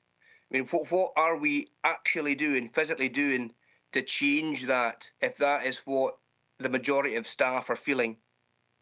My second point, at page 164, under the well-being theme, the statement of, I feel the council is genuinely interested in the well-being of staff. Again, 30% return is fairly low. So there's a common theme there. The staff aren't feeling appreciated. Do we have an understanding of why that is? And what are we doing to try and address that? And again, on page 167, I think fellow councillors have raised this already, that the theme of internal communication, again, low numbers coming back in that survey there. Communication across the network, 18%, it's not good. Yeah, is change being communicated well? Again, not good. Are we proactively doing something to address that? And lastly, at page 168, under the themes of employee experience, the opportunity to show initiative, the return on that is 16%. So we previously, in a previous item, spoke about training and progression of staff, and maybe seeing the ability of individuals maybe that don't have the experience or the certificates, but they have something, the potential there to become a good manager.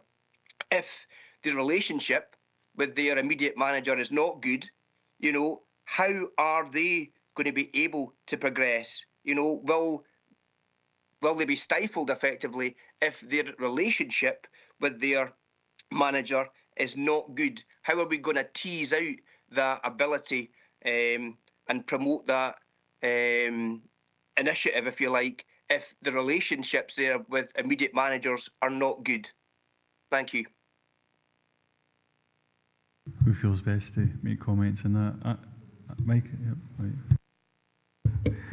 Thank you, Chair. Thank you, Councillor. Again, I come back to what I've said earlier. It comes with a health warning, if you like, with regards to picking out singular questions without truly understanding the correlation between that question and maybe others. Certainly going forward, we recognise the opportunity that this survey, a survey that for the first time have been conducted for a good number of years, and obviously in that time new people join the council, other people leave the council, so we take this very much as an opportunity to have those conversations, ask those questions, and this survey doesn't work in isolation. In the previous agenda item, it talks very much about service people plans. This will obviously support that initiative, and likewise work that's been undertaken over the last couple of years around supportive workplace conversations. So it's a little bit like an assessment centre. It's a combination of tried and trusted methods and tools and techniques that come together that will allow us to give proper analysis and hopefully provide in later reporting through this committee and others the benefits that we realise from those responses that we receive from staff, and also some of the future initiatives that we look to put in place that hopefully will allow you to observe a more positive response to some of those questions in future pulse checks and future discussions. Thank you, Chair. Thanks, Mike. And I see James wanting to come in and add to that as well. James? Absolutely. Mike just touched on it at the end there. I think even, you know, the page 154 within the document, the delivery timeline, you know, I think it's that monitoring as well as we move forward. You know, there's an opportunity there over the next 2.5 to 3 years to monitor progress as we move forward. There are some pretty big initiatives in there, because it's been said a few times this afternoon about this is a baseline. This is a baseline to spring forward with. And you know, that's what the aim is with the action plan. It's about the initiatives that are highlighted in there to springboard us forward with regards to moving us forward. But there's an opportunity there through pulse checks and other metrics and other levers, as Mike touched on there, to look at the bigger picture. That where are we moving as an organisation? You know, what are the trends? Where are the areas that are showing good progress? Where are the areas that need interventions, and what can we do about that to move that forward? So hopefully that just kind of helps as well. Thank you. Thanks for that, James.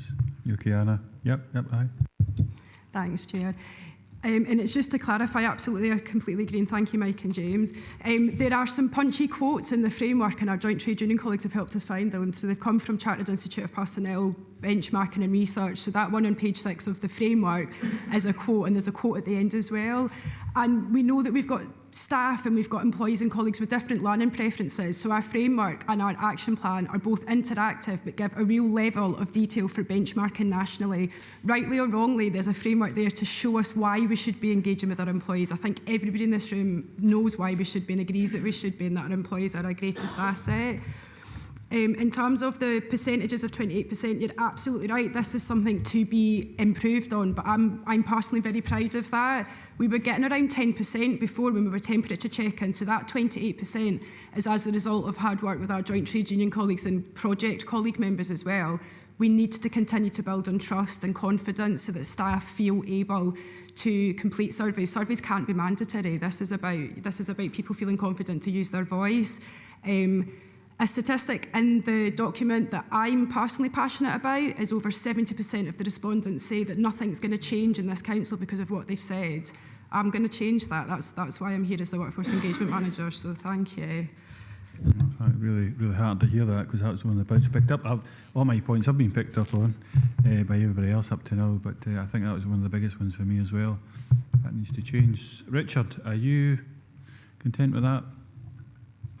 Yes, Chair, wholly on the whole, yes. I know it's a baseline document, and it is really positive that we are truly pushing forward to engage.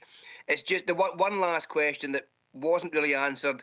In the situation where you have a frontline staff member, say, and that relationship with their direct manager is not good, are there mechanisms in place that maybe, you know, to tease out the potential of that staff member to gain promotion, to get extra training, to maybe advance, even though they may not be picked by that manager because of that relationship? Anna's got to have a shot at that one. I'm a CIPD qualified HR professional, although I work in the OD team, so I've come from HR, but we do have processes in place for that. But with my OD hat on and with colleagues that I've just presented before, that's what the check-ins, that's what the changing of that annual PDR process to make it much more about staff also being able to feed back to management. And that came out of this survey that sometimes people talk about 360, but it's really about that two-way conversation. It's about strength-based conversation. So yes, there's HR policies in place for if staff feel that they've been untreated fairly because of a relationship breakdown, and that's for HR colleagues and to support with that, and obviously joint trade union colleagues. But from our point of view about culture and employee experience, it's continuing to create vehicles for that voice to be heard. So whether it be staff networks, whether it be through the check-ins, whether it be through My Learning, whether it be through our supportive conversations and our continued pulse check-in. So that's the thing that will enable us to check that this is working. And if it's not, it is a live document, and it's to stop and to reassess with staff and our joint trade union colleagues and our council management team what we do differently to make sure that it does land and that we do increase our employee engagement. Hopefully that's answered your question. Thank you. Hopefully, Richard, you should have assurance as well. When we get to recommendations, we will be asking how we monitor this and take into consideration as a baseline, and how we then reevaluate on it on an annual basis. We'll make sure that's clarified as well. Hopefully that's okay for you now, Richard. Yeah, absolutely, Chair. Thank you. Much appreciated. Thank you. Thanks very much. Councillor Hagman, Katie. Thank you, Chair. I've got a couple of points I wanted to raise. I mean, I think just maybe the first point, it'd be really useful if we could speak in plain English. There's lots of discussions of pulse checking. no idea what a pulse checking is. We're not in a medical form, and I appreciate that this is a language that's maybe used within HR, but we've had about temperature checking, pulse checking. It's within our DNA. Can we just talk plain and simple English? I think that would be really helpful going forward, because DNA it's mentioned again in this report, as it was in our first item that we discussed as well. And I'm not quite sure where this language has come from. Around sort of the language and approach as well. My sort of first question really is: are we taking a gendered view across this? Now, I've had a look at the form. And the questionnaire, which is available online if you click through various points. It's unfortunate that we don't have all the papers attached as background reports and further reading, because I think that might have helped members. And we do ask, gender question, but I can't see, and apologies if it's in there, but I can't see the results broken down by gender. Now, in the previous item, we referenced that we had 6,558 employees. And it was broken down that 75% of those employees were women. It was also broken down that they were vast majority on the lowest pay awards. So these are low paid jobs as well. So it would be really useful to know that when we are doing surveys, are we taking a gendered approach? And I would just, maybe as a side point, just direct everyone to just be really mindful of this, because there's an awful lot of data bias that goes on both in public and private sector, and unless we're mindful of it and call it out, we are in danger of perpetuating this making policy decisions without the fullest of information, and about being really mindful of that. So that's my first point. The second point I wanted to ask about is really about the action plan. Now, it makes reference on page 155, talks about the action plan. But is this a one-year action plan? Is this the full up until 2027? And it's got the initiatives, the timeline, responsibility, the actions, but it doesn't have what the actual outcomes we're trying to achieve. So there's lots of words, but it's not clear what are we actually trying to achieve with this action plan. There's a lot, and I really like that we will continue and we will embed and we will twice a year. Certainly if you go back to the budget decisions, our budget narrative had lots of we wills, and if that's the way that we go forward, absolutely. But there's lots of intention, but no clear outcomes of what we're going to take forward. So I'd really appreciate, similar to the last item, that where are the KPIs? How are we going to know if we've actually achieved these things? And then final point is on that timeline, which has just been referenced. I can see very clearly where we are at in terms of March 2024, the agreement of this. But then if I look to the very last one, apparently we're going to commission, because we already know apparently we don't have capacity to do this ourselves, but we're going to commission another council-wide survey to track our progress. Now, I'm slightly concerned that we've already established that we don't have the skills to do that ourselves. But if we're waiting until 2027 to track the progress, I think that's slightly concerning. So, I realise we've got results of pulse checks. Not quite sure what pulse checks are, but there we are. We'll be, coming forward annually. But I'm slightly concerned at the lack of clarity within this report, especially seeing we're being asked to approve it today. Thank you. Thanks, Katie. Who feels best to take that one? Go on, Hannah. Thank you. Thank you, Councillor. So I'm just going to pick up the first point about the profile questions and about that one of them being gender. So that could have been age, sex, location, banding. They were completely voluntary. In order for us to get the 28% response rate, we had to build trust with staff, and that's part of the reason I think we were so successful in getting our 28% rate from 10% before, is that we procured a partner to do that, Axiom Market Research. That formed all part of 2022 and 2023 planning to get to that stage, including the questions which were created by staff. But we had to have the profile questions as voluntary so that staff felt comfortable to answer them. Since our most recent focus groups in February and March, what staff have been telling us is that actually some people filled in their profile questions incorrectly because they still didn't trust that what they were saying wouldn't be found out. The key being for our metrics for the people survey as a whole is that we've got a low margin of error. So we need to feel reassured or not that staff feel on the whole consistently with what the results are telling us.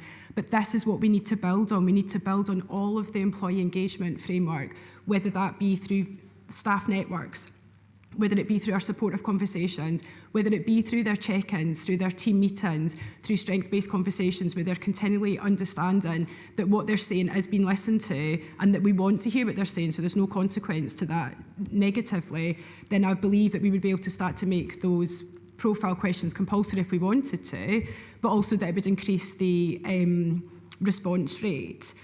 And I totally agree about the action plans not being measurable. It's still a live document. That's what we need to get out, is how do we deliver this to our staff and that they form part of that journey with us as well. I'm not sure if Mike wants to comment about the other parts. Thank you. I think Mike does, and James has also got his hand up as well, Mike. Yep. Thank you. Through you, Chair. With regards to 2 points that you raised, Councillor Hagman, obviously we will pay attention to the use of plain English. Recognising also that some of the terms are universal and therefore they may well be seen in other documentation as well, but I take your point on the use of plain English.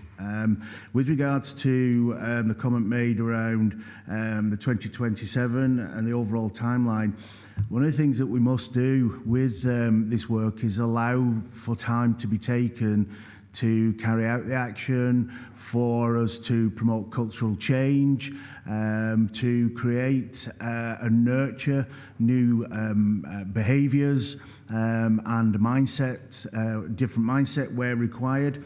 So the actual timeline there was developed with our external partner, using their knowledge and expertise, and also that to which we know to be benchmarked and industry standards around time from one survey to the next, for the reasons I've just stated. Thank you, Chair. Thank you very much, Mike. James, anything to add? Just a little bit. Mike's answered the bit about the commission and another survey. It was just on the action plan. It's maybe not clear there, and we'll take that on board and go back and look at it. But I think it's to make the point that it's linked to the 5 themes as well. You know, in the action plan, I think that's where we've maybe missed a trick there about how we've shown it or whatever. But it's about the 5 themes that run through from the survey results, and that's how we've linked the actions back to those 5 themes. So that was one other comment. Yeah, absolutely fine. Katie? Yeah, no, thanks, Chair. And I do appreciate the responses. I think maybe coming back, I would like to know how we are specifically looking to capture the voices of women in our across our organisation. 75% are. It's well established that women do carry an unpaid burden of care responsibilities, and there's not one question about do you have care responsibilities and are you supported by the organisation. Now, there is questions about well-being, but that the issue of flexibility and flexible learning is an aspect of learning. Flexible working is an aspect that comes out through data, national data that women are looking for. And as I say, just capturing the unqualified care duties that women are generally carrying. And I think that's an important aspect that we maybe need to follow up in the future. I appreciate it's not been captured in the report or by the external partner that we've procured to do this work, but certainly if we're commissioning further work, I would absolutely like to know that when we're procuring that commissioned piece of work, that we're asking that question and how they would look to actually feed back on that. Thank you. Thank you. So Anna, just want to make a comment, and I'll move on to Councillor Thompson after that. Anna? Thank you. Totally agree, Councillor. As somebody who's been a carer since age 10, I am absolutely an advocate for care and supporting people in employment.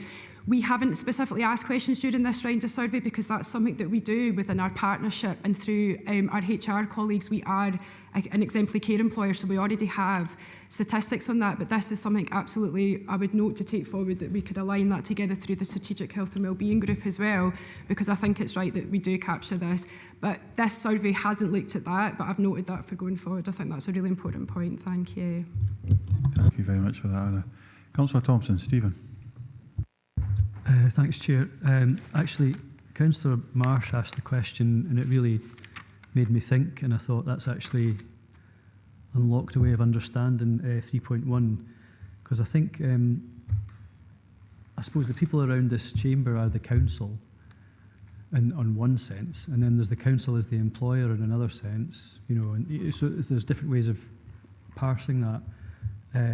When we talk of we want our staff, it's like all this, we're all part of the council in that respect. But I think there is something about, you know, without a doubt, if you describe the council, the most important element is the staff. That's what makes a council work. But what's evident from the survey, and I think it's been covered pretty well, is that the staff don't feel that the corporate council values them, or the structures within the council value them as individuals. I mean, that the evidence bears that out. So when we say we value, it's about it's a pronoun issue. We don't really know who we is in that sense, because clearly elected members, I think we'd like to think we value our staff, and that's why we want to see this report, so we fully understand where the communication is lacking, or what the staff are actually telling us, or why they've not been able to tell us so far. And I think we're taking steps towards that, from the 10% to the 28% to wherever. So that's got me thinking. So thanks, Councillor Marsh, for that, because I hadn't conceived of that when I was reading this report in that way. But anyway, in terms of the report itself, yeah, I think I've got a similar concern about what the actions are. So I think there's a bit of a confusion between what's an action and what's an ambition or an aspiration. You know, and I could go through them, but I don't want to sort of bore everybody further. But when we say things like, we will embed employee recognition into our culture, assisting to cultivate a leadership style where our workforce regularly receive recognition for delivering council themes within their communities across DNG and are thanked for a job well done. Is that an action, or is that an ambition? And how do we measure how well we've done with that? And I think that's maybe back to Councillor Hagman's point. I mean, there is another one there which is you'll have a minimum of 1 check-in per year. That's pretty clear. That's an action. You can measure that. Has that happened? How many did it happen for? How many did we still have to do? So there's, I think that's maybe part of the plain language we're talking about. It's like, one's an action, one's an ambition.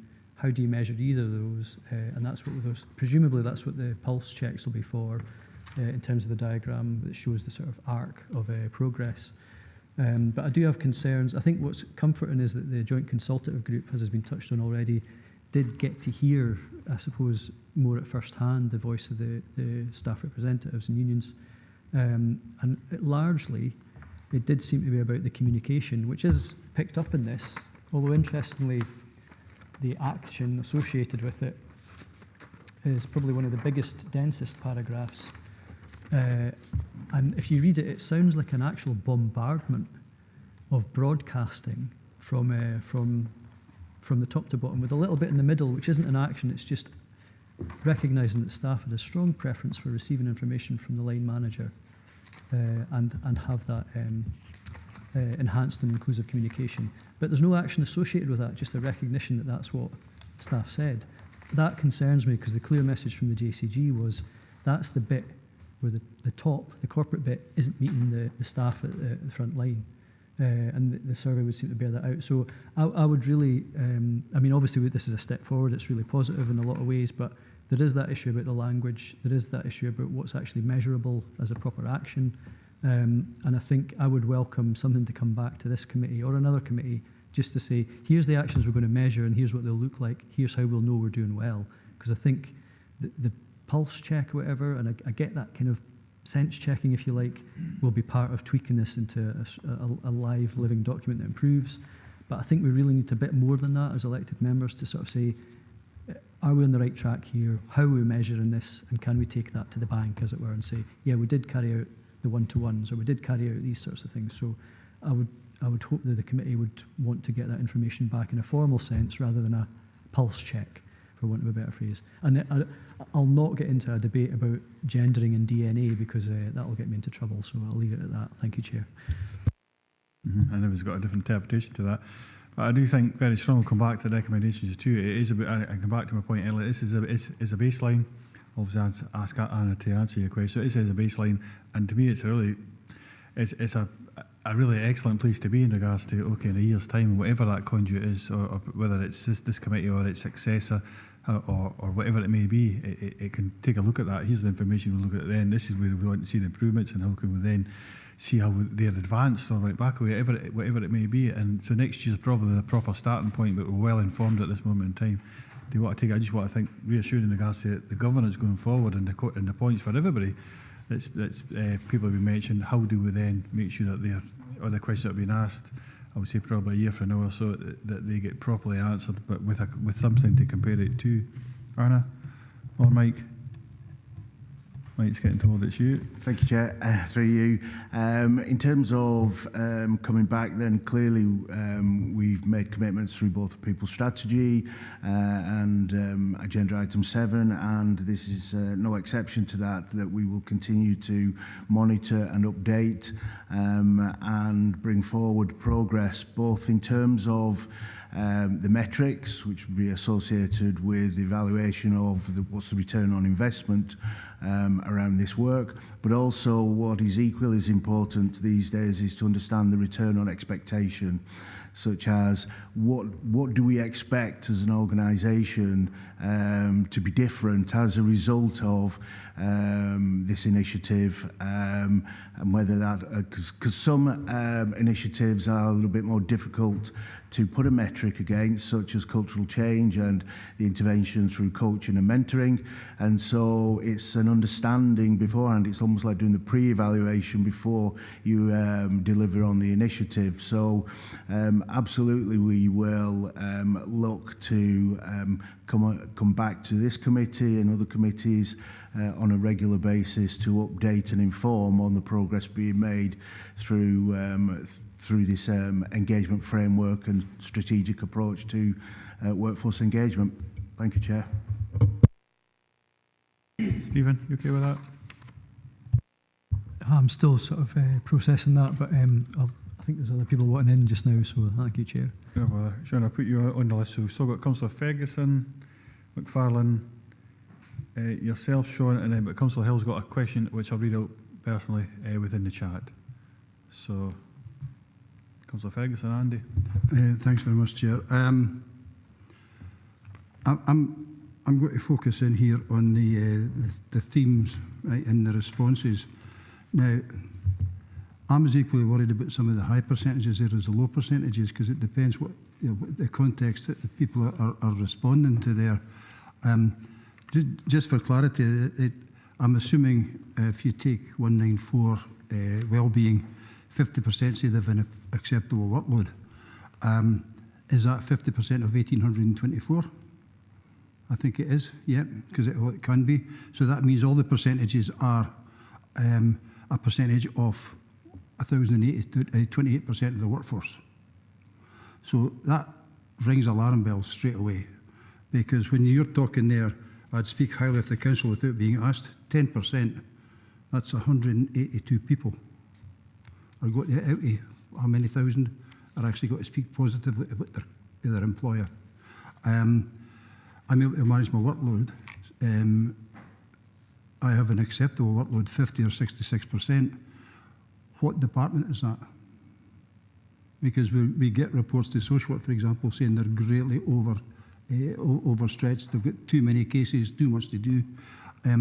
So I think we could, without identifying people, we could have given us a bit more meat in the bones to there, and given it some service areas as examples.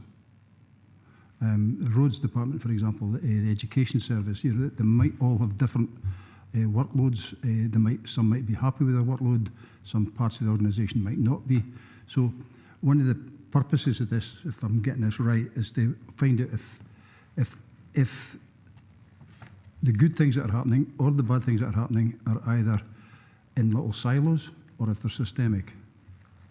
Okay, so if we're only getting an acceptable workload there, 50%, we don't know who it is. We just know that 912 people have said they're happy with their workload. So I think what I'm trying to get at here is that these are quite helpful for me to give me an indication about where we should be looking, right? And I'm assuming HR colleagues are doing exactly the same, right? And your joint trade union colleagues will be doing the same. Is it, if we've got to use these, there needs to be some correlation. I think you used the word earlier, Mike, about we need to have a correlation between the different parts of this report here, so that we can really understand all the different bits that come forward. So I'm welcoming this, and I'm pleased to see that the joint trade unions are involved. I do remember historically, in our darkest days in this council, I think we had about a 5 or 6% turnout for a survey, and then the trade unions did it on behalf of the council and got 90-odd% a few weeks later. So there's maybe a trust issue here. I'm more worried that out of your 28% of our workforce responded. That meant, of course, 72% didn't respond, and that for me is one of the biggest problems I've got here. How are we going to fix that? I think that, for me, is a serious question, is how are we going to get more of our workers to be prepared to go and put down exactly how they feel about their job, about their conditions and everything else. This isn't a new problem. I'm seeing Mike shaking his head there. This has been happening years after year after year, and I would suggest right across industry will have the same problem. And it's how do you build up trust between the staff and the senior management team, and like we'd be the equivalent of the owners if it was a private business, right? So how do you build up that trust, for me, is the $64,000 question here. So who wants to answer that question? Go on, Hannah. Happy to take that. Thank you, Councillor. You're absolutely, I totally agree on all those points there. It is about building trust. It's to keep doing what we're doing.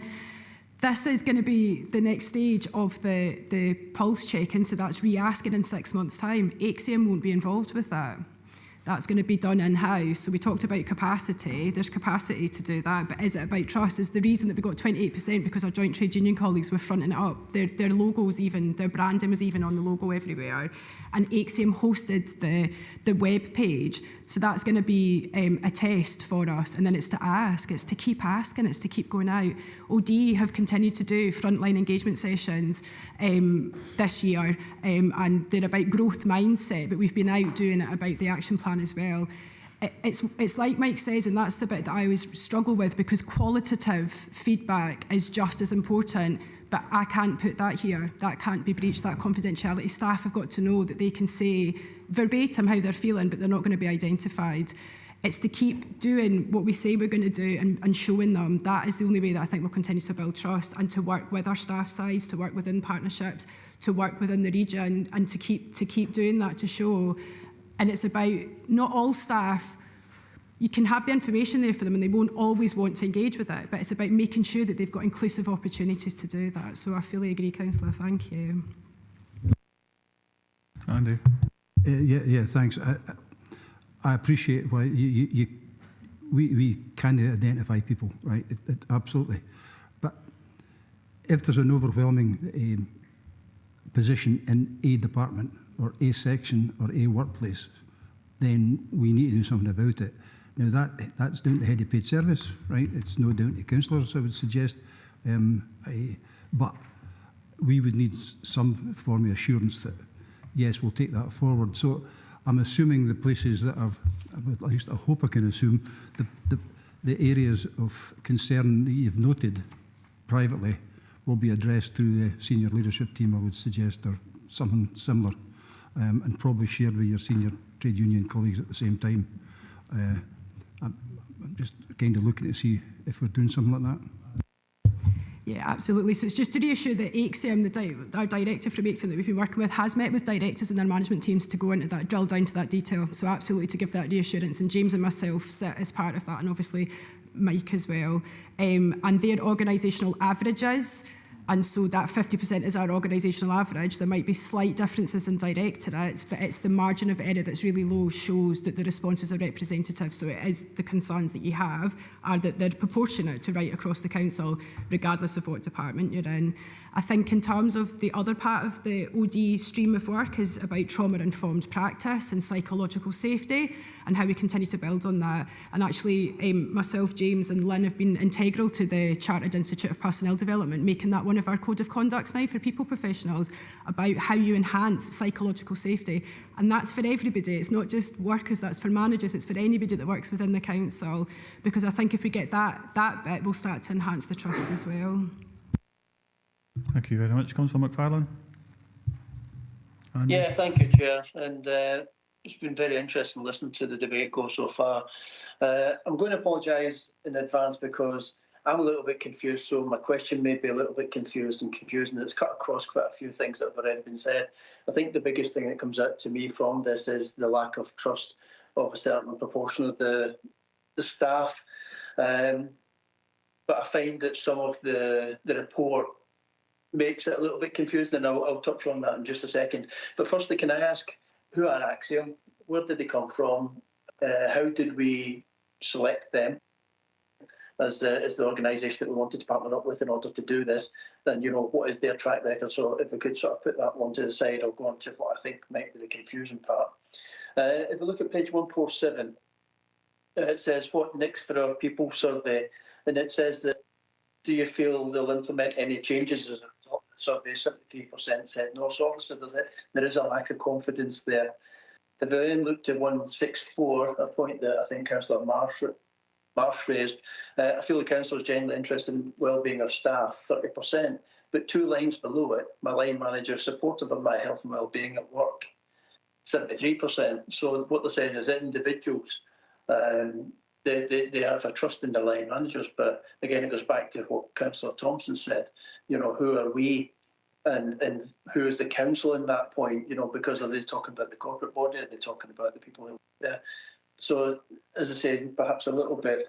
And then if you go on to page 166, I'm confident in suggesting you have better ways of doing things, 59%. When we look at page 168, again, somebody else flagged it up, opportunities to show initiative, 16%. I do find that some of it appears to be contradictory, and it might just be the way I'm reading it, I don't know. But I do think that there are some conflicts in there. But one last point is that we attend many committees, and very often PDRs will come up in the conversation. And the completion rate is very, very low across the whole council. And for me, how you show someone you value them is about taking an interest in them, not just about when they do a job on a day-to-day basis, but how you take an interest in them. And the PDR, for me, is part of that. It's a personal development review, and it's about taking them as an individual rather than just an employee. And I would like to see that we're doing some work on that to try and sort of encourage people, and then sort of tease out through that perhaps why people do or don't participate in the survey. Obviously, you can't ask them directly, did you or didn't you, because that's a matter for them. They want to try and keep it confidential. But I'd like to see an increase in the PDR uptake and completion. Thanks. Thank you, Chair. Thank you, Councillor. Just to reassure that AXIOM was procured as part of our procurement project team, which was set up. So the initiative started with a project team based in 2021 with just OD colleagues. We did benchmarking and research, and then we created an independent procurement project team, which included legal services, BTS and digital, HR colleagues, procurement colleagues, joint trade union colleagues, myself and James from OD, and business intelligence colleagues. And then based on independent scoring, AXIOM was awarded the contract. They are on Excel Scotland, and actually since their work started with us in early 2023, they're now in discussions with other local authorities across Scotland as part of our work with the Improvement Service and the Scottish Personnel Development Society, because there are other local authorities now considering procuring a staff survey in the way that we have. I think Highlands and Islands were the other council that did it first. So it was just to provide some reassurance that we went through due process with procuring AXIOM. Thank you.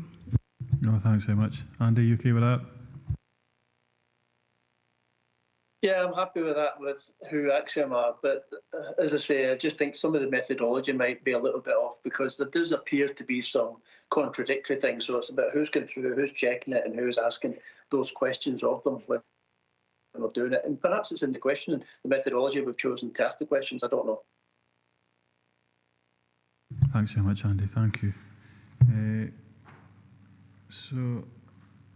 Chris Hill, but it's Councillor Marshall, then I'll ask Councillor Hill's question. Sean? Thanks, Chair, because I know you're turning to the recommendations, and this is about the action plan. I'm just listening to the debate. I don't have any issue with regards to going back on another similar survey in a few years' time, because ultimately this action plan here, there's probably some quick wins in there. There's, this kind of check-in with the groups, etc., to see that you're on the right track. We maybe not have all the actions here, but those could be developed. But ultimately, the proof of the pudding will be when you go back and survey again. So it's crucial that once you've done this one survey, you go back after you've initiated the action plan, you've communicated, you said, we did, and through that, hopefully, you should see improved results in a similar survey in a couple of years, 2 or 3 years' time. So I've got no issue with that, and I think that's the right approach. When I look at the action plan, and it was something I touched on earlier with regards to succession planning, I have noted that you've got it within the organisational talent framework, and you've also mentioned it within coaching and mentoring framework. I do feel as though that we are on the verge of, and with regards to succession planning, that we're under a real threat with this. And I'm thinking that there's an ideal opportunity within, and I can't see it in the action plan, but within this new electronic appraisal system, there's probably a really good opportunity to proactively elicit some more information on individuals and what their aspirations are, etc. So we'd hope that that would be explored, so that there might be a lot of people out there harbouring a wish to do something else. And sometimes as a line manager, that's not nice to hear, because you don't want to lose good staff. But I think under the surface, there's a number of opportunities that people would like to explore. And I think if we have the right process in place to allow them to express that, then we should kind of hopefully not resolve, but go some way to the succession plan and some of the other issues. There's an opportunity with the new appraisal system to build on the action plan and some of the things in here. James, you want to touch on that last point in particular? James, your hand's coming up anyways. Yep. Yeah, absolutely. It was good timing. So a couple of points there, happy to do so. I think absolutely the check-ins, that appraisal element is absolutely the place to do that. And I think having the ability to do that on a regular basis, at least once a year is what we're saying, but it's on that regular basis.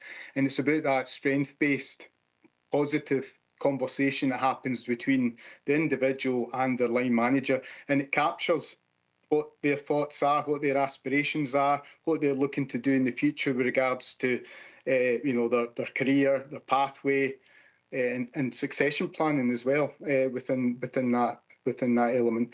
There's also an aspect within My Learning that captures previous learning and previous evidence of learning. So again, it's given the full picture of that conversation that can happen between two individuals. If someone already has an HGV licence that they got out with the council, that can be captured and it's in the system and it can be discussed as we move forward between those individuals. But I think having those clear, and within check-ins itself, it's having those clear points of discussion.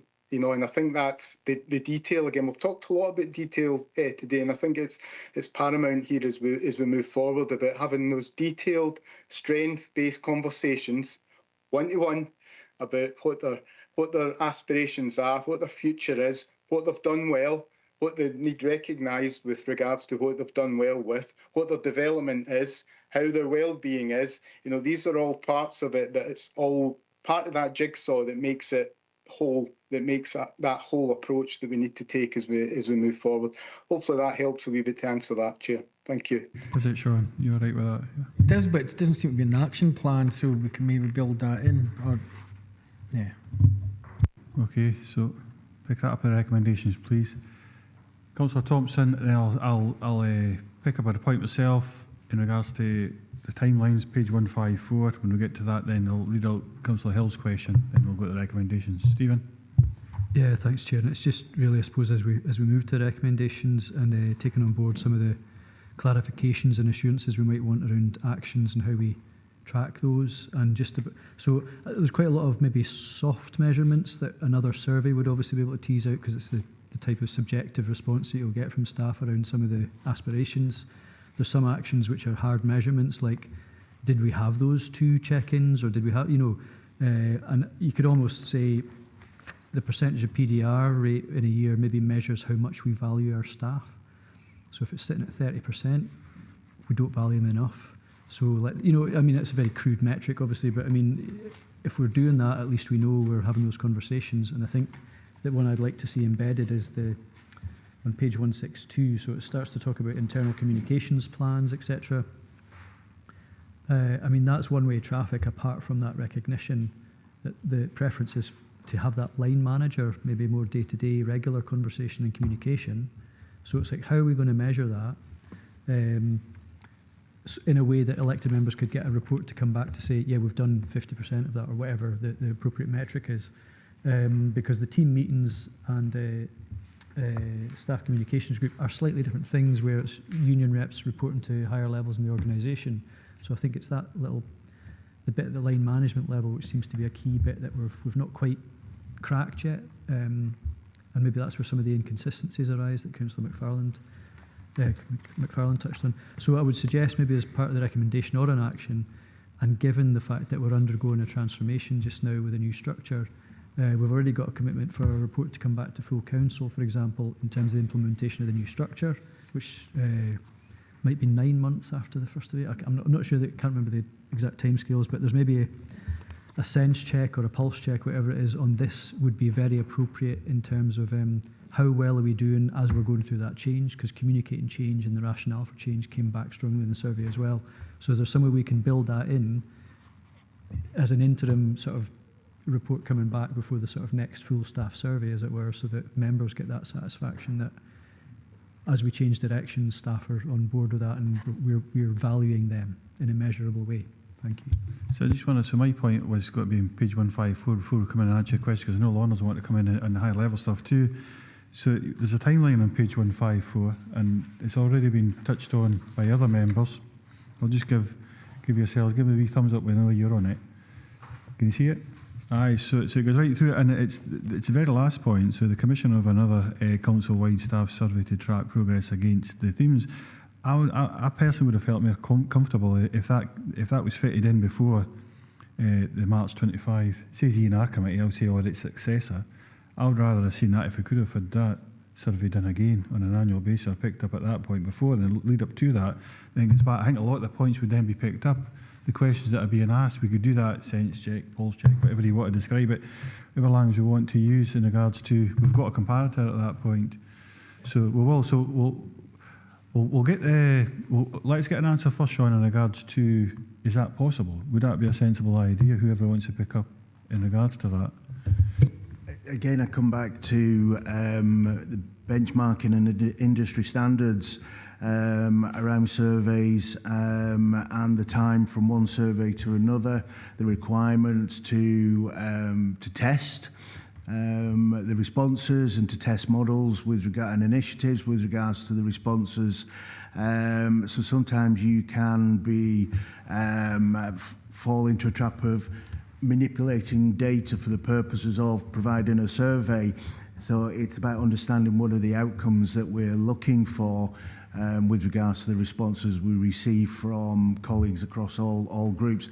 And that analysis is quite often a deep dive and does take some time. And hence why we do make reference to the sense checking or the pulse checks, That is the standard practice with regards to continually monitoring on the themes before we then embark upon another larger survey. The other thing we have to bear in mind as well is the value add and the costs of conducting the surveys, and obviously we need to be mindful of that in the current climate. Thank you, Chair. I suppose in simple terms, Sean, I'll just follow that through and I'll bring you right in after that. I'm thinking, right, okay, if we've got an aspirations, 28% turnout at the moment for the survey, and we want to see that up to, say, 35 or 40 as a base, but actually, through the survey, we find out we're only actually attracting 15%. To me, that's a clear baseline. I can compare that and say, right, okay, so on that particular point, we can try and improve that. We can make decisions, policy decisions and otherwise, in which to see that improvement, whether it's a better type of survey consultant, do it ourselves, whatever it may be. We could make all sorts of decisions, and that would apply to just about everything. I thought in regards to the questions and points that have been brought up. Also thought it would be a good idea. It's probably that if you reach out, which we know you definitely do, reach out to individuals or groups for that matter who've got a high level interest in this and say, right, okay, what is it you actually want to see here within the reports coming forward? I know, so Councillor Marshall, you're coming in first, and then Councillor Hagman, but we are moving towards David Slater's actually down as the first time speaker, so I'll pick you up after Councillor Hagman, David, and then we'll focus on the recommendations alone. Yeah, thanks, Chair, but sorry, Chair, as well, I was really just coming in just to kind of disagree with, I think what we've read here, there's some real fundamental issues in the council. Within the survey 2000, it's nearly a year old now. There's some action plans there, and some of those will take time to work out. And I think it's been mentioned as well that industry-wide practices, you wouldn't go out and survey again because it's a big exercise as well. It costs a lot of money, but it costs a lot of time. To go out there, if you went out too early, you're not given enough time to actually embed some of these new things that you're putting in place. So I'm kind of comfortable with the time frame. I wouldn't bring it nowhere near to March 2025. If it could be brought a little bit forward from 2027, that's fine. But there will be checking a bit throughout, and you might know you're in a position maybe to kind of respond or to go out for another survey.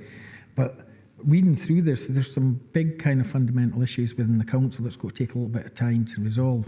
And with regards to survey feedback, I think throughout industry as well, you've got to accept that you can put a lot of work in and still get about 25, 26, 27%, and that's acceptable. I don't think the amount of survey responses back, if we get 25 or 26% back next time as well, that would be okay to benchmark against the previous study. So I suppose that I kind of agree with the timelines here. If there was any chance of bringing it forward, I'd bring it forward a little bit, but I wouldn't bring it. I don't think it's enough time to resolve some of these issues. No, so we'll get that in debate, and I'm no precious about it, Sean, by any means, but I just thought, actually, how do we actually compare on a like-for-like basis? But Lorna's wanting to come in. Lorna. Just to add to the comments that have been made by officers already and members, the need for us to kind of embed and imply the plan here that's been agreed with staff side and staff indeed themselves is really important, and it'll take some time to not only apply some of the actions, but really to see the benefit of them, and for staff to make a judgment about that in a survey in the future. But the provision, and Councillor Hagman's made the point about accessibility of the language, pulse checks, further check-ins with staff to test some of this as we go will be available and reported to members. And the intention through the people strategy and workforce plans with this is it will provide regular updates to members through this or a sort of a future committee. Councillor Thompson mentioned about the structure and the evaluation of the impact of that. And obviously the Chief Exec herself will bring forward an evaluation framework for that. But of course I would anticipate that she'll consider appropriate measurement of staff view as part of that approach to that evaluation framework. So certainly we'll pick that up with her and she'll feed that back into the discussions that she's having around that. But it's really to reassure members that the Staff Survey Action Plan and the engagement framework are all part of us really focusing on staff responding to those themes that have been identified through the staff survey and taking action. But it's not something that's done, and the word corporate council has been used a lot in here, both for members and for HR. but it's really down to your relationship with your manager, with your team, and those things to be embedded consistently. And I think one of the things I've picked up through the staff survey results, but also indeed the detailed feedback which all members had access to in December and still have, was about the consistency of that. You know, and for us to be consistently better, it's no good just one team being better or a few teams.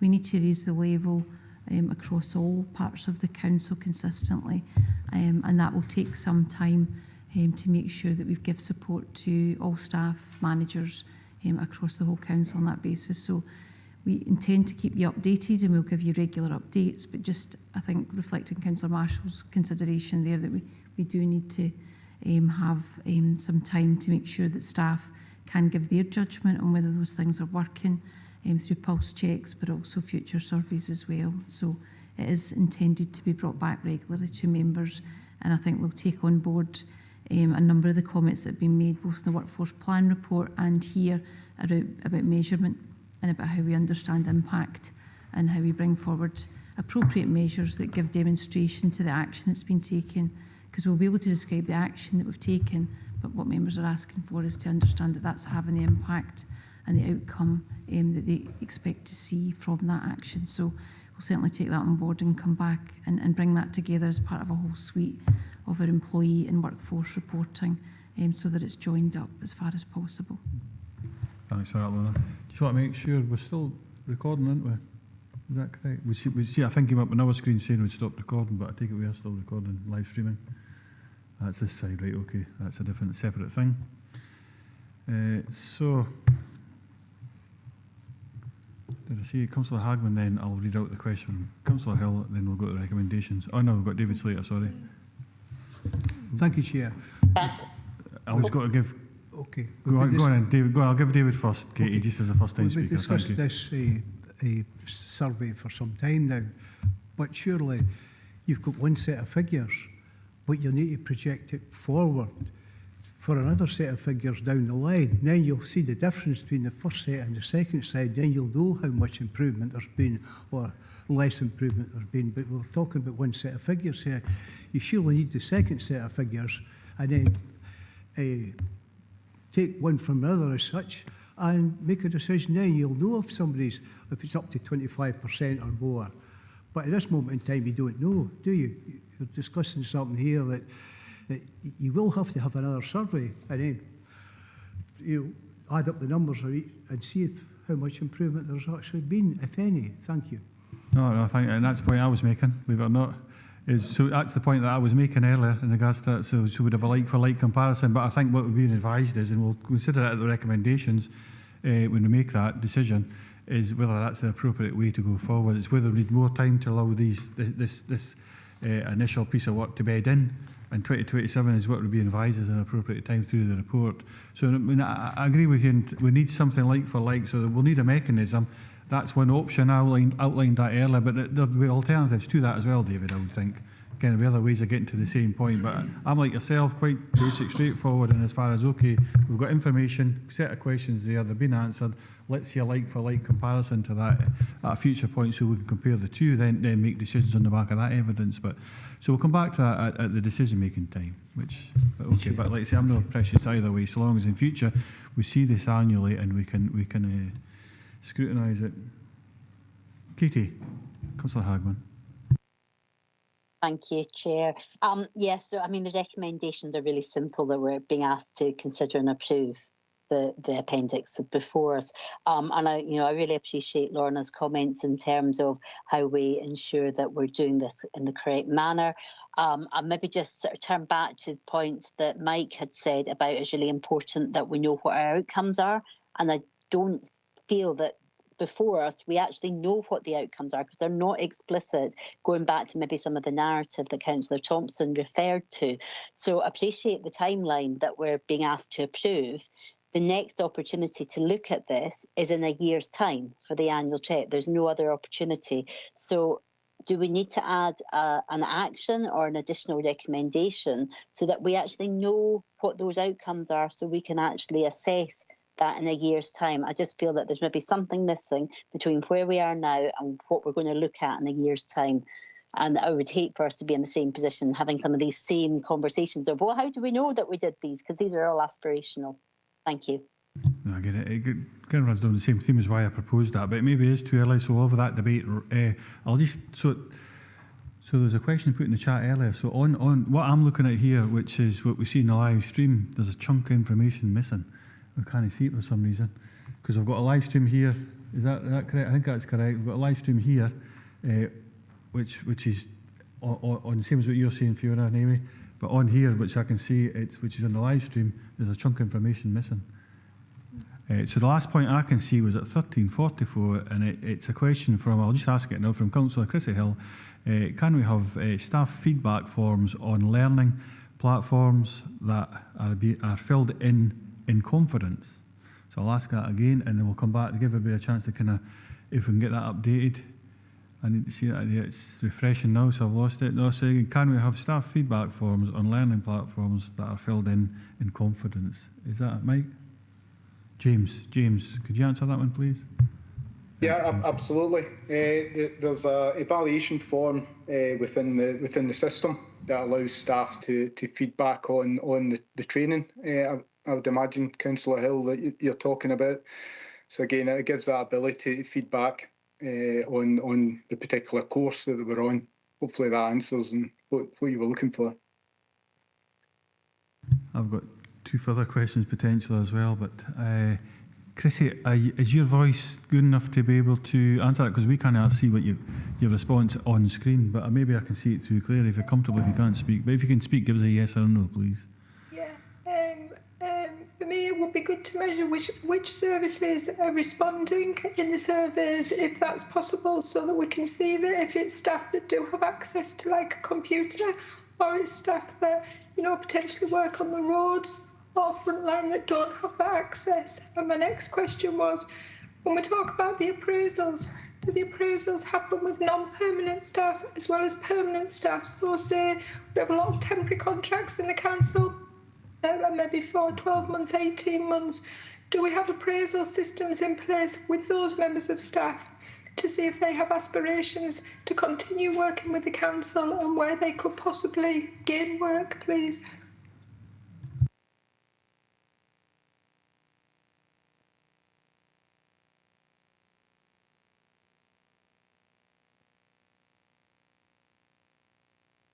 I've not got my microphone on, apologies for that. Thanks, Chrissy, very much appreciate that, your efforts here when you've got such a sore throat. But James, can you come in and answer that, please? Yeah, certainly on the appraisals, absolutely. Non-permanent should have an appraisal. You know, there should be an objective setting as part of their role. So absolutely, and part of that discussion should be about their future and their aspirations, what they would like to do going forward. So absolutely.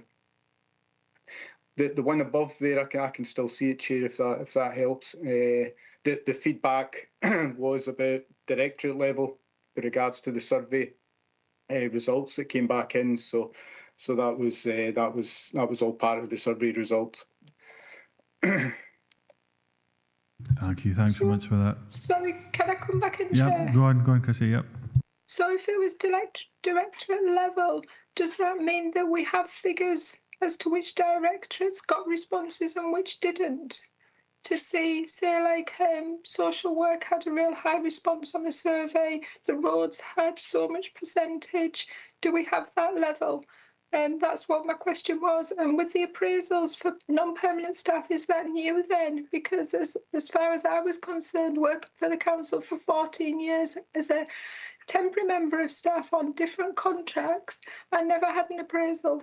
So it's to see whether that's a new thing that's been embedded, because not all temporary staff do have or have had these appraisals in the past. So moving forward, is that something new, or is that something that potentially should have been done, please? Okay, James, yep. Happy to come in, Chair. No, it's something that should have been in place, Councillor Hill, from being honest. I'm hoping somebody's spoken to you over that 14-year period with regards to that. So, you know, objective setting, what the role's about, what any learning and development requirements you would need, these are all aspects of any role within the organisation. So that's something that again should have been picked up. But the check-ins that we've talked about at length today is something again that we'll be able to capture that for the whole council at least once within the year, if not more than that, which is obviously best practice. So and the point above that is Axiom facilitated sessions for the results of the survey with directors and the service management teams, and it looked at some of the detail you referred to there. But what was shared with the wider audience was that council organisational average of where people were at, rather than that each service level, each directorate level. So, but as I say, there were facilitated sessions with Axiom and the management teams to look at that, and that's sort of featured into the action planning as we're moving forward.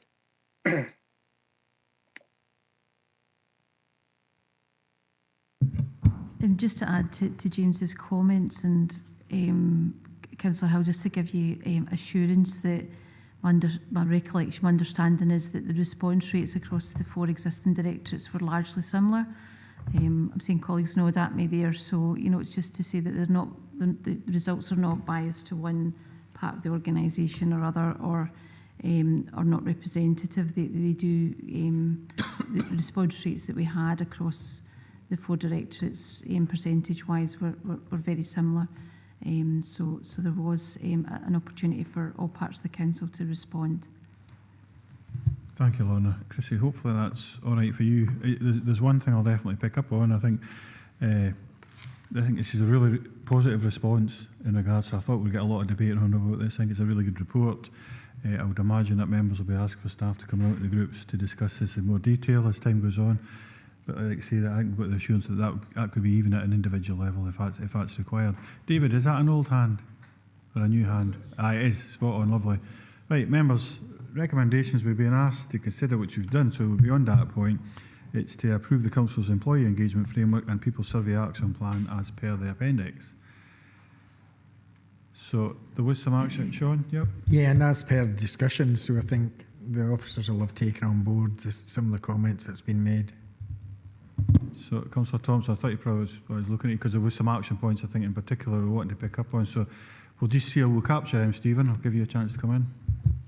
So, I mean, without sort of going over it again, but I think there's, I think probably most of it's been captured. I think the assurance I'm really looking for is that I'm comfortable with the timetable. I think the survey is probably the right tool at the right time in terms of what we've heard. But I do think there is that probably after the first sense check, but before the annual sort of this time next year, when there'll have been a year of sort of embedding, if you like, and we'll have 100% check-in and PDR rate, presumably. But I think there's something in between that. Maybe it's around September, October time, 6 months from now, when there's something along the lines of the chief exec's kind of report and the restructure, or even just feedback from the sense check to say, yeah, it looks like we're sort of going in the right direction, and here's some clarity around the action points that we're going to be measuring, or something along that sort of line. I don't know if that's a reasonable request, or I don't know if it's a recommendation, or just to get that assurance, if that's reasonable. Thank you, Stephen. Lauren, I'll pick up on that. Just to, I think, reassure, we'll pick that up as an action, Councillor Thompson, but also we, in our annual cycle that we usually bring forward and update the people strategy and the workforce planning and the workforce monitoring reports in sort of November. Cycle of committees, depending on when the cycle happens, post recess. But I think one of the things we need to do is do some work to bring all that information together so that it's reflective of all facets, because we're using some of the same information to give updates on different things. So we need to, I think, do a bit of curation around all that information to bring it forward to members to have that. So if it's helpful, then if we bring that forward as part of that reporting in November, but also recognising we want to give a more focused update to members on the survey as well, annually as well. So we'll look at just making sure we bring those things in line, but certainly within 6 months we'll bring that back to this committee. Are you comfortable with an action? Do you want that captured within the minute? Okay then, you got that, Claire? Pick up on that just as a note, because I know a lot of notes were taken and things, a lot of work done after the meeting. So, members, thanks very much. Thanks very much, you two and all, for your time. And James as well online. Thank you very much. I think that's a really positive, that level of discussion, and look forward to seeing you in 6 months. So, item number 9. So we'll use the same format, then we'll change it after this one, which is an employability partnership update. So as requested by members, and as requested, members are provided with an update on the local employability and skills partnership activity and delivery in the region. In particular, we are updated on the partnerships work to support people in the region with disabilities to improve their employment bodies. But before I bring Lynn Burgess in, Lynn's got to do a presentation for us. The Vice Chair, as Chair of the Local Employability Partnership, wants to say a few words. David. Thank you, Chair. Yeah, I'd like to thank Lynn for the support on the work of the Local Employability Partnership. It's a very detailed and informative report giving statistical information about the regional and national disability employment gap. Members will note that our region is one of the lowest performing regions in Scotland, and note also the work being done by our Local Employability Partnership to reduce our disability employment gap by 50% by 2038. This requires a long-term strategy to support around 5,000 disabled people into work in Dumfries and Galloway. Within the recommendations, there is a proposal for a member seminar to allow further consideration of the Closing the Employability Gap report, which was commissioned by the partnership to improve the employment outcome for those in our region with a disability. I'm sure members will support the recommendations within the report, and once again I thank Lynn and her team for this important work. Thank you, Chair. Thanks very much for that, David, much appreciated. So Lynn, it's over to yourself to do a presentation, and we'll open up to questions after that. Thank you. Thank you, Chair. So as has been stated, the report provides the update that members requested on employability programmes, but also includes a snapshot of some of the performance data that we collect for reporting purposes, and highlights some of the more innovative delivery, particularly the increasingly place-based approach that the Employability and Skills Partnership has taken. The report also starts to introduce some of the work that is likely to form our partnership priorities for the financial year incoming 24-25, which is continued work to tackle child poverty through supporting parents into employment, and a key area of focus in working to reduce the disability employment gap. Last year, the LEP commissioned a review into the disability employment gap. Given our position, we are 32 out of 32 local authorities, and that report outlines 5 recommendations and highlights the scale of the challenge. Since the report was written, we've improved our position very slightly in that we're 31 out of 32, but it's still a considerable challenge. The full report is attached as an appendix, and the report will be published later this week. As a result of the review, we've already started work within the team commissioning some of those services that were recommended by the report. We're looking to extend our delivery of Project Search, and funding's been secured to support young people in transitions from school into work. There's also an ask within the report that the public sector generally leads by example.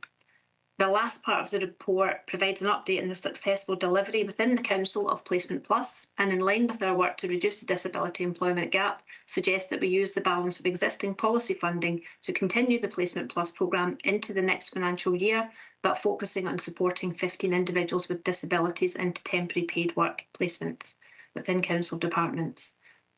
As Councillor Ingalls has already pointed out, we've also requested a members' seminar. The report is detailed and complex, and we'd appreciate the opportunity to look into this in more detail.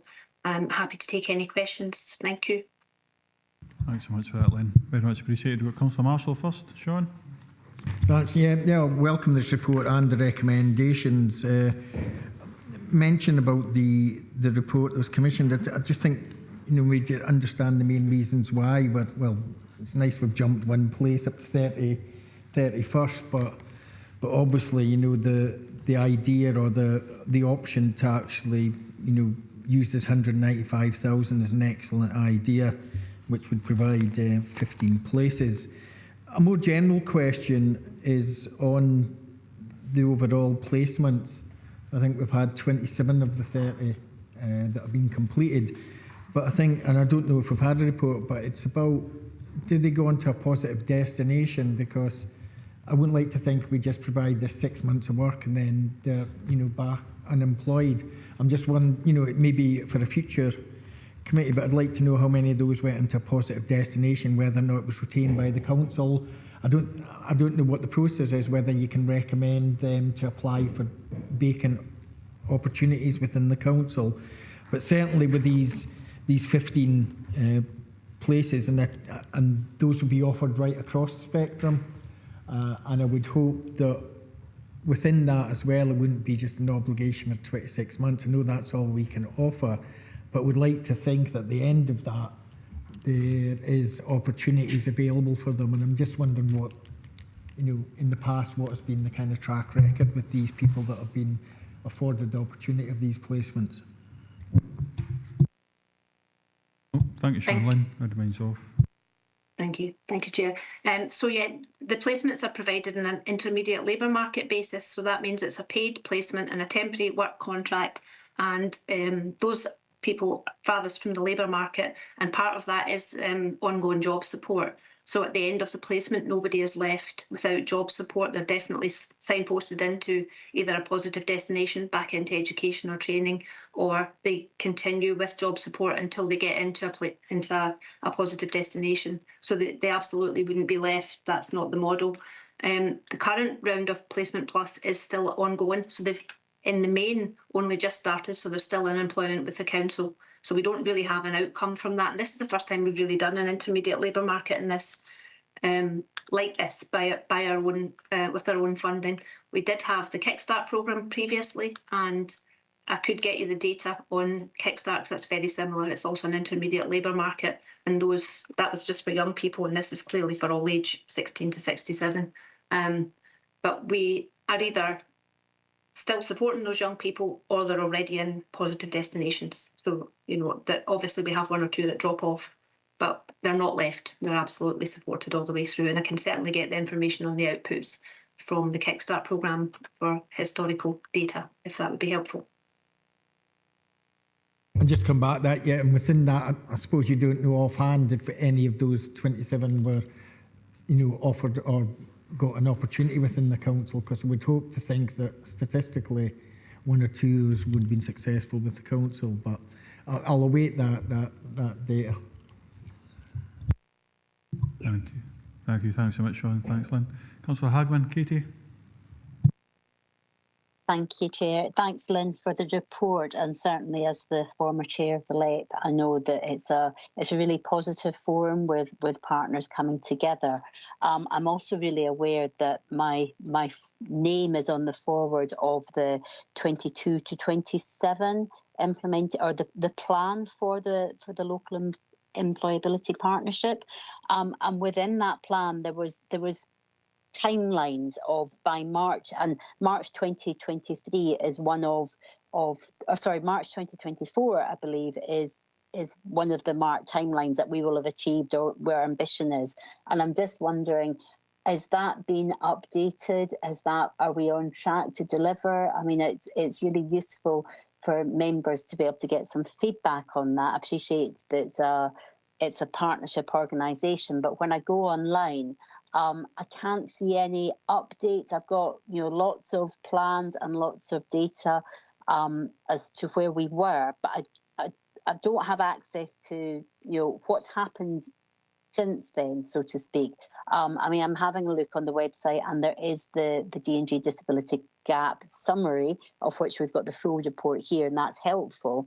But there does seem to be maybe some missing updates on our website. So I guess the request is, can we get that updated, and do we get an annual update of where we are in terms of that agreed plan? Because as one of the partners, it would be really important for us to get that sort of annual check of, yes, we're on track, or no, the partnership board are looking to deliver things in a different way.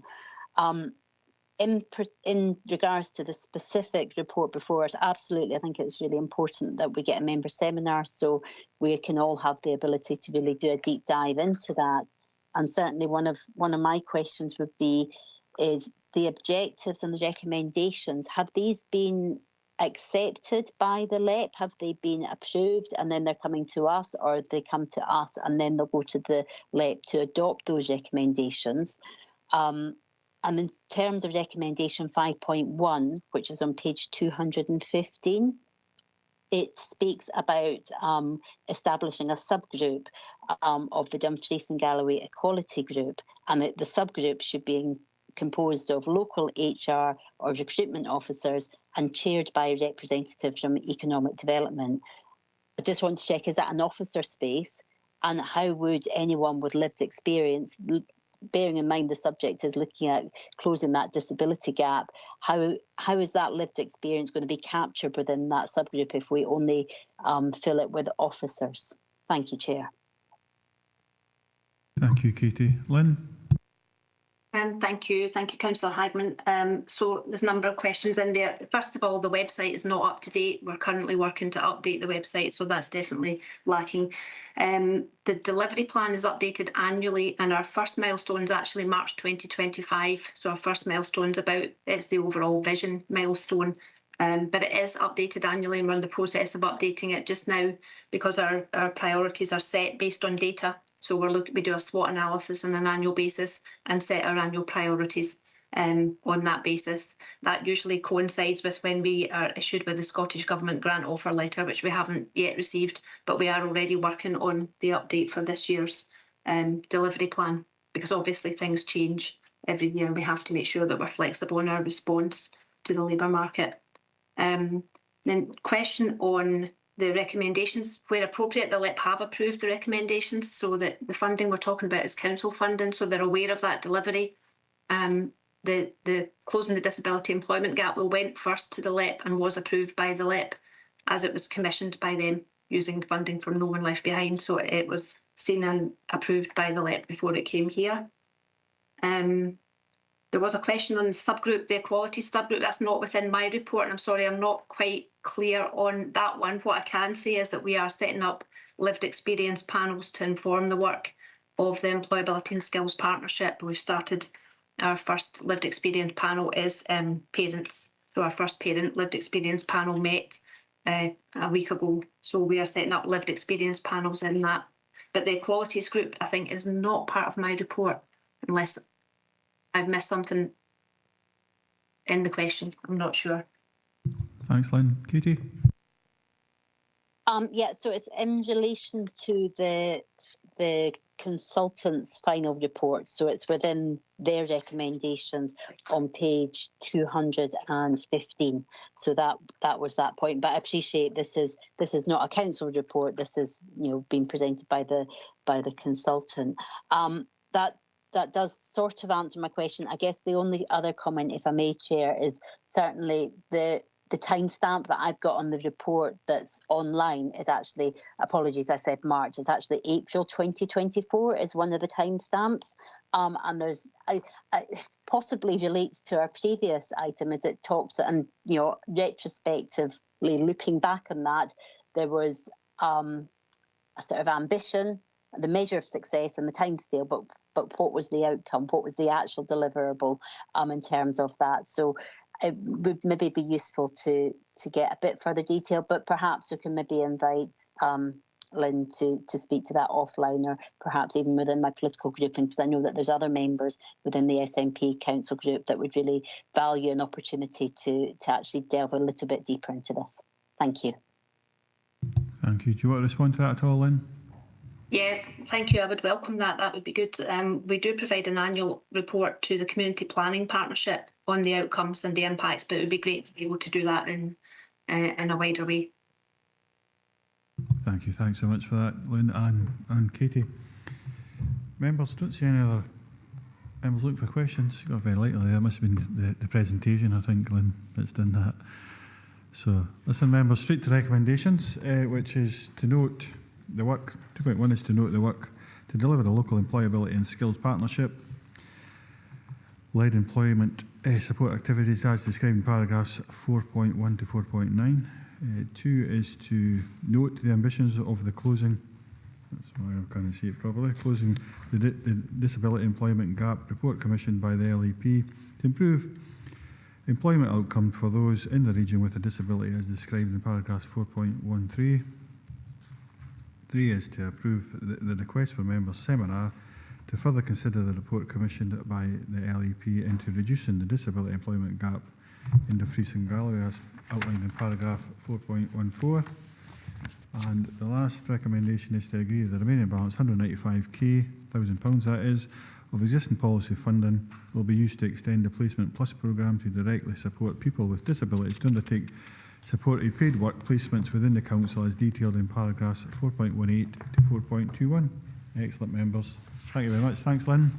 Thanks very much, members, for your questions and that. Well, members, it is 15:01. If we come back at 15:06, quick 5-minute break.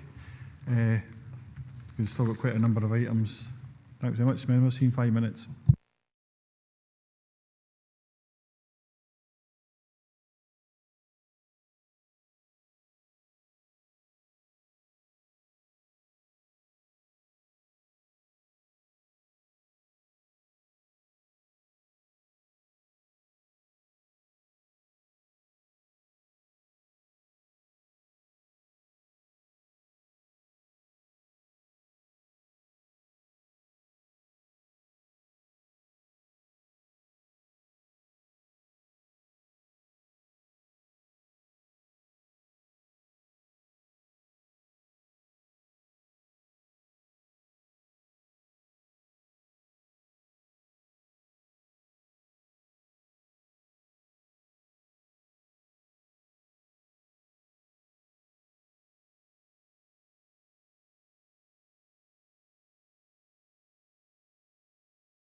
Thanks very much, members. We'll just make a start. That was a quick 5 minutes, wasn't it? It felt like it anyways. So, item number 11, local development plan scheme update and development plan scheme. Just let me catch up with my paperwork. Oh no, sorry, I'm one too far forward.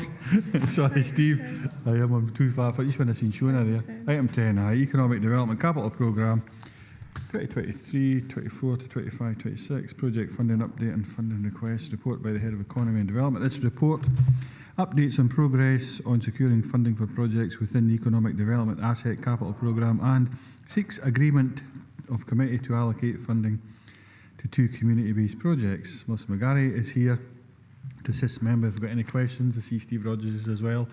Members will open this one up for debate. Welcome, Melissa.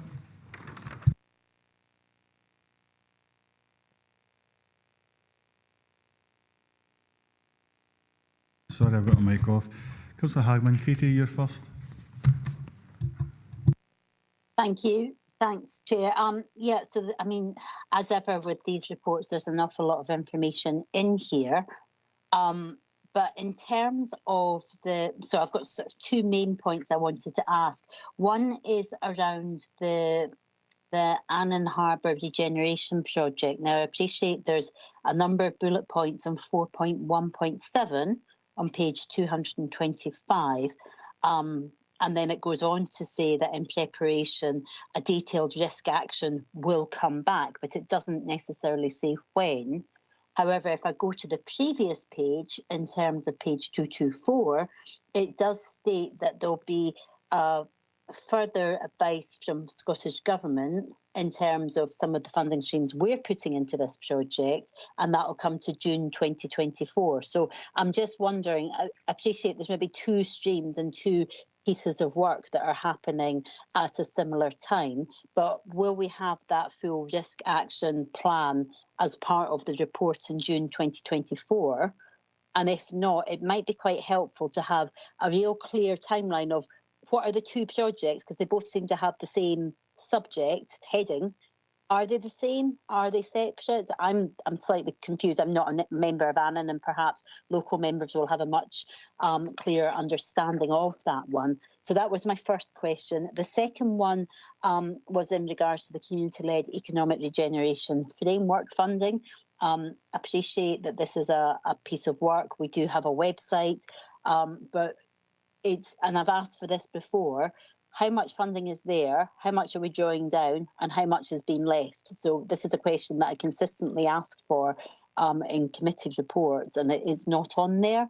And what is the clear avenue for communities to basically bid into that funding? So yeah, that's my 2 sort of substantive points. Thank you, Chair. Thank you, Katie. So, Melissa, I'll be guided by yourself. I see Stuart's screen popped up on the screen there as well, so I'll be guided by yourself to who answers what part of that question. Well, Chair, first of all, in relation to Annan Harbour, so there are 2 issues here. One is in relation to Scottish Government's regeneration capital funding for our programme as a whole, not specifically Annan, but as a programme as a whole. And that contains a number of different threads, different funding sources: regeneration capital funding, place-based investment programme, vacant derelict land investment programme. All of those funding sources are within the Scottish Government's capital regeneration budget, and we are waiting to receive an update from the Scottish Government in terms of what their plans are for funding for next year, for 24-25, and that will be brought forward to the next committee as part of our Economic Development Capital Programme report that we bring forward in June of each year, that sets out the 3-year spending plan and the various sources of funding that we'll be going after in order to make that spending plan affordable. One of those funding streams does relate to the Annan Harbour project. Well, in actual fact, two of them do. One is the Vacant and Derelict Land Investment Programme, where we submitted a bid in November 2023, and the assessment panel, the advice we were given is that it's not yet met. The other project, the other source of funding was Place-Based Investment Programme funding. Now, the allocation of Place-Based Investment Programme funding isn't needed in 24-25, it's likely to be 25-26. Nevertheless, we're looking for clarification on what the status of that funding is with the Scottish Government. So that will potentially have a bearing on the Annan Harbour Regeneration Project. In terms of the risk that we've outlined in the report in relation to Annan Harbour Regeneration Project. So that's under paragraph 4.1.7. That's in terms of the overall project. So there are a number of risks, not just affordability, that we need to consider in a bit more detail. And this was obviously these were areas that we identified through the validation process that we went through with the UK government as part of Levelling Up Fund.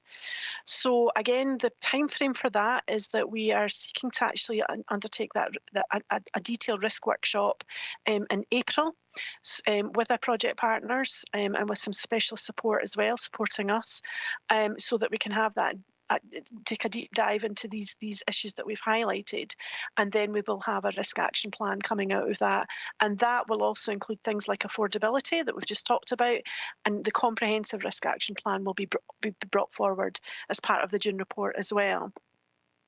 So that's the first part, the first question. The second question was in terms of the community-led economic regeneration framework. Now, this isn't a pot of funding that communities bid into. We don't have an application process.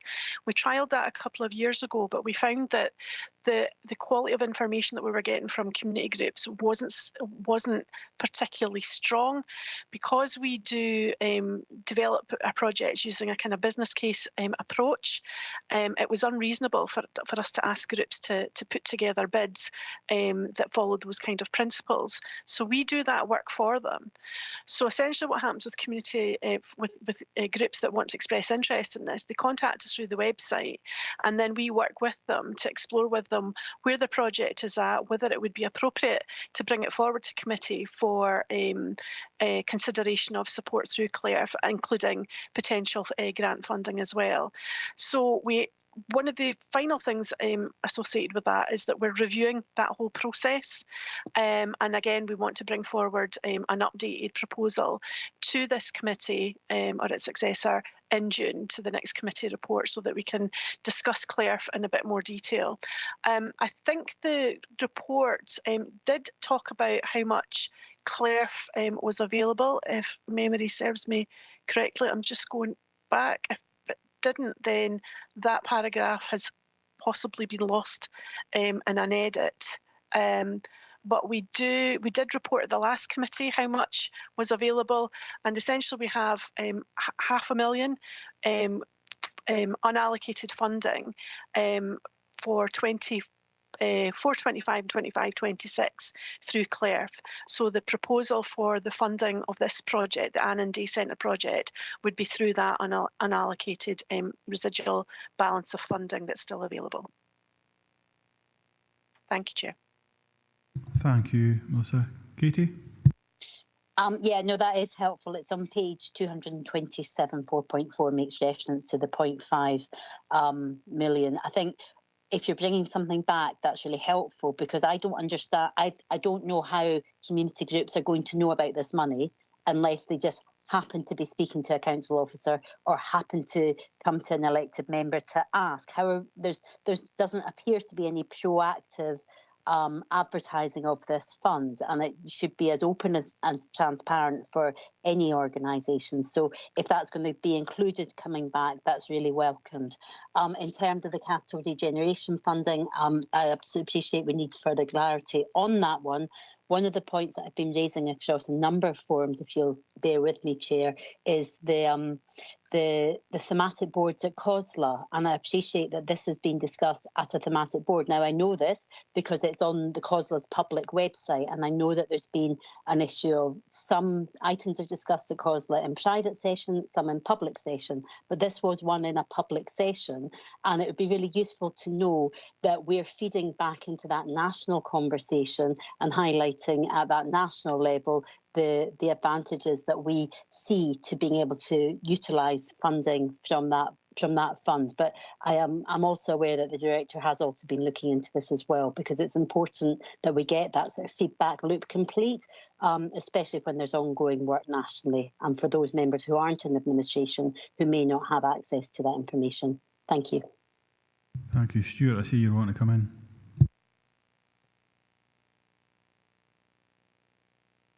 Yeah, thank you, Chair. And it's just to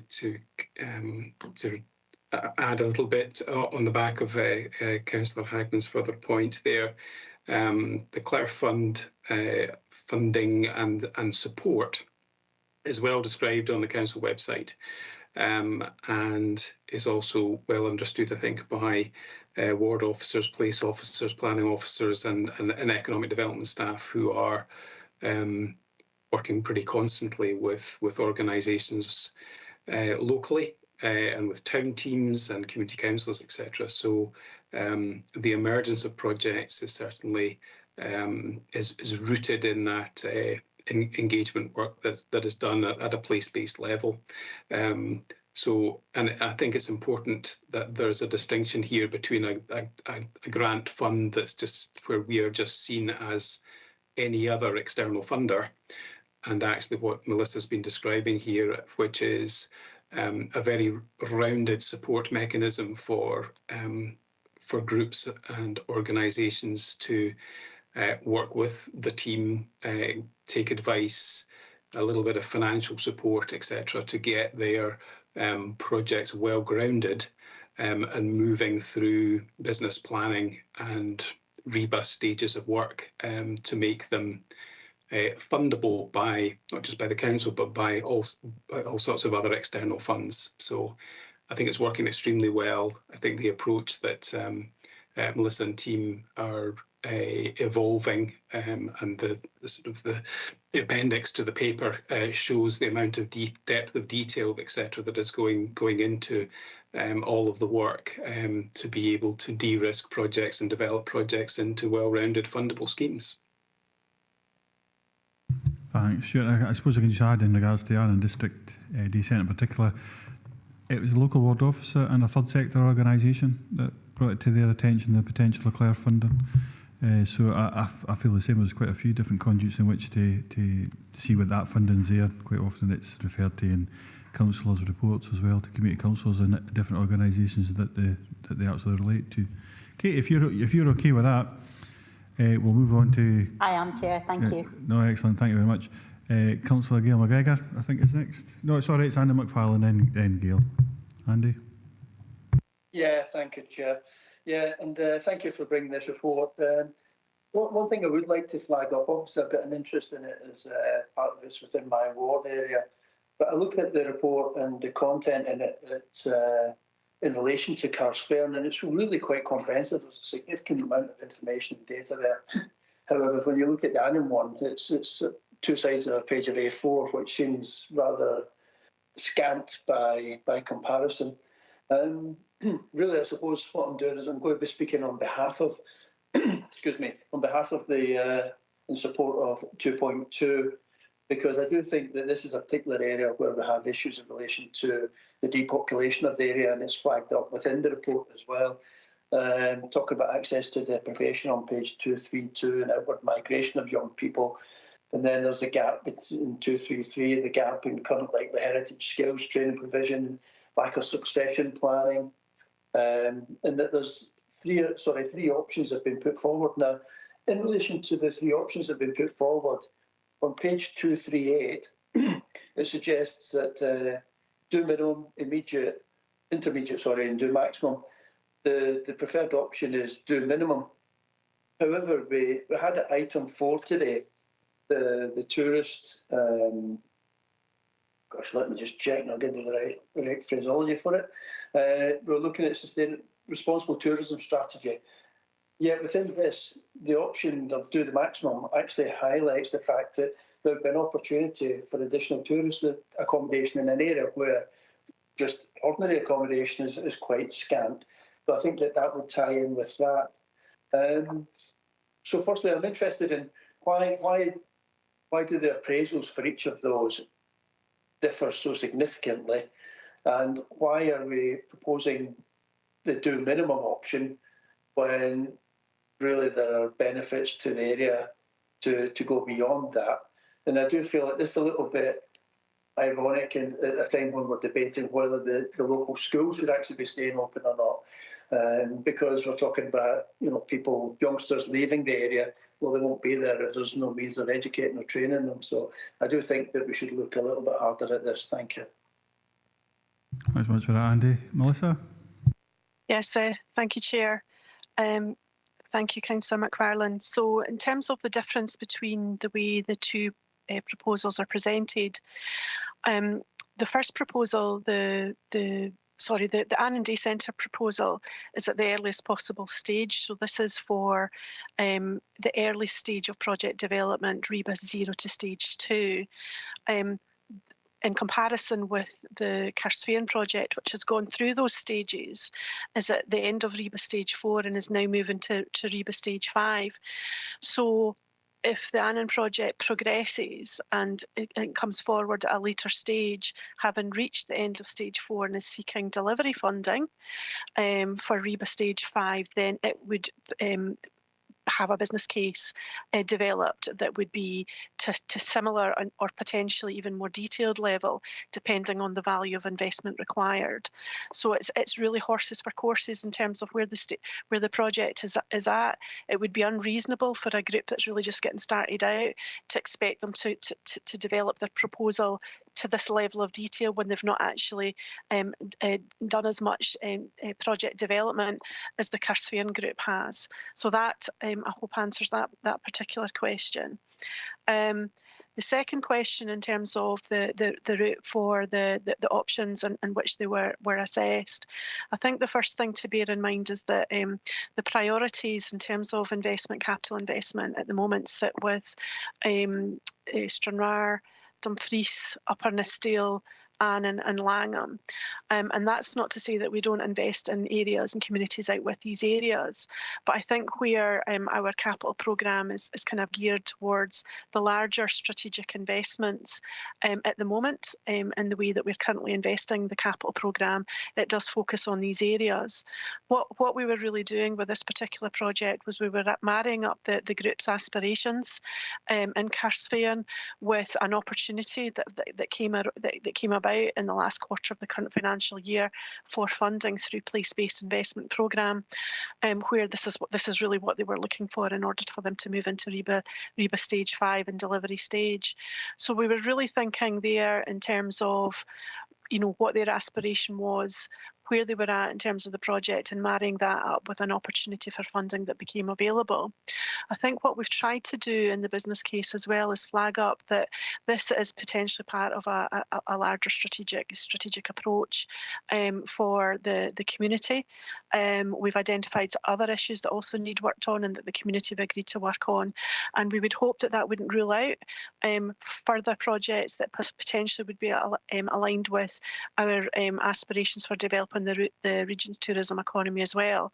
So it certainly wouldn't be the end of the story. This is the second phase of a project that's already been funded by South of Scotland Enterprise. We're bringing forward a proposal to fund this second stage, and as I say, there may be further evolution of work to come through that as the project moves forward and as the group and the wider community's aspirations develop. I hope that answers the question. Thanks, Melissa. Andy? Yeah, if I can come back in. Yeah, thanks for that. It's very interesting to understand the difference between the different stages that the applications are at. So thank you for that. That's very helpful. However, and I understand what you're saying about meeting some of the needs. Now, in relation to do minimum, intermediate, and do maximum, I mean, Am I hearing you correctly in that actually the intermediate and do maximum are there purely for a graphic table, that really they're not really to be considered, or because I don't see any funding costings against that. So is it a case of, we're putting this forward for £131,000 and it's to do the minimum, and actually they're there. This is what you could have won, as they would say on Bullseye, but actually we're not going to go there. Am I picking you up right there, Melissa? I'm not sure. Potentially, yes, although not quite as superficial as that. I would say that part of this is about the development of, the stage of development that the project is at and where the community is at in terms of their ambition. So that there could be opportunities later on to develop these options, and that would require a bigger investment. It would require a more detailed investment appraisal, including BCR. I think was discussed and debated quite extensively this morning in terms of the development of the region's tourism economy. It's a combination of many things. It's not just product development, it's marketing, it's a whole range of facilities. So the do maximum would, although we didn't have some figures there, common sense tells us that there would be significant costs associated with delivering a successful do maximum project or even a successful intermediate project. No, thanks for that, Melissa, and apologies for my flippancy. But I mean, obviously there is quite a significant investment in cash up there from the wind farms and such like, and I'm wondering what could be done in relation to that. And it was discussed at a recent meeting at the school where they're discussing the closure of Dalry School, that the wind farms would be interested in developing a centre of excellence and such like, utilising the school and using that as a means of trying to sort of build up the skills and retain the population. But thank you for your assistance. Thank you. Thanks so much for that, Gail. I see your point's been covered from what I can see. If you're content with that, if not, come in. Very content, thank you. Thank you. Councillor Slater. David? Yes, thank you, Chair. This is a question for Melissa. It's on page 225. It's about Ann Harbour Regeneration Scheme. And I believe, Melissa, that it's going to have a marina. If that's the case, will small craft be able to sail from likes of Workington and Whitehaven, I think it is, across bring in more trade into Annan and visit? It wouldn't be the Bermuda Triangle, but it would be, that the triangle across into the harbour, with small craft be able to go and visit there and dock there. That's what I'm asking, if the marina could take that facility as well. I think it would bring in more tourists, possibly. That's my question. Thank you. Melissa will answer that, but my understanding is that there is already access at the moment for the smaller size at the moment, but it's got to be an incoming high tide. But Melissa, maybe you can add to that. Yeah, I don't think it's marina facilities that are going to be created through this potential investment. The focus of the investment is the refurbishment of the Collets building. It's the public realm refurbishment. It's the redevelopment of or rather the protection of the Minister's Merse and dealing with some invasive species within the Minister's Merse and creating a kind of nature-based offer around there. There's also a small footbridge and a kind of inner waterside area. So while there will be waterside activities, I'm not sure that there's a marina actually included within the current scope of the project. That's not to say that with the increased footfall and attractiveness of Annan Harbour as a visitor destination, that might not be something that the community might want to look at developing a stronger offer around that in later phases or later investments down at that part of Annan. I see Councillor Burry's wanting to come in and just add to that. Richard? Just fancy Councillor Slater that there will be a number of moorings in the development, probably not large enough to be classified as a marina, but if these moorings prove successful, then there's probably opportunities in the area to develop that into more of a marina. At the moment, we get small crafts coming from all over the Solway area. We had La Malawi and the Brigantine, the big tall masted ship in, and that proved a big attraction. So there's opportunities for that sort of spectacle as well in the harbour area. Yes, it's good to hear that, I must admit, but I think there's opportunities there into the future. You've got to look out of the box situation, and I think that the harbour there could, if it could take small craft, then you start getting visitors, because people in small craft are always looking for somewhere new to go.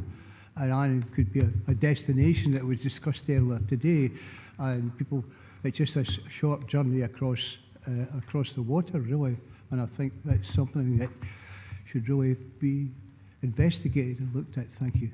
No, thank you very much for that. So who do we have next? We have Councillor Ferguson, Andy. Thanks very much, Chair. I'm going back to the Annan Day Centre. As you know, you and I had visits there to the current Day Centre many years ago now, and I don't think anybody can doubt that it's a good project, right? I'm just wondering here whether we've got enough information today to actually award £47,000 on a sheet and a half of A4 paper. Now, I know there's a lot more work and that's been done.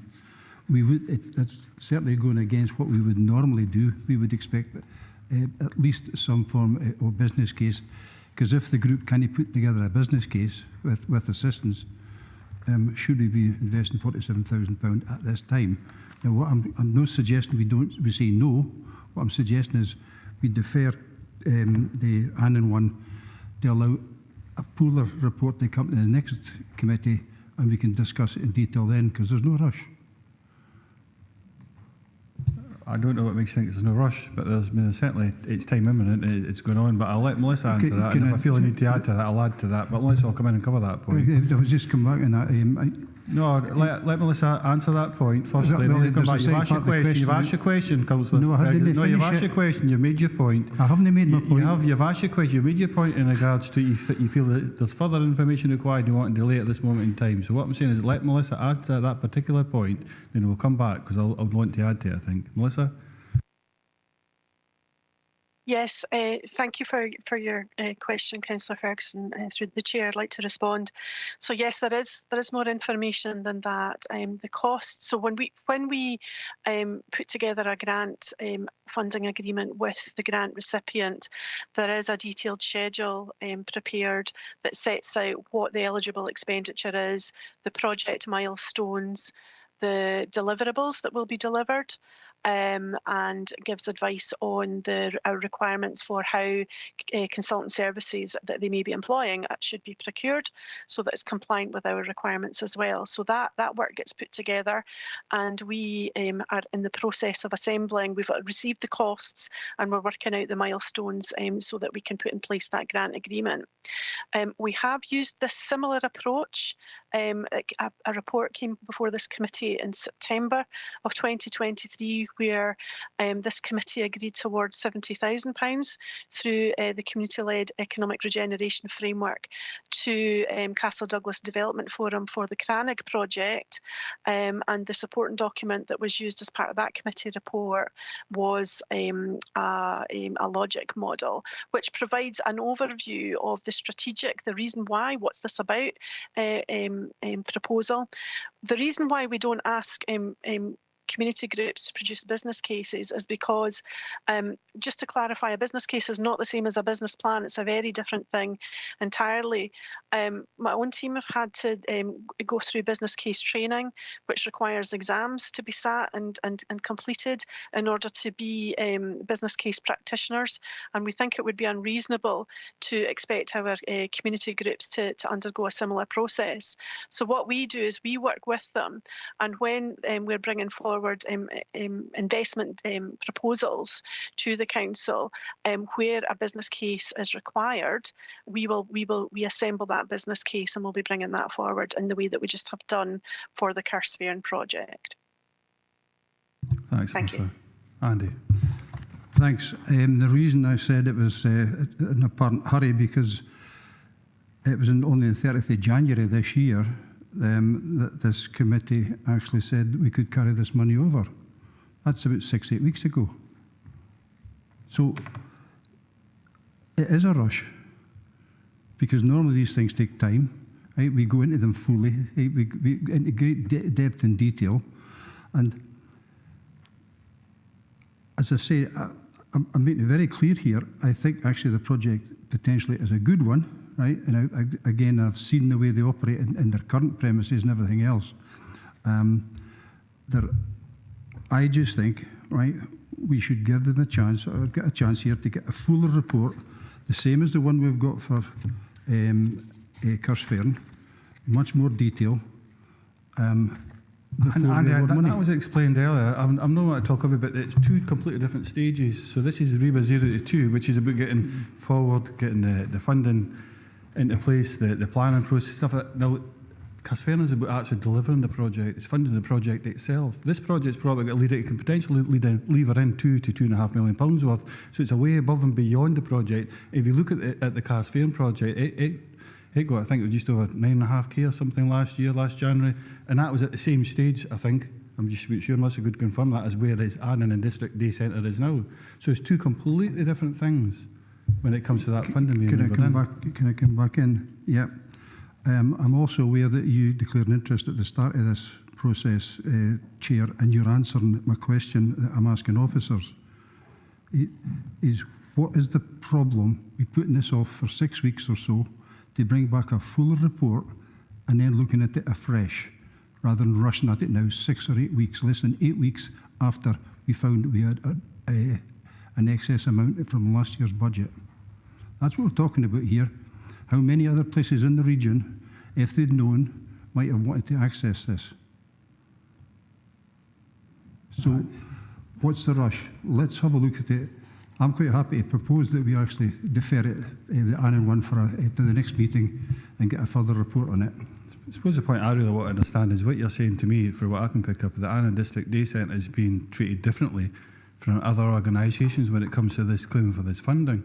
And I suppose that's the point I really need Melissa to clarify, because my understanding is quite clear, it's been outlined already that it's not. It's been treated in exactly the same way, so therefore you're asking for them to be treated differently. And I didn't declare interest, I made a statement of connection for the absolute clarity. But Melissa. Yeah, I can confirm that we are approaching this project in the same way that we have approached other projects at this particular stage of the project development, which is the starting stage, stage 0 to stage 2. And this enables the community to actually get the project initiated and underway, to start doing the work that would then subsequently inform a business case that would be brought forward to this committee in the event that further funding was required. So that's essentially the process that we're following. In terms of timescale, there are no time constraints associated with this particular decision today, I would advise. However, we have been working with the group since January. In fact, I think we had an initial meeting with them prior to then. We have been working with them, and part of what we try and do is keep momentum going with projects. We're aware that elected members are seeking us to progress projects and move forward with projects. So this would enable this project to really get underway, rather than waiting till a decision was made at the next committee, which is due in June of this year. So that would be the only sort of issue that I would flag up in terms of time. Time. And can I just clarify? This isn't money that has not been spent. The budget that was approved in June 2023 included an allocation of 250,000 for next year and the year after, and that budget is available. So it's not slippage in any way. It's just that's the budget that's available. And this funding, if elected members decided to make an allocation today, that grant would come out of the allocation for 2024-25. Thank you. Thanks, Melissa. Councillor Brody, Richard. Thanks, Chair. Obviously, we've discussed this at length. We've been assured that this is following the normal process that Carsfane got an initial grant suitable to their development. They've got a larger grant now that they've taken that forward, and that Annan Day Centre is following the same process. It's not just like the Annan Day Centre have been trying to progress for a month or two. They've been doing it for a couple of years now. They've had feasibility studies into whether they should have their new building should have be built from the start, or should they convert the old Annan Library. So having 2 years down the line, they could wait another 3 months, but there's a lot of frustration because they've been trying to progress this project for a number of years, and there's imperative to get on and help them to actually achieve what they've been striving for those years. So if we follow the process, and it's a good project, I think it's only fair that we progress it and support it today. Thanks, Richard. Councillor Hillary. Ian. Thank you, Chair. Hi, Melissa. Just a bit of clarity, please, regarding the Cairnsfairn model and its option one, the due minimum.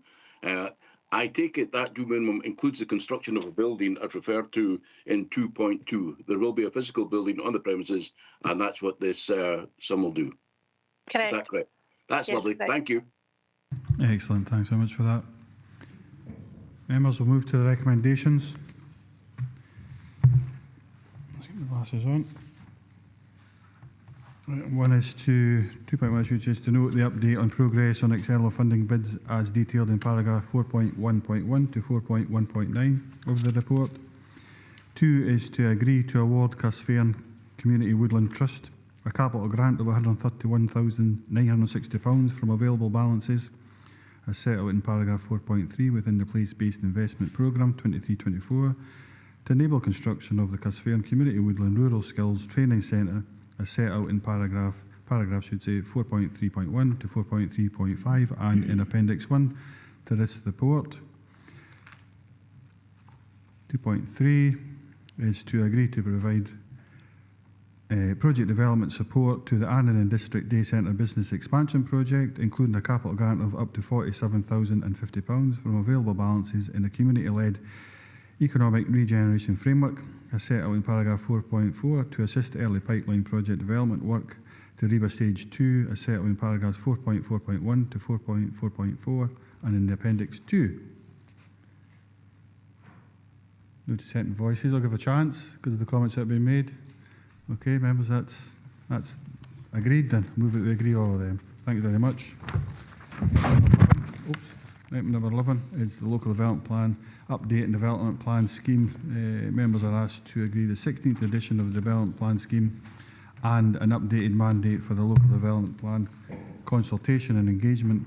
Shona McCoy and John Doig are here to assist members. If you've got any questions, I will open the meeting up to questions. Members.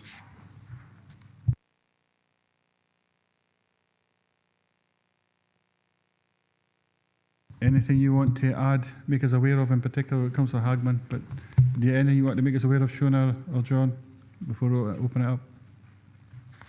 You guys are no shaking heads. Just to remind members that we've got a seminar in the diary on the 26th of April to bring them up to date with where we've got to with the evidence report, but also to give them more detail on the engagement sessions that we're planning in May and June. So that invitation should be in members' diaries. Thank you very much. Councillor Hagman. Thank you, Chair. Yeah, I'm just looking at page 249. It does make reference to the housing needs and demand assessment. Appreciate that it references funding that was set aside from November 2022. I'm conscious we've got a item further on in the agenda looking at funding with an agreed allocated 40,000. I'm just wondering, will we at some point get a full cost of that? I'm just conscious that there seems to be different bits of money, and maybe that's precedent to ask an item 13, in which case I'm quite happy to sort of stop there. The only other question that I had was in regards to the actual development plan scheme, which is the 16th edition, and it was a request from one of my colleagues that can we have a list of acronyms, a glossary of terms added onto the back of that, just because it does reference quite a lot of acronyms within there. I appreciate we've got a working knowledge and we've got a list of glossary terms with our committee paper reports, but it's not been included in the actual publication that we're looking to approve, essentially. Thank you. Shona, is it Shona? Yeah, we can certainly pick that up with the acronyms. That's not a problem, and yet we're probably quite guilty of slipping into them. The question with the housing need and demand assessment work, I've just had a separate message from Jamie Little to say that he's probably going to pick that up under his item, but certainly our reference to it was the projected cost that we'd set out in the report in November 2022 were very much. But if Councillor Hagman would like, we can, when we've got to sort of a concluded point on that work, bring a more up-to-date final cost position, if that would be helpful. Katie? Yeah, no, that thank you. I'm quite content with that. Thank you, and I'll pick that up with a point up later on. Councillor McFarlane, Andy? Yeah, thank you, Chair. Just to pick up on that last item that Councillor Hagman mentioned, can we ask our report writers to sort of make a habit of, as they have done in this sort of occasion, whereby they put Local Development Plan 3 and then brackets LDP 3, and then you can just refer to LDP 3, but we don't get that consistently, so I'd ask that if we can do that, it would be great. Can I ask for an update on 4.11, where it says that the model transport, multimodal transport model for Dumfries, which is anticipated to be completed by the end of February 24. I'm assuming that has been completed by now. So do we have an update on where we are with that? Shona or John? Yep, go back to Councillor Hagman. Sorry, Councillor McFarlane, apologies. Yeah, it's actually our colleagues in Trans and the active travel team that are leading on this. It's my understanding in the last meeting I was at that Sistra, the consultants who've been appointed to prepare the model, are just about finished with it. When we wrote the report, we were under the impression we would have it available for the end of February, but I think they're just putting on some final checks and balances. And once we've received that as well, we will be speaking to Transport Scotland about that model, because it's actually going to be a key piece of data for when we come to prepare the proposed plan next year, because we'll be running various housing land allocation scenarios through that model. Yeah, thanks, Jonah. So when might we get that update, or through what sort of route will it come back to this committee or what have you? And can, just before you do answer, can I just compliment you on the lovely picture of Kirkcudbright that's fronting up the paperwork? Thanks. Thank you. I'll pass that on to our technician. We always try and put a nice eye-catching picture on the front page. Yeah, we'll bring an update back to members as soon as we can on that multimodal traffic model for Dumfries, which is quite a mouthful. Thanks. Thank you very much, both. Don't think we have any other members looking to speak, or do we? Yes. Oh, sorry, David, I'm looking on the screen. Sorry, Councillor Slater.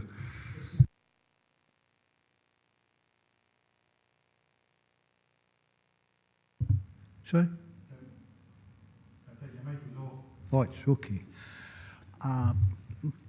In traffic management, you were speaking about, am I right saying that? You were speaking about traffic management and designs. Am I wrong? Have I picked this up wrong? It's just that there's a new a design on roads at the end of Pleasance Avenue, and when you turn right, a number of vehicles have caught the bollards, the new bollards that's put up, and the camera system has been damaged already because the road is very narrow for large vehicles. Just if you've any involvement with that, maybe you could pass it on to the right department. Thank you. We'll take that as an action, David. I don't think that's part of the development plan scheme. No bother, we'll take that as an action. Thank you very much. Members, we don't have any further questions at this point. Listen, thanks. We've got the recommendations. We've been asked to, at 2.1, approve the 16th edition of the Development Plan Scheme and Publication as per Appendix 1, 2.2, agree a local development plan consultation mandate as attached at Appendix 2, and 2.3 is to note the updates on the work currently underway and the resources needed to prepare a local development plan 3. Item number 12, members, Kirkconnell and Kelholm local place plans. Thanks very much, Shona and John, for that.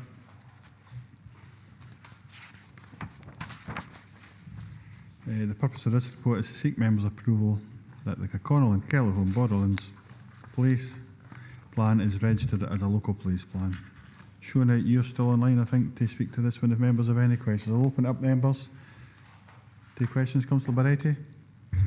Yeah, just to say it's nice to see this progressing and being registered, and that the community can now get on with follow through on the project. Excellent, thank you very much. So comment rather than question. No further. Councillor Marshall. Quick question, just to clarify, this will be the first one that's registered? Shona? No, this is the second one. Councillor Marshall. Stranraer was the first one. Yeah. Sure, I can mind I reduced to saying west is best. Anyways, if we're happy to note that the Kirkconnell and Kelholm supporting statement at the appendix demonstrates that local plan place legislative requirements have been met, and 2, to agree that the Kirkconnell and Kelholm place plan is registered by the council as a local place plan and is added to the local place plan register on the council's website. I did ask a question beyond that, but I'll leave it for another time, showing that as regards to the LDP3 and how it fits in there, but we'll pick up that offline. Thank you very much. Item number 13, the Priest and Galloway Council's local housing strategy. I think this is maybe where Katie's wanting back in. A particular point, and support updates members on the work to reduce the housing needs and demand assessment for the region and development of the local housing strategy. We are also asked to agree to allocate funding for specialist resource to support this. Jamie's online there, so members got any questions? Jamie's online to help us with any points we need questions raised or otherwise. Councillor Ferguson, Andy. Thanks, Chair. Good afternoon, Jamie. I'm just looking at the 40k. I'm surprised we're having to take this out of the council tax and second homes budget. Should this be core budget? Because this has to get updated on a regular basis. Should this not be part of the core budget for the department? Jamie, you'd be best to answer that one, I think. Yeah, thanks, Chair. Thanks, Councillor Ferguson. So there's obviously, as you'll be completely aware, quite a significant pressure on council budgets at the moment, and there's an opportunity to utilise available funding from council tax on second homes for this purpose. It is one of the prescribed uses of the council tax on second homes budget. So felt that this was a good opportunity to utilise some funding, put that specialist resource in place, and support officers in the development of the local housing strategy. Andy? Yeah, so, okay, so basically you're using your discretion, Jamie, I think that's what you're saying, and that's fair enough. What do we get for 40k as a matter of interest? Question I've asked once already, Jamie. Yep. Thanks, Chair, and thanks, Councillor Ferguson. So in terms of what we'd be expecting for the 40,000 is for the consultant and that specialist resource to assist with the whole development process of the local housing strategy. There are a number of requirements set by the Scottish Government in terms of what we must do in the production of the strategy and what also must be achieved at the end of the project. What we would anticipate that 40,000 will be used for is assisting our service, but also getting to the stage of a final strategy document that we can bring back in front of members that does meet all of those requirements and that we can put to committee for your consideration.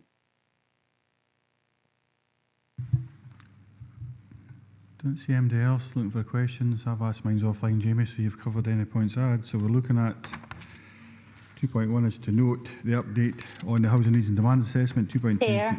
Oh, sorry, Kate, I didn't see it there. I did look.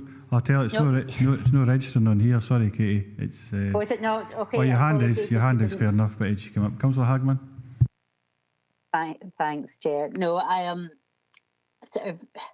I'm conscious that there's a lot of crossover between the sort of various reports before us. So, obviously we mentioned this the housing development needs assessment in the previous item, and then in the next item we're going to be mentioning town centre living fund. So there's sort of quite a lot of gaps, and perhaps it was maybe for the next item. But in 4.3 talks about council tax on second home and long term unoccupied homes, etc. So I'm just conscious, budget decisions, there were, we agreed to increase the council tax on second homes, but I'm just conscious, Jamie's just alluded there, that it's quite prescriptive what we can do with that. Now, I appreciate some of that funding was used to going into the general pots to look at ways to cover our budget gap. And I'm just wondering, do we need to get a further report coming forward? Perhaps it might be useful, and I'll maybe come to that in the Town Centre Living Fund anyway, but how do members get oversight of what we use that funding for? I appreciate that we used it to plug a gap, but if there's conditions attached, as Jamie has just said there, do we need to get a further report coming back? I'm not quite sure of the governance and the sort of the tracking of that funding. Thank you. Jamie, you can go first shot at that. Yeah, thanks, Chair. Thanks, Councillor Hagman. So, yeah, the council tax on second and long-term occupied homes is quite a complex beast.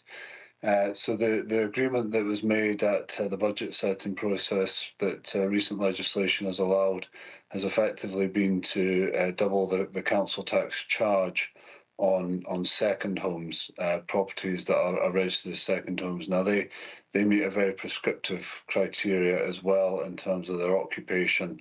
Effectively, as you'll guess from the name, they're not to be somebody's main or sole residence.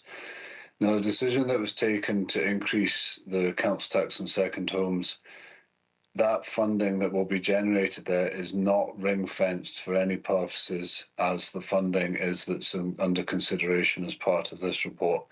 I have tried in the report to set that out at 4.3.3 to give a description of just the different funding streams, but I do appreciate it is very complex. So there's a decision taken by council in previous years to reduce the discount that was available on council tax on second homes, and that is the element of funding that can be utilised for housing purposes. But I do appreciate that is a very, very complex matter. I have referred to the fact that the additional charge is not ring-fenced and has been identified as an opportunity to contribute towards the council's funding gap. Hopefully that clarifies that point. Just to come back on the point that was raised under the local development plan report, the housing need and demand assessment is at an advanced stage. That is a separate piece of work from the local housing strategy.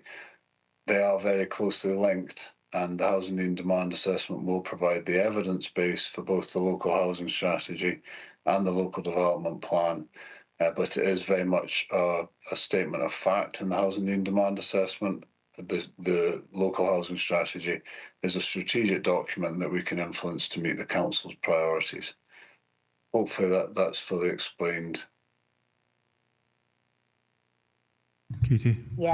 Yeah, no, thank you, Jamie. I think it's been a long committee and we've had lots of technical details, so perhaps I'm requiring some additional coffee. But no, I appreciate the responses on that. If I may, Chair, just quickly follow up.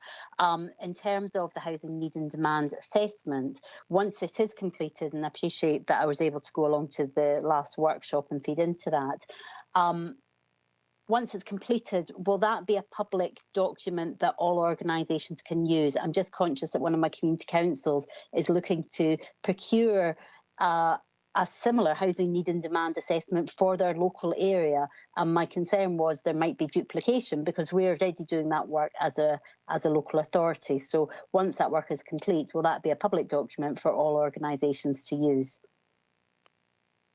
Yeah, thanks, Councillor Hagman. So the housing and demand assessment will be published on our website. The current version from 2016 is available.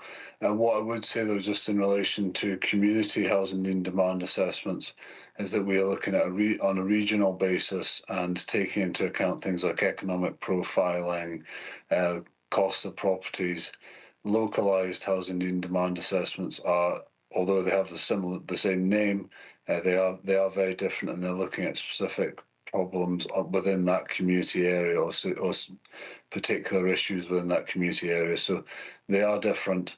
The housing need and demand assessment that we are developing, I would say that will inform that need and demand assessment, but there is further work needed to be done to make sure that it's specific to that community. Okay with that one, Katie? Yeah, no, thank you, Chair. Thanks, Jamie. No, thanks very much. Councillor Slater, David?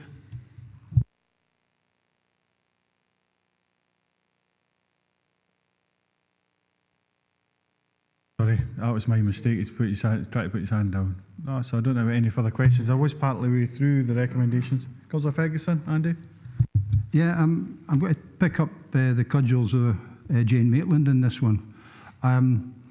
She went on time after time after time about where the income came from the second homes and how it was disproportionately spread across the region. And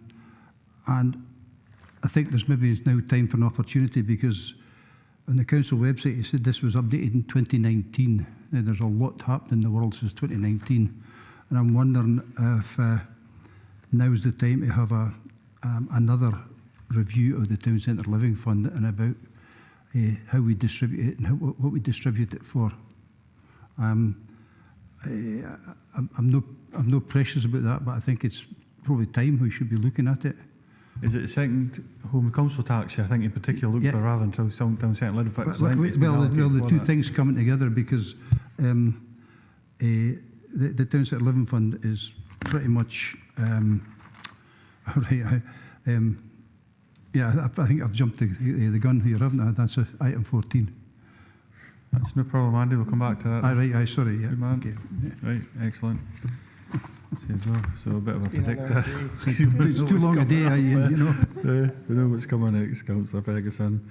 Right, I think I covered 2.1, 2.2, and the last one was to agree to allocate the 40k from the council tax and second homes budget for specialist resource to support the development of the local housing strategy as outlined in paragraph 4.2.4, note 1, 2 and agree 3. Members, right in. You want to come in first, Andy? I'll just let us quickly go through his members are asked to agree allocation of £1 million from council tax and second homes to deliver the 24-25 Town Centre Living Fund. Members are also asked to agree the priorities and criteria for applications for funding. We know Jamie's online, good to go, and Councillor Ferguson, you're first on the list, Andy. I think Jamie probably picked up there what I've already said, so I don't intend to repeat myself, Ian. I'll leave it to Jamie to come back with some form of answer for me. To my understanding was that it's the second homes council tax in particular and how that can be reallocated in a different way, I think. But if I'm wrong, you'll be able to pick it up, Jamie. Jamie? Yeah, thanks, Chair. Thanks, Councillor Ferguson. So, as Councillor Ferguson has alluded to, we are aware that a lot of the second homes are in specific areas. Again, going back to the housing need and demand assessment, that will identify that predominantly this is in areas such as Stewartry and Mid Galloway, where we have higher proportions of second homes. There is also funding as part of this that does come from empty properties as well. But the distribution of resources is obviously something we bring back to members for them to make decisions on. So in terms of the suggested allocations here within the report, we have gone through a review of the delivery of the Town Centre Living Fund and identified what we feel are some strengths. And we're happy to consider in the future how we best use council tax on second homes. But in regards to the Town Centre Living Fund, we certainly feel that these are good recommendations we're making that are evidence-based. We are going to go through a process of carrying out a full review of the Town Centre Living Fund, or a fuller, more in-depth review over the next year, and in terms of consideration for the local housing strategy, as well as it is one of the objectives of the current strategy. Andy? Yeah, thanks very much, Chair. That pretty much actually what I'm asking for here is, let's look at it. I didn't mean look at it tomorrow. Let's look at it over the piece here. We've got a long time to go until next budget setting, haven't we? Well, I think we have. Yeah, well, absolutely. So, you know, officers have got time to look at it and assess and then bring something back, I would suggest, whether it's a seminar, whatever it is, so that we've got some up-to-date stuff here. Interestingly, about the extra 1.66 million, of course, it's coming in this year. Whilst it was maybe in there to fill a gap, it would probably be wrong, I would suggest, not to at least have some of it allocated towards improving the lot of the town centres or the villages. I think it's just as important that the bigger villages and the villages around about the region actually get a wee share at this at times, rather than it keep coming to the same place, because I'm pretty sure Newton Stewart would welcome it. I'm pretty sure you know, Sanker would welcome it, and some extra investment. But I don't want to make policy up in the hoof, so that's why it would be quite handy and quite good if we could actually get some form of report over the next few months, just informing us how it's working, what we're doing with it. I see Lorna's waiting to bounce. Yes. So I'd be interested to see what Lorna's got to say about it. Okay, Andy. Lorna? I think, Councillor Ferguson, obviously we've talked at length throughout this whole committee about the pressures on staff and the pressures on workload and the staff survey results. So this would be an unscheduled piece of work if members wishes to do that. I think if we started with a member seminar just to kind of get clarity about what members might be asking of us in the first instance, and you mentioned some of the information on the website's not up to date, or it certainly could be updated to get that clarity. And I'm reminded that fairly recently the Audit Risk and Scrutiny Committee carried out a review of the Town Centre Living Fund as well and reviewed its objectives. So if we can bring that forward for discussion, I'll leave that with Jamie and Steve to look at scheduling of that. And if following that there's a further piece of work to do, then officers can schedule that into workloads at this point. But certainly I think in the short to medium term that would be the first step that we'd want to take in response. Yep, and then we've got two further speakers. Thanks, Lorna. That actually makes sense, and recommend it's the way forward.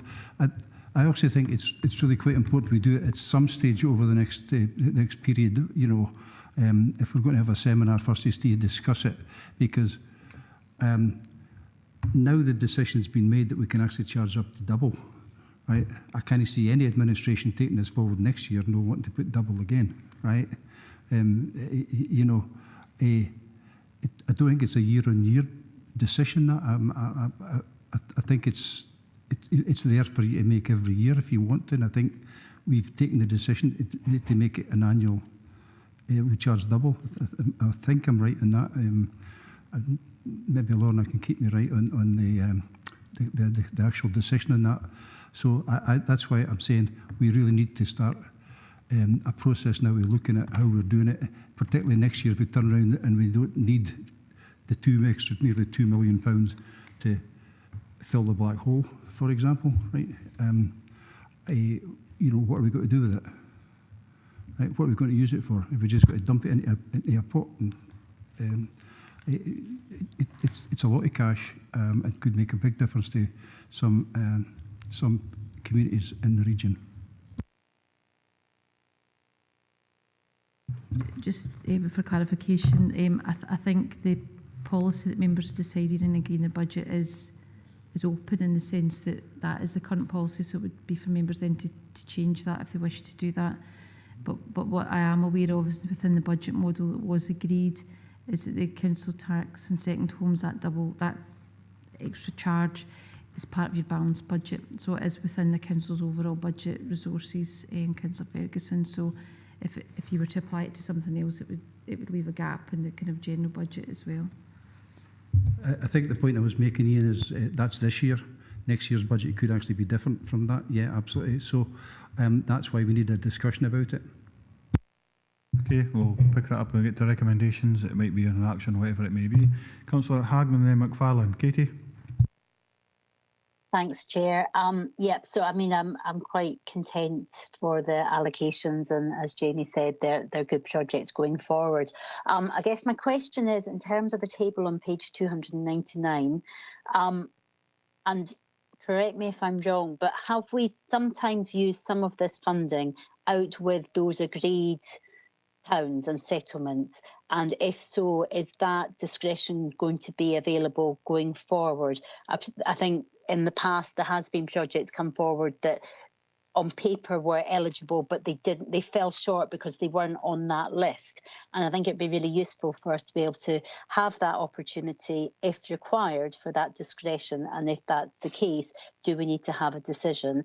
I really appreciate the fact that Jamie said that the team are conducting a full review of the Town Centre Living Fund. And I think one of the other sort of questions is, when do we get the feedback of, are the initiatives that we put in, are they having the desired outcomes, essentially? So I think that would be maybe useful. But if we're able to add in a further recommendation to receive a members' seminar as a first point, if that's the will of the committee going forward, absolutely, and that will open up a dialogue going forward. But really appreciate the fact that the team are reviewing this anyway.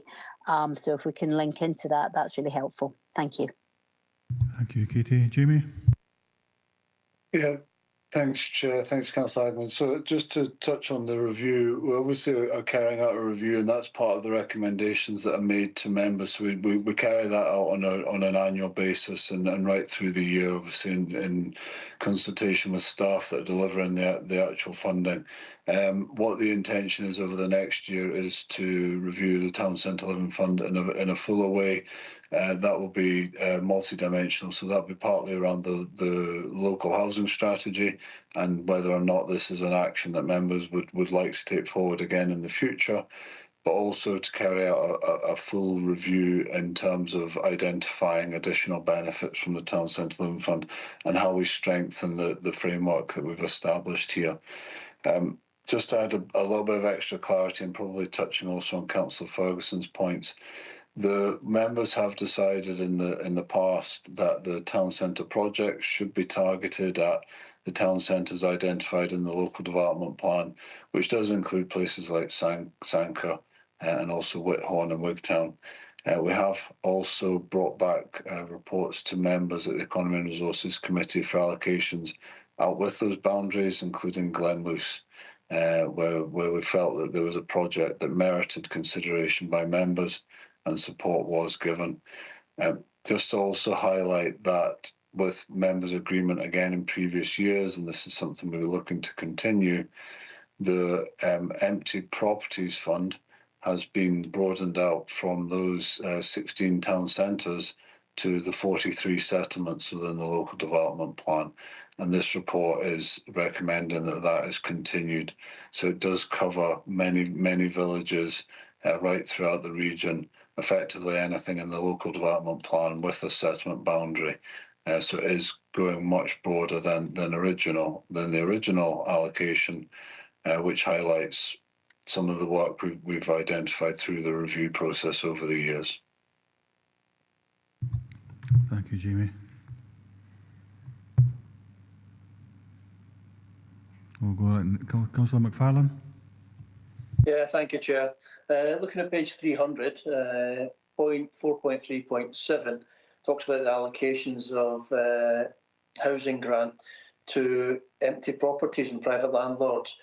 It says for the period of 5 years following payment, the owner must prove to council property still being made available, etc. Now, looking at the table above that, it looks like the average grant is somewhere in the region of just under £19,000. What processes do we have in relation to how we allocate that and how we monitor that? It does say that 10% would be held back, but if I was being offered £18,000 and you only held back £1,800, then in effect I'm getting £16,000, and actually I don't really need to do much for it. So I'd like some reassurance that we actively manage and monitor this, if you could. Thanks. Jamie. Yeah, thanks, Chair. Thanks, Councillor McFarlane. So, yeah, we do go through a very active monitoring process, so predominantly through our private sector housing assistant who sits within my team.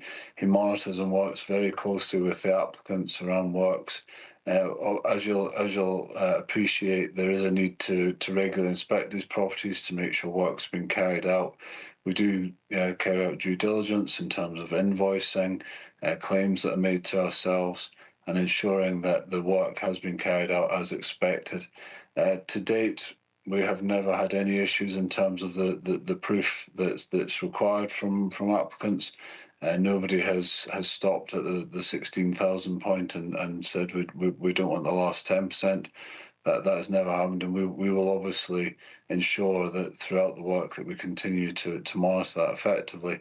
One of the protections that's in place for the council is at the point of the drawdown of the first claim, we do register on the property title the conditions of the grant as soon as they make the first claim, so we don't wait until the final point, and that effectively binds them in so that we can recover funds at the required point should it be needed, and I can say to date that has not been required. Thanks, Jamie. That's very reassuring. Thank you. Thank you both. Don't see any other members voting in.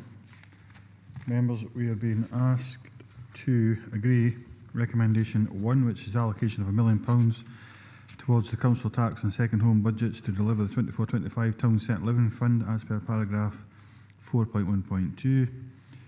We're being also asked to allocate 500k from the 24-25 Town Centre Living Fund to support housing developments that will contribute to the regeneration of town centres as per sections 4.2. To allocate 200k from the 24-25 Town Centre Living Fund to provide grant assistance for owners of empty properties in settlements across the region to help bring them back into use as affordable housing, subject to the detailed criteria set out in section 4.3 of the report. And 2.4 is to allocate 300k from the 24-25 Town Centre Living Fund to provide grant assistance to tackle below tolerable standards properties across the region, subject to the detailed criteria in section 4.4. And if I picked it up, members upright, look for a 2.5 in regards to a member seminar, and that'll allow everybody to address the points that they've raised in regards to the I suppose the re-profiling of the second homes council tax as we go forward in future years. No dissenting voices, thanks very much. It's always been a pleasure and a privilege to chair these meetings. And I'll see you at the next meeting. Thanks very much, everybody, to both officers and members. Thank you. Thank you, Chair. Many thanks, Chair. Thank you, Chair.